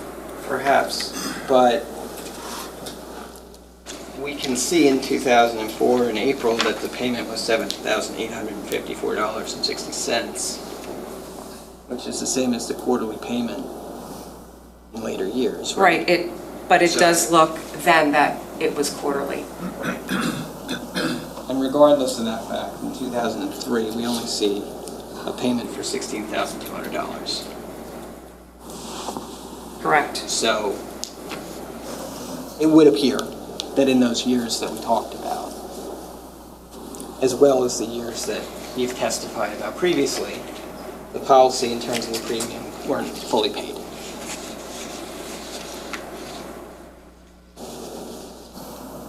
But I would not know if the TD bank account was underfunded. You would not, but you also saw in this case that payments were made from the TD trust account in previous years, not just to Canada Life, and they didn't just go into Paul Caneiro's personal accounts, but over the past years, withdrawals from that trust account were made into J. Martin business accounts. My bank records in this case did not go back to 2004. No, I don't imagine that they did. Banks don't even retain information beyond 7 years, or they don't have to. Agreed. The question was not that. The question was, you had indication in the trust records that you did have in the discovery, the trust account records, that withdrawals were made not just to Paul Caneiro personal accounts over the years, but they were also made to this J. Martin or Square One business accounts. In the years I reviewed the TD bank account that held the trust bank account, I did not see funds go from the trust account back to the business.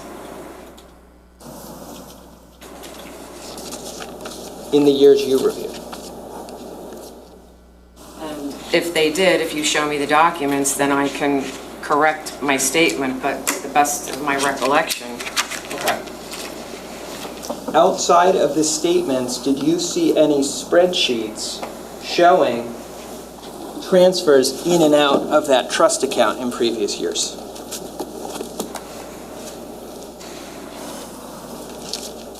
Did I see transfers out of the TD Bank trust account? Did you see spreadsheets demonstrating transfers in and out of that account? There were transfers into the account for purposes of funding the premium payments to Canada Life. Right. But I'm talking about transfers, not payroll. I'm talking about transfers in and out from the. I'm just going to show you. if you have a document, Sure. please show me and I can review. This is D41.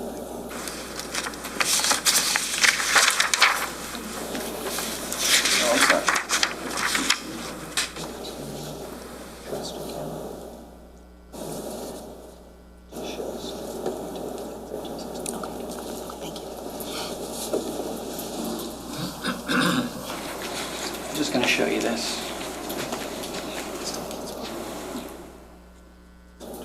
You recognize that? This is the TD Bank account, trust account ending in 5465. This is January 1st, 2014 through January 31st, 2014. Okay. Okay. Does this appear, can I just have that back for 1 Sure. second? Thank you. Does this, you've seen this before today, right? Yes. You reviewed this as part of writing that supplemental report you've been referring to today? Yes. Okay. I'm just going to show you the period of April 1st through 30th, 2014, and I'm going to ask you to look to April 24th, and you see, Okay. okay? And there's a debit on this account, right? Understood, not disputing it. Yeah. I wouldn't recollect firsthand back to 2014, but yes, on April 24th, there's a transfer of $11,000 back to I don't think you have it on there. 1361. This is,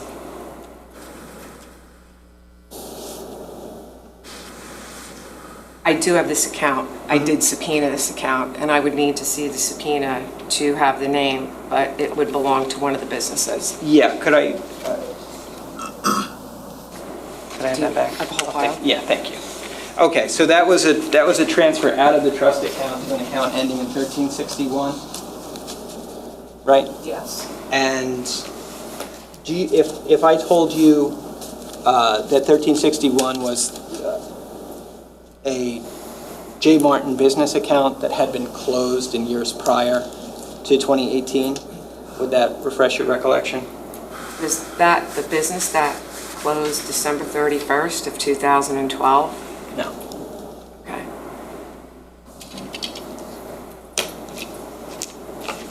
But you do have a recollection of an account ending in... I do. Okay. Okay.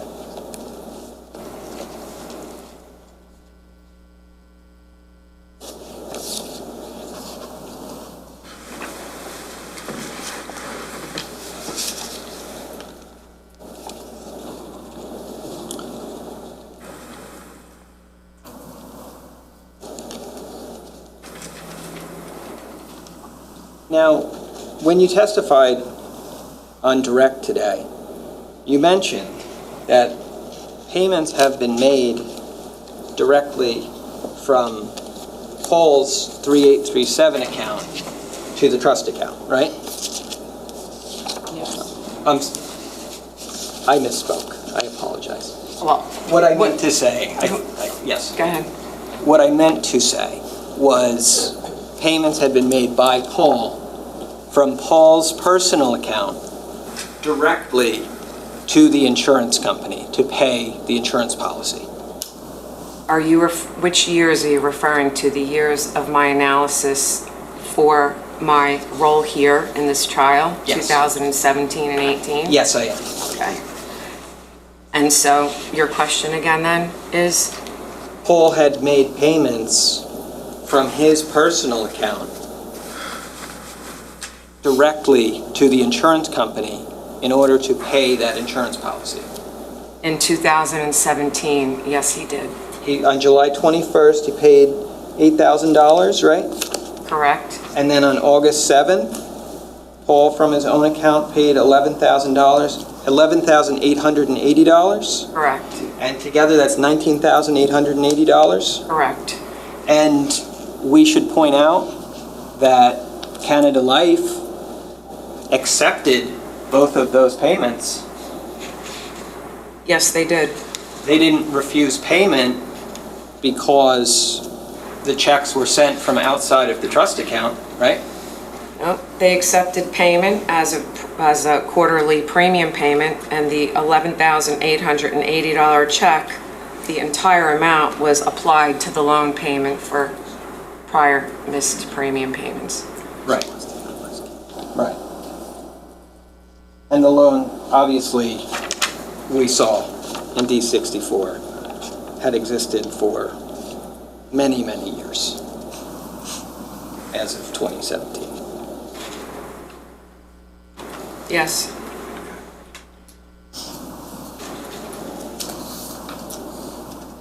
Judge, I'm going to ask permission to publish D64.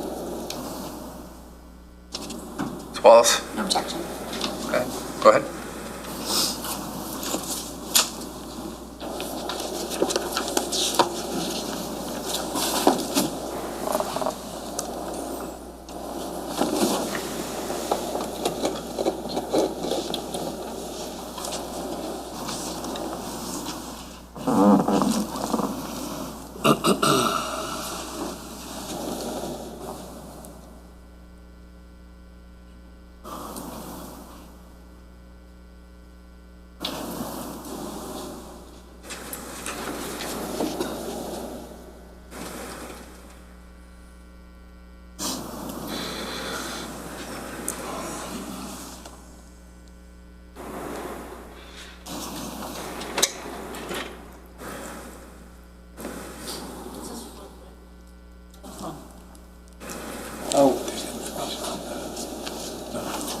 That's the USB.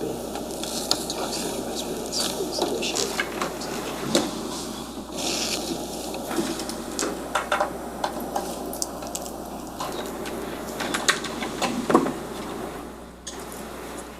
Yeah, I think it's plugged in. Thank you.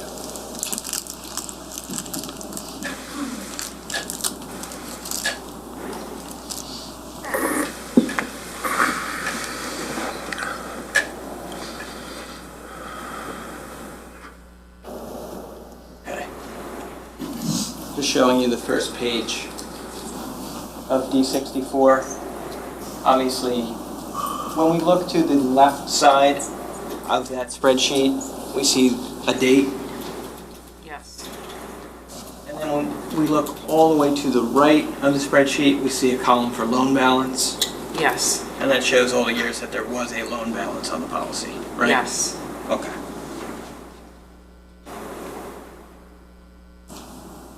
And we can see that there are entries on the loan balance side of the sheet going all the way back to 2002, right? Yes. Okay, thank you. I'm going to remove this. Okay.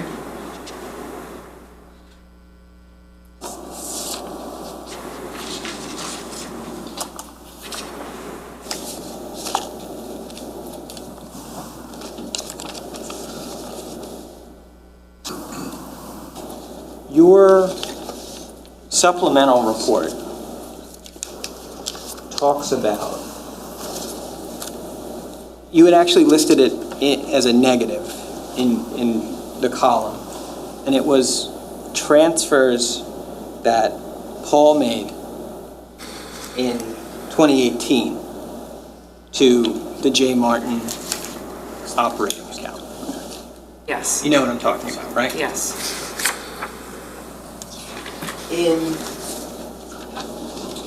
On April 26th of 2018, Paul transferred $5,000 to the J. Martin business account, right? Yes. And on May 15th of 2018, I'm sorry, I should also say on April 30th of 2018, Paul transferred $10,000 to the J. Martin account, right? Yes. On May 15th of that same year, he transferred $11,400 to that account. Yes.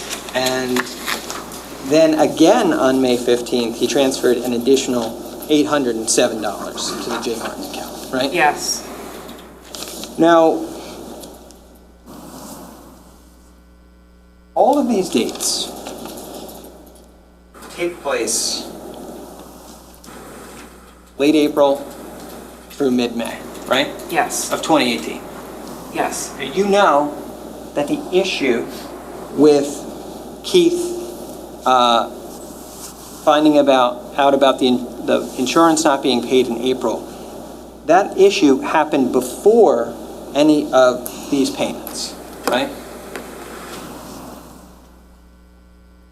I conducted my financial investigation without going deep into everything else on the exterior, like pouring in to know more about if he's upset or not upset, because I wanted to look at the financial analysis independently with no bias, no anything else in my mind, just let the numbers and the analysis speak for themselves.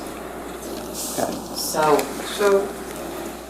I guess my question, though, is more like you knew, or it came to your attention at some point in time, that there was this email involving Paul, Ron Artigith, Keith Caneiro, and Steve Weinstein from April 11th of 2018.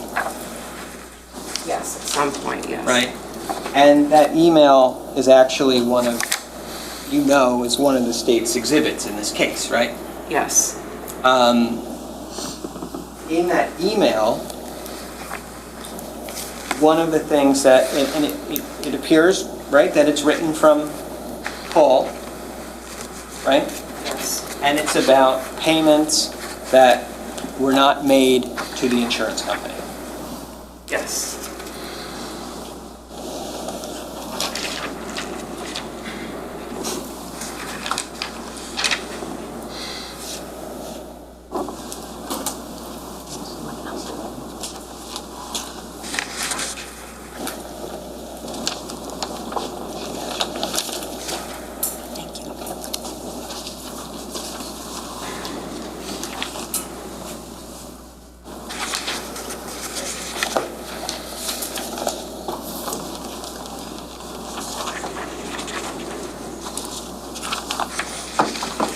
Showing you S11.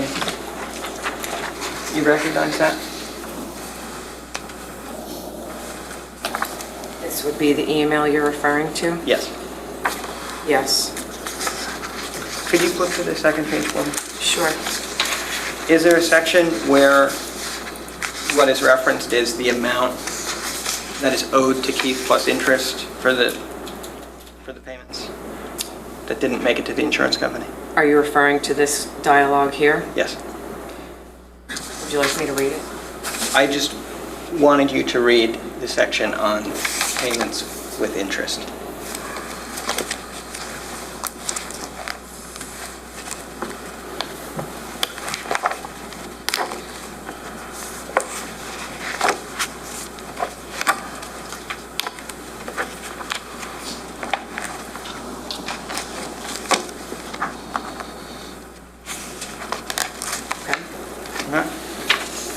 Thank you.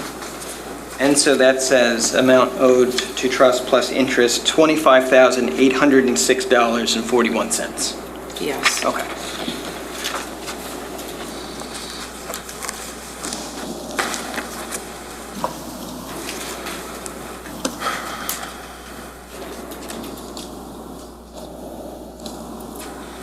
That email, right, was dated April 11th, 2018.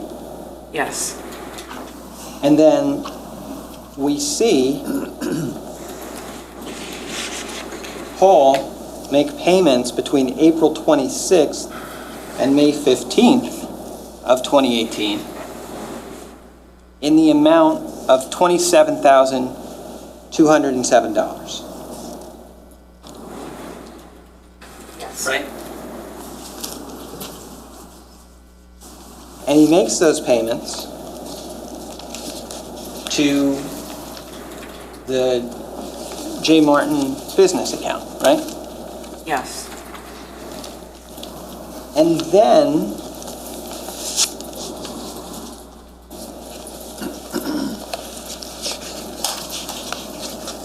in terms of the $5,000 and $10,000 payments in April, do you know what happened to them afterwards? I'm not sure I understand your question. How was he able to make those payments? No. Once they went into the account,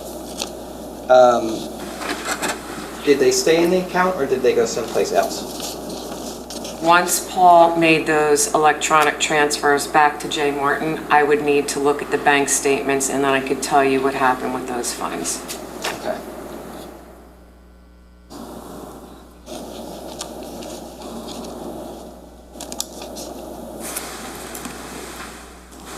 I don't believe the state has labeled this document.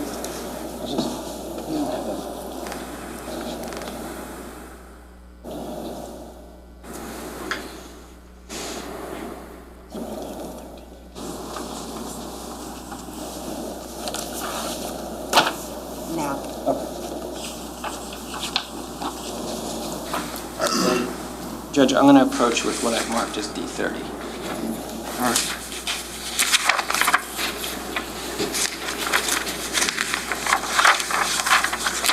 Do you recognize, I'm just going to hold the page open, okay? Oh, okay, sure.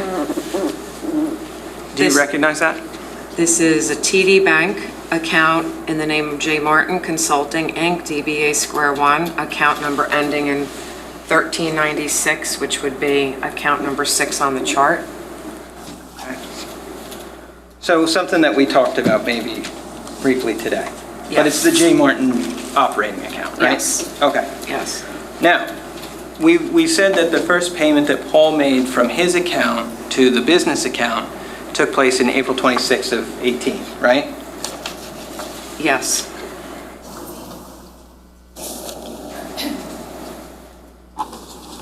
Yes. Okay. Transfer in from Paul, right? Yes. Transfer out to 1934. Right. Then we got a transfer, $10,000 transfer in from Paul. But we also don't know, once it's in 1934, you have to follow it till its final destination. I'll take you there. 10,000 in, right? Yeah, And then 10,000 out. to the same account, 1934. Yeah, okay. Thank you. You're welcome.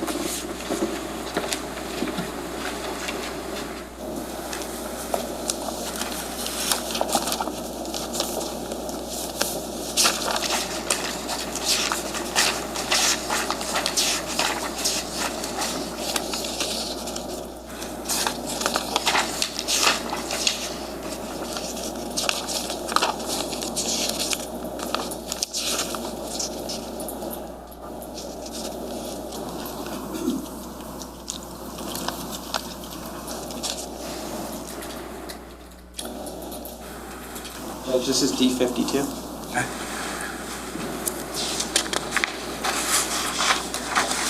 I'm just gonna hold the page for you, okay? Okay, sure. Whatever you like. Okay.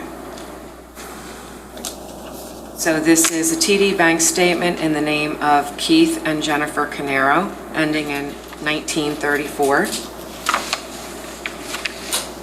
Okay. So that's the account we just saw, that now we know that Paul's account goes to the business account, and from the business account, it goes to this account, right?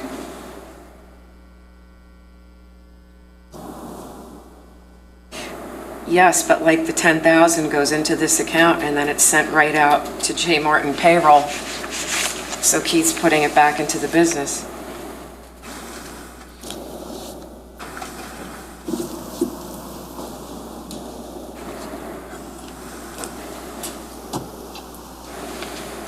And account 2949. Yeah, take another look at that. Okay. Right now, you'd have to show me what account that is. Okay. I don't recollect that account number. Yeah, but just for our purposes for right now, we can see that both transfers into 1934 went to an account ending in 2949, right? 2949. Both of them did, Both of them right? did. Neither one of them went to payroll. No, Okay, I can see that now. okay, But I'd like to see the statements for 2949. okay.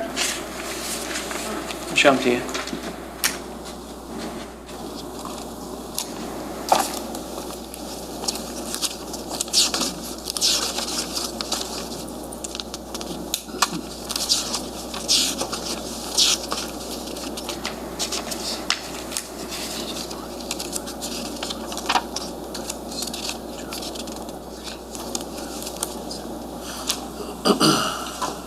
Judge, this is D54.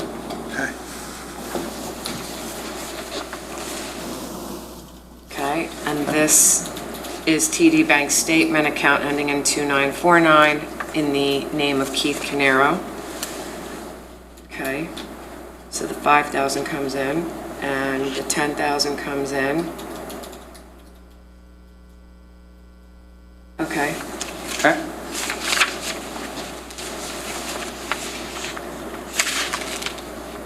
And then the money is, Okay. money's withdrawn overseas. well, they had a home there. Right. But the money's withdrawn in Greece, right? It is. Okay. But when you look at the totality, and that's why you do a financial analysis, I just saw in that bank statement that 2 entries down, over 11,000, Keith put in to a payroll account for the business. So to point out that transaction where it's going into an account that ultimately was utilized in Greece, on the same day or the next day, he's taking more than 10,000. You asked Right. me to see it, though. I did. Did you not? But pointing out that You do a comprehensive analysis when you're analyzing the funds. Did you analyze these funds when you did the comprehensive I analysis? reviewed those statements, but I was not following Keith's money. I was following Paul Caneiro's funds. Well, because that's what was taken out of the trust account. That's where it all started.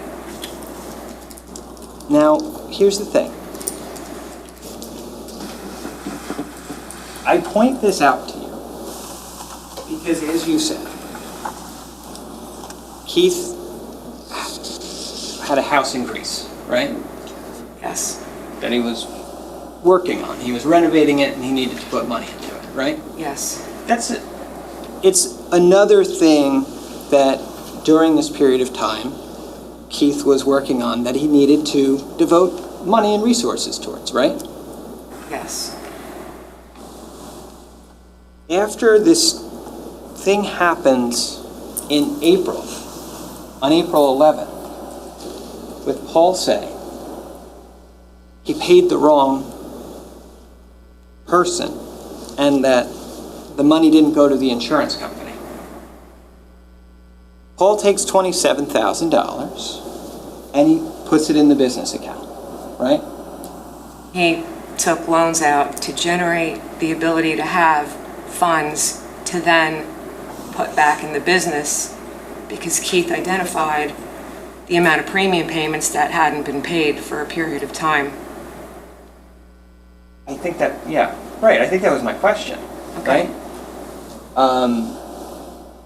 But then Paul puts the money into the account, right? And then Keith takes it out of the account, right? That one isolated transaction he took out of the account, but he also used his funds to fund payroll. Okay. Those two transactions that we were looking at, right? My point to you is this. They don't go to Canada Life. They go to Greece for whatever purposes they were needed for in Greece, right? Right. So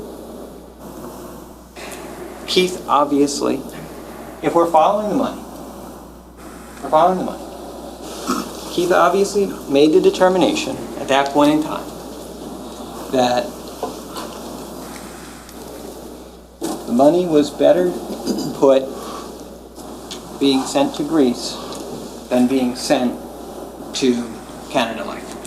Keith could not make a payment directly to Canada Life. Paul was the trustee. Paul was in the position to move that money from the TD Bank account to Canada Life. You say that, but the problem is that we already talked about the payments that Paul made from his personal account. But he's the trustee. I mean, it's his personal account. The Canada Life accepted the payments. He's the trustee. The trustee has significant control over that account, if not all control. You're testifying as an expert on trusts? No, I'm talking about the bank account. You're testifying as an expert in insurance on the laws and regulations regarding checks from whom insurance companies can accept as far as irrevocable trust accounts? No, You're I'm not. speaking about the bank account. Okay, well, we're not talking about the bank account. We're talking about the fact that the insurance company accepted checks from outside of the trust account. You'd have to talk to them as to why they accepted that. I'm talking to you only because you said that he couldn't have made a payment himself. There's a number of things he could have done. He could have put the money back into the trust account directly, correct? It's a yes or no question. He could have, right? When you open up a bank account, it tells you what you have to articulate to the financial institution, how you plan on funding that account, and it was to be funded through payroll deposits. The trustee is on the signature card and on the account. So a trustee at a financial institution on a bank account can move money in and out. In my experience in banking and my experience in financial crimes, I do know that. Sure. My point to you, though, is this. Checks were sent to the insurance company from bank accounts other than the TD trust account. Is that true or not true? It's sent from the trustee's name and his account. He's the trustee, so Canada Life would accept that. And are you... Obviously, they did accept it. It's recorded as a payment received. Are you insinuating, though, that if somebody else attempted to deposit or transfer money into the trust account, that TD would have prevented them from doing so? No, I'm articulating to what they will accept. When your name is on the signature card, when you're the trustee for the trust, they will accept payments. That person is able to move money in and out of the account.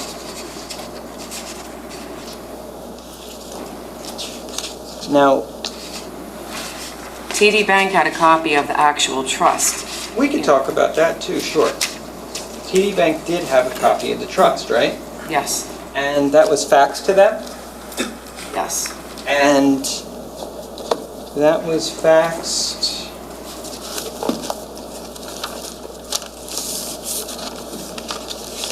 It would appear from a Square One office, right? I'd have to look and refresh my memory on your document. Okay. I do know it was a fax. Okay. I have it here, if you'd like to see it. Okay. This is D40, it's the trust documents, but they're the ones from TD Bank. Yeah, we already showed it though, right? As exhibit. It's a different document, Judge, because it has... Oh, it's different? Well, first and foremost, it has the fax information at the top of it. Can you just show it to prosecutors at least? Sure.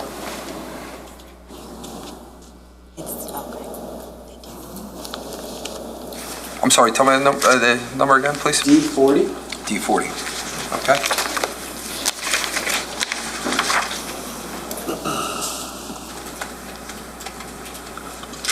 Okay? Okay. Is that what you were talking about? The one that was faxed to TD Bank? I believe so. This appears to Identify be the one. document for me.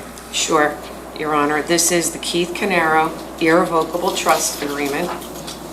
It is dated July 27th, 1999.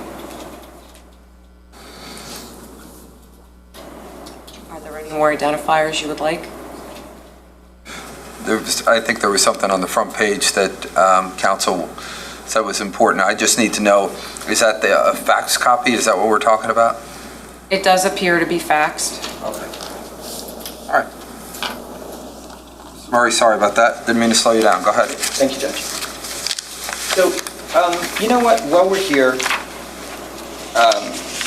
we see that it starts at page 4, right? Yes. Of the fax starts at page 4. Right. Right?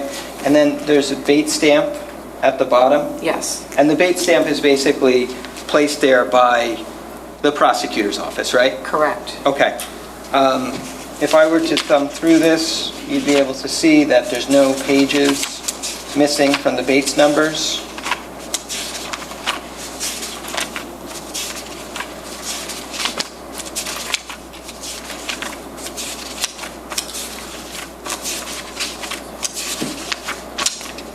Correct. Right?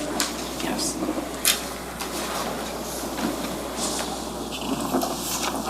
But the interesting thing about this document, the one that was sent to TD Bank, is that the trust is numbered. The trust agreement is numbered in terms of pages, but it's missing page 6. Okay. And page 6 is where, in the other copy, in the actual insurance policy that Canada Life had, in that copy, page 6 lists the beneficiary information. That is what TD Bank sent It's very difficult to get documents going back that far. And the fact that it's not complete is not a surprise to me. You're talking about an account that was opened way back when, and we subpoenaed this in 2018. Well, let me just let you take a second look at this, though. Because if we go back to D40, right? Yep. And I go to page 5 of the trust document itself. Right. That's page 10 of the fax that was sent to them. Right. And if I go to page 7, Yep. because we're missing page 6, it's Right. page 11 of the fax. Right. So it was actually, when it was sent to TD Bank, it didn't include the beneficiary information. Okay. It's the way it would appear, right? That's the way it appears. And this is the copy that was to go to TD Bank in order to open and administer the trust account, right? The business checking account, which was the trust account, yes. But the trust account, Right. right? And Paul Caneiro was, as of this date, already listed as the trustee of the trust, right? Yes.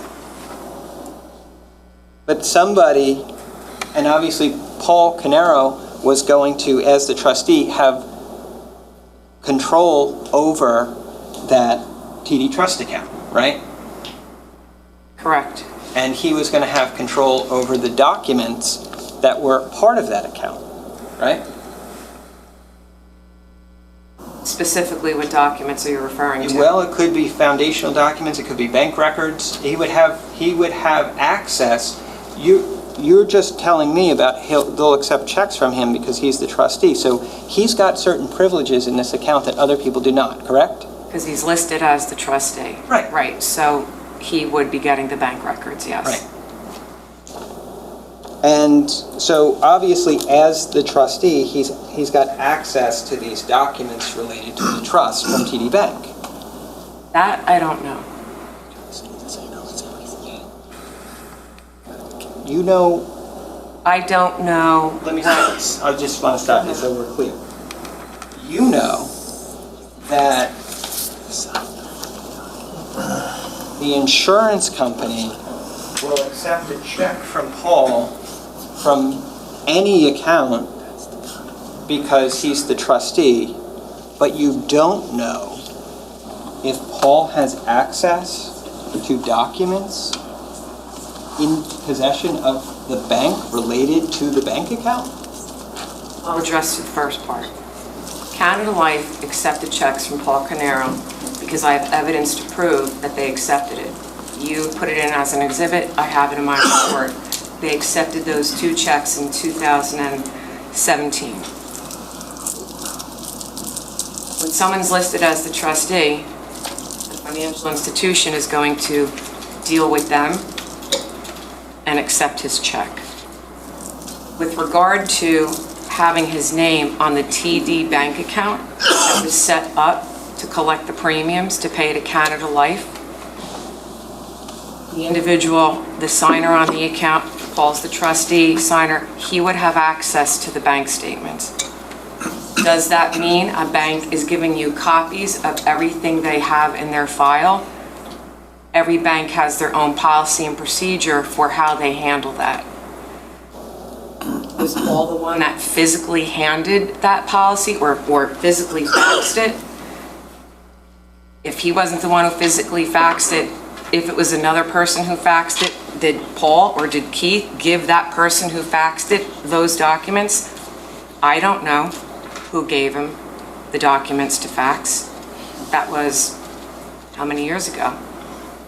So I do not know, and I can't say for certain if TD Bank is going to give the defendant or anyone who's listed as the trustee all the documents they get to open up the account. You'll get the statements. So that was a lot of maybes, right? But it's the truth. Another maybe is maybe whoever faxed that to TD Bank, knowing Paul was the trustee, didn't want to include that beneficiary information in the trust document that they were sending? I wouldn't know that. Because maybe they didn't want Paul to see that he was a potential beneficiary. Aren't we speculating? Is someone going to see that? I'll say it. Speculation sustained. Who signed the trust? Can I be heard for a second, Judge? I'm sorry. No, Ms. Wallace, Judge, sidebar or here? come on up.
Can everyone do me a favor? Can you stand up?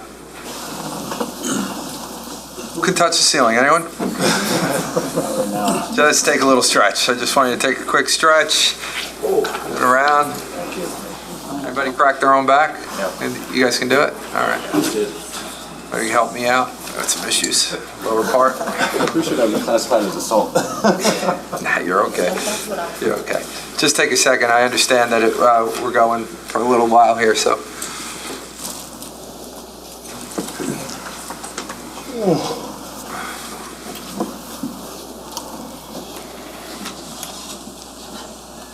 Once you're comfortable, you can sit back down.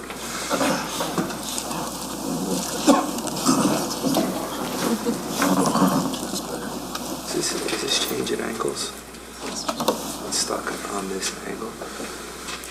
Just so if the...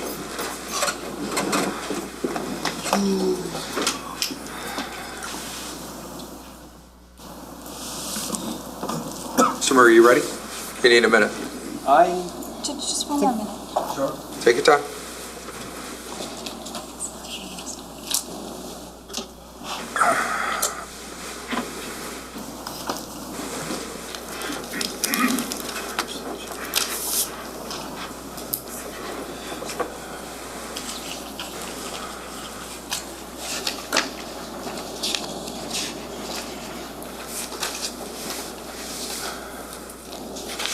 Okay. Sorry about that, Detective. I wanted to just go back to some things that we were talking about earlier today. We've heard a lot of information about various business accounts today, right? Yes. And you actually at one point in time differentiated between an operating account and a payroll account, right? Yes. And there were two businesses in this case. There was the J. Martin Square One business, and then there was EcoStar, right? Correct. And obviously, they were both owned by the same people, right? But they were technically two different businesses. And they had different ownerships in each business. Right. But they had the same physical location, for example. Yes. And the same owners in the years that you were evaluating the case, right? Yes. So the question I have for you was, it's not like it's illegal for a business owner to take money from their own account and put it into their business account, right? It's not illegal if someone takes money from their own personal account to put into a business account? Is that what you're asking me? Yeah. No? It's not illegal if somebody does the opposite, takes money from the business account and puts it into their personal account, right? The mere fact of a transfer is not illegal, but I would have clarifications on that, depending what your other questions are. Yeah, okay, that's fine. I'm just saying in the abstract that in and of itself is not illegal. Correct. And just because something's labeled a payroll account doesn't mean that you couldn't take money from that account for purposes other than payroll, right? Right, it's just and in this case, it's another checking account at TD labeled payroll. And you could also just as easily put money into a payroll account. It's fine for an owner to do something like that, right? Yes.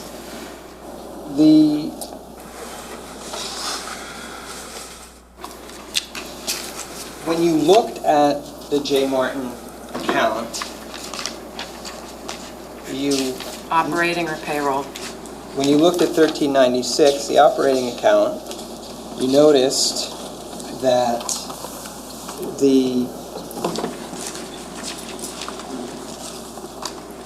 there were operational costs, including American Express bills, right? Yes. Okay. And you actually obtained the American Express records for that bank account, that were getting paid by that bank account, correct? Yes.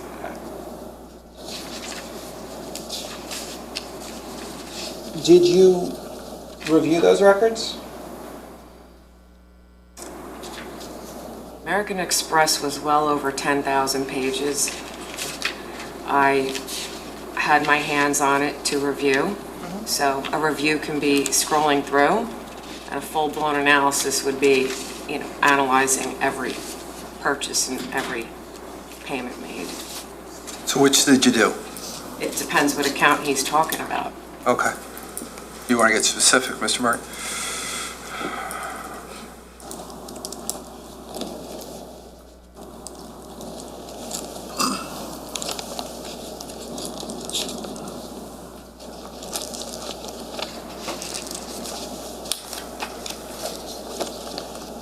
So this is account 4003.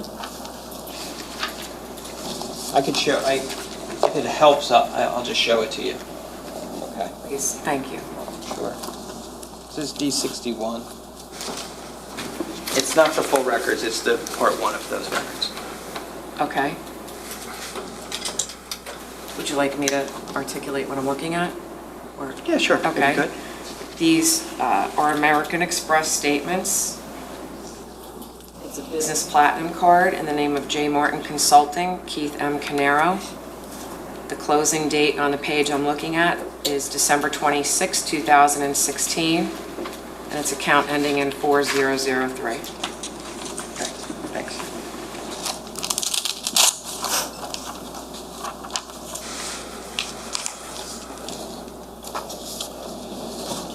Did you review the records related to that account? I would have reviewed them, yes. Okay. So you would have seen that Keith, Jennifer, Paul, Tiffany Rivera, and Larissa Glorioso all had cards on that account. I would have seen that, yes. And you would have seen that over the course of 2017, for example, Paul's total charges to that account were $18,487. I don't remember specifically, but I would have reviewed it. Okay. And you would have reviewed the fact that Keith had a total spending of $104,549 on that card that year, right? I don't remember specifically, but I would have reviewed that. And specifically, Jennifer had spending of $27,750 on that card that year. Again, same answer, I don't remember specifically. Keith is a 90% owner of that business. And your understanding was that Jennifer worked there or did not work there? My understanding is that she did not work there.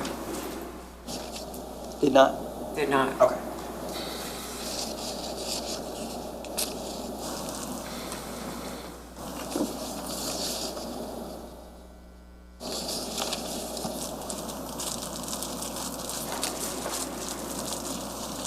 And then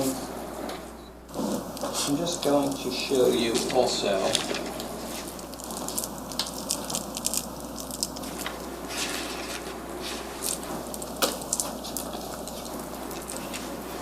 this is D62. Here's it's the same account, right? Okay, do you want me to articulate what I'm looking at? Sure, thank you. Okay, this is American Express statements for a business platinum card in the name of J. Martin Consulting, Keith M. Caneiro. The date of the statement that I'm looking at, the closing date is January 26, 2018, account number ending in 4003.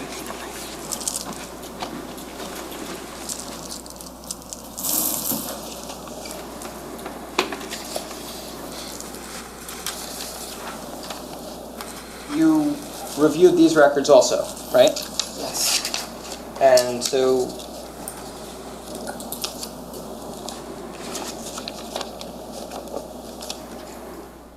going to later in the year, we would have seen that a person, aside from the names that we already mentioned as cardholders on this account, a different cardholder by the name of Konstantinos Karidis was added to the account. Okay. And to your knowledge, that was not an employee of J. Martin or Square One, right? To my knowledge, no. Okay. And to your knowledge, Square One really had one main client, right? One main and several other smaller clients, yes. And their main client was in New Jersey. Correct.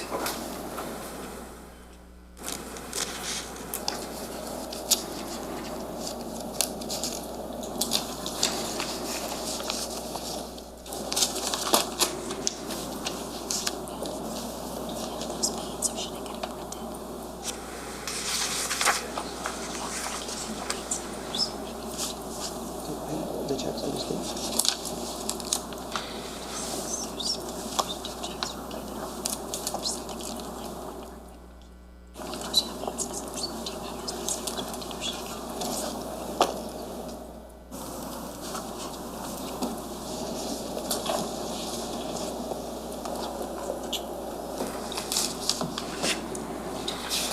So,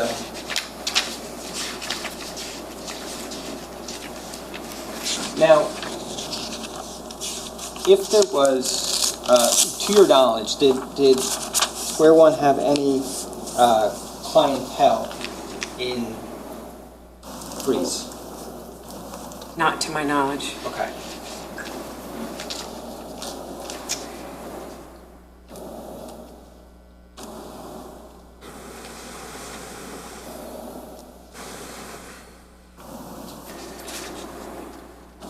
You issued several reports, in this case, in the year, 2 reports, I should say, in the year 2025. One of those reports, the purpose of it was to correct some errors you had made in your previous reports, right? Yes. You, I believe, initially left out that Paul had received an additional $63,000 getting money from Social Security Administration in 2017? No, the correction for the Social Security amounts is this. The defendant received 2 large lump sums from Social Security. And let me refer to my report so I can articulate accurately.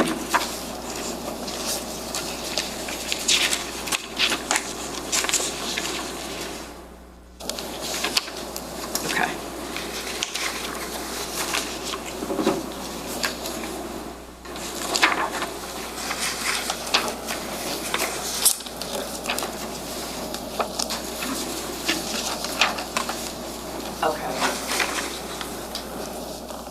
In 2017, Paul received 2 large lump sum payments from Social Security. The first was on July 12th, 2017, in the amount of $61,535. The next payment was 6 days later, on July 18th, 2017, in the amount of $63,101. So, in my initial report, I added one of those numbers twice. In my second report, I corrected it so I could include both numbers accurately. So we went from $139,798 to $141,364. An addition error. Now, one of the things you did when you wrote your first report was you characterized transactions between Paul's personal accounts as revenue to him. Revenue stream, not revenue in the sense of a salary. A revenue stream would be available for you to use in that year. So if revenue came into that account, if that's what you're referring to, it was available for use in that year, used to pay expenses. Right. I was just looking at the titles to your pages of the breakdown of income and expenses. It doesn't say revenue stream, it just says sources of revenue / income. Sources of revenue, a stream of revenue. But then you updated that and you took that information out of your report. You took those sources, those transfers between accounts out of your report. Because I wanted to give the defendant the benefit, and in that area, it was determined that bank account revenue sources, because the amounts were determined to be duplicative, so I didn't want to utilize an amount twice. I re-reviewed the report and I gave the defendant the benefit. I mean, is it about giving him the benefit or reporting the right numbers, though? Both. Because hypothetically, if it was $20,000 in the first report and I re-reviewed it and it was determined that the amounts were duplicative and it was 10 and 10, then I'm saying your revenue's 10 instead of 20, as an example. I mean, maybe I'm just confused. Because I thought that the net impact of you making that change, correct me if I'm wrong, I thought the net impact of you making that change was that it reduced your conclusion of Paul's revenue by $22,000 in 2017. Right. And it reduced your conclusion of Paul's revenue by $57,000 in 2018. Do I have that right? Oh, not for that topic. You're talking overall in every category that an adjustment was made.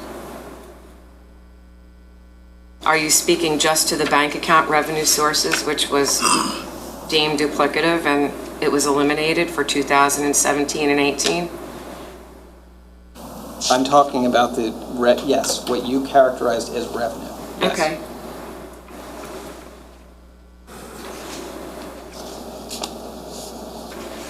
Now, so you're saying that when you wrote your first report, you knew that you were including that information as revenue. And then when you wrote your second report, you knew that you weren't including it as revenue. When I put the motive together and wrote the first report, then after that I had time to really go back and re-review, and I made sure that the numbers were accurate, and in this instance, I removed it because I realized it had been duplicated. Okay. Now, you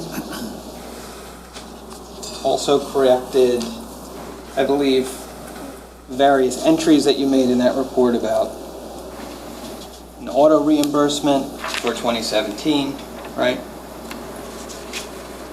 Which one are you referring to specifically? What's labeled as 2017 auto reimbursement? $27,290.11. Okay. Okay. So in the first report, you had calculated that differently, right?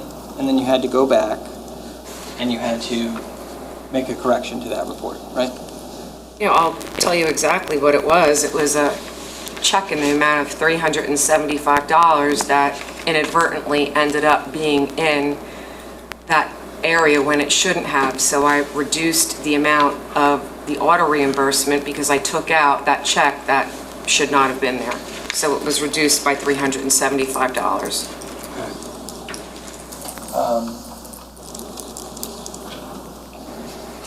I mean, it's a minor point, but you know that those numbers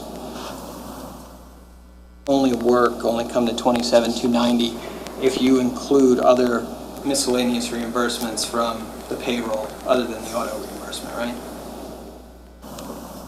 The auto reimbursement, there is a line item on the payroll journals, and it tells you exactly how much it is. So, Right. Yeah, I have them. okay. But you know that when you calculated that number, you included miscellaneous reimbursements, not just auto reimbursements. You can show me the statements from TPP payroll journals. To my recollection, it said auto reimbursement. Okay. Counsel?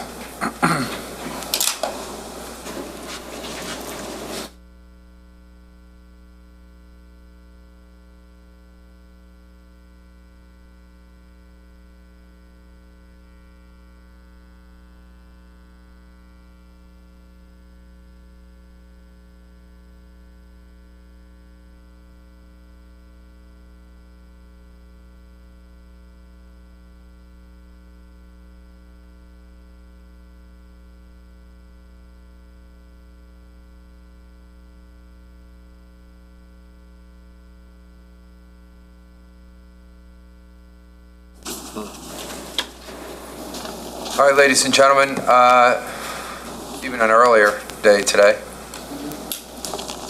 Thank you. Nothing. I'm kidding. So I'm going to let you go for today. It's been a long day for you all. I'd rather have you back fresh tomorrow morning. So I'm going to let you go home. You'll do the same thing tomorrow as we did today. You'll be downstairs at 8. We'll get you right up here by 8:30 and get you started.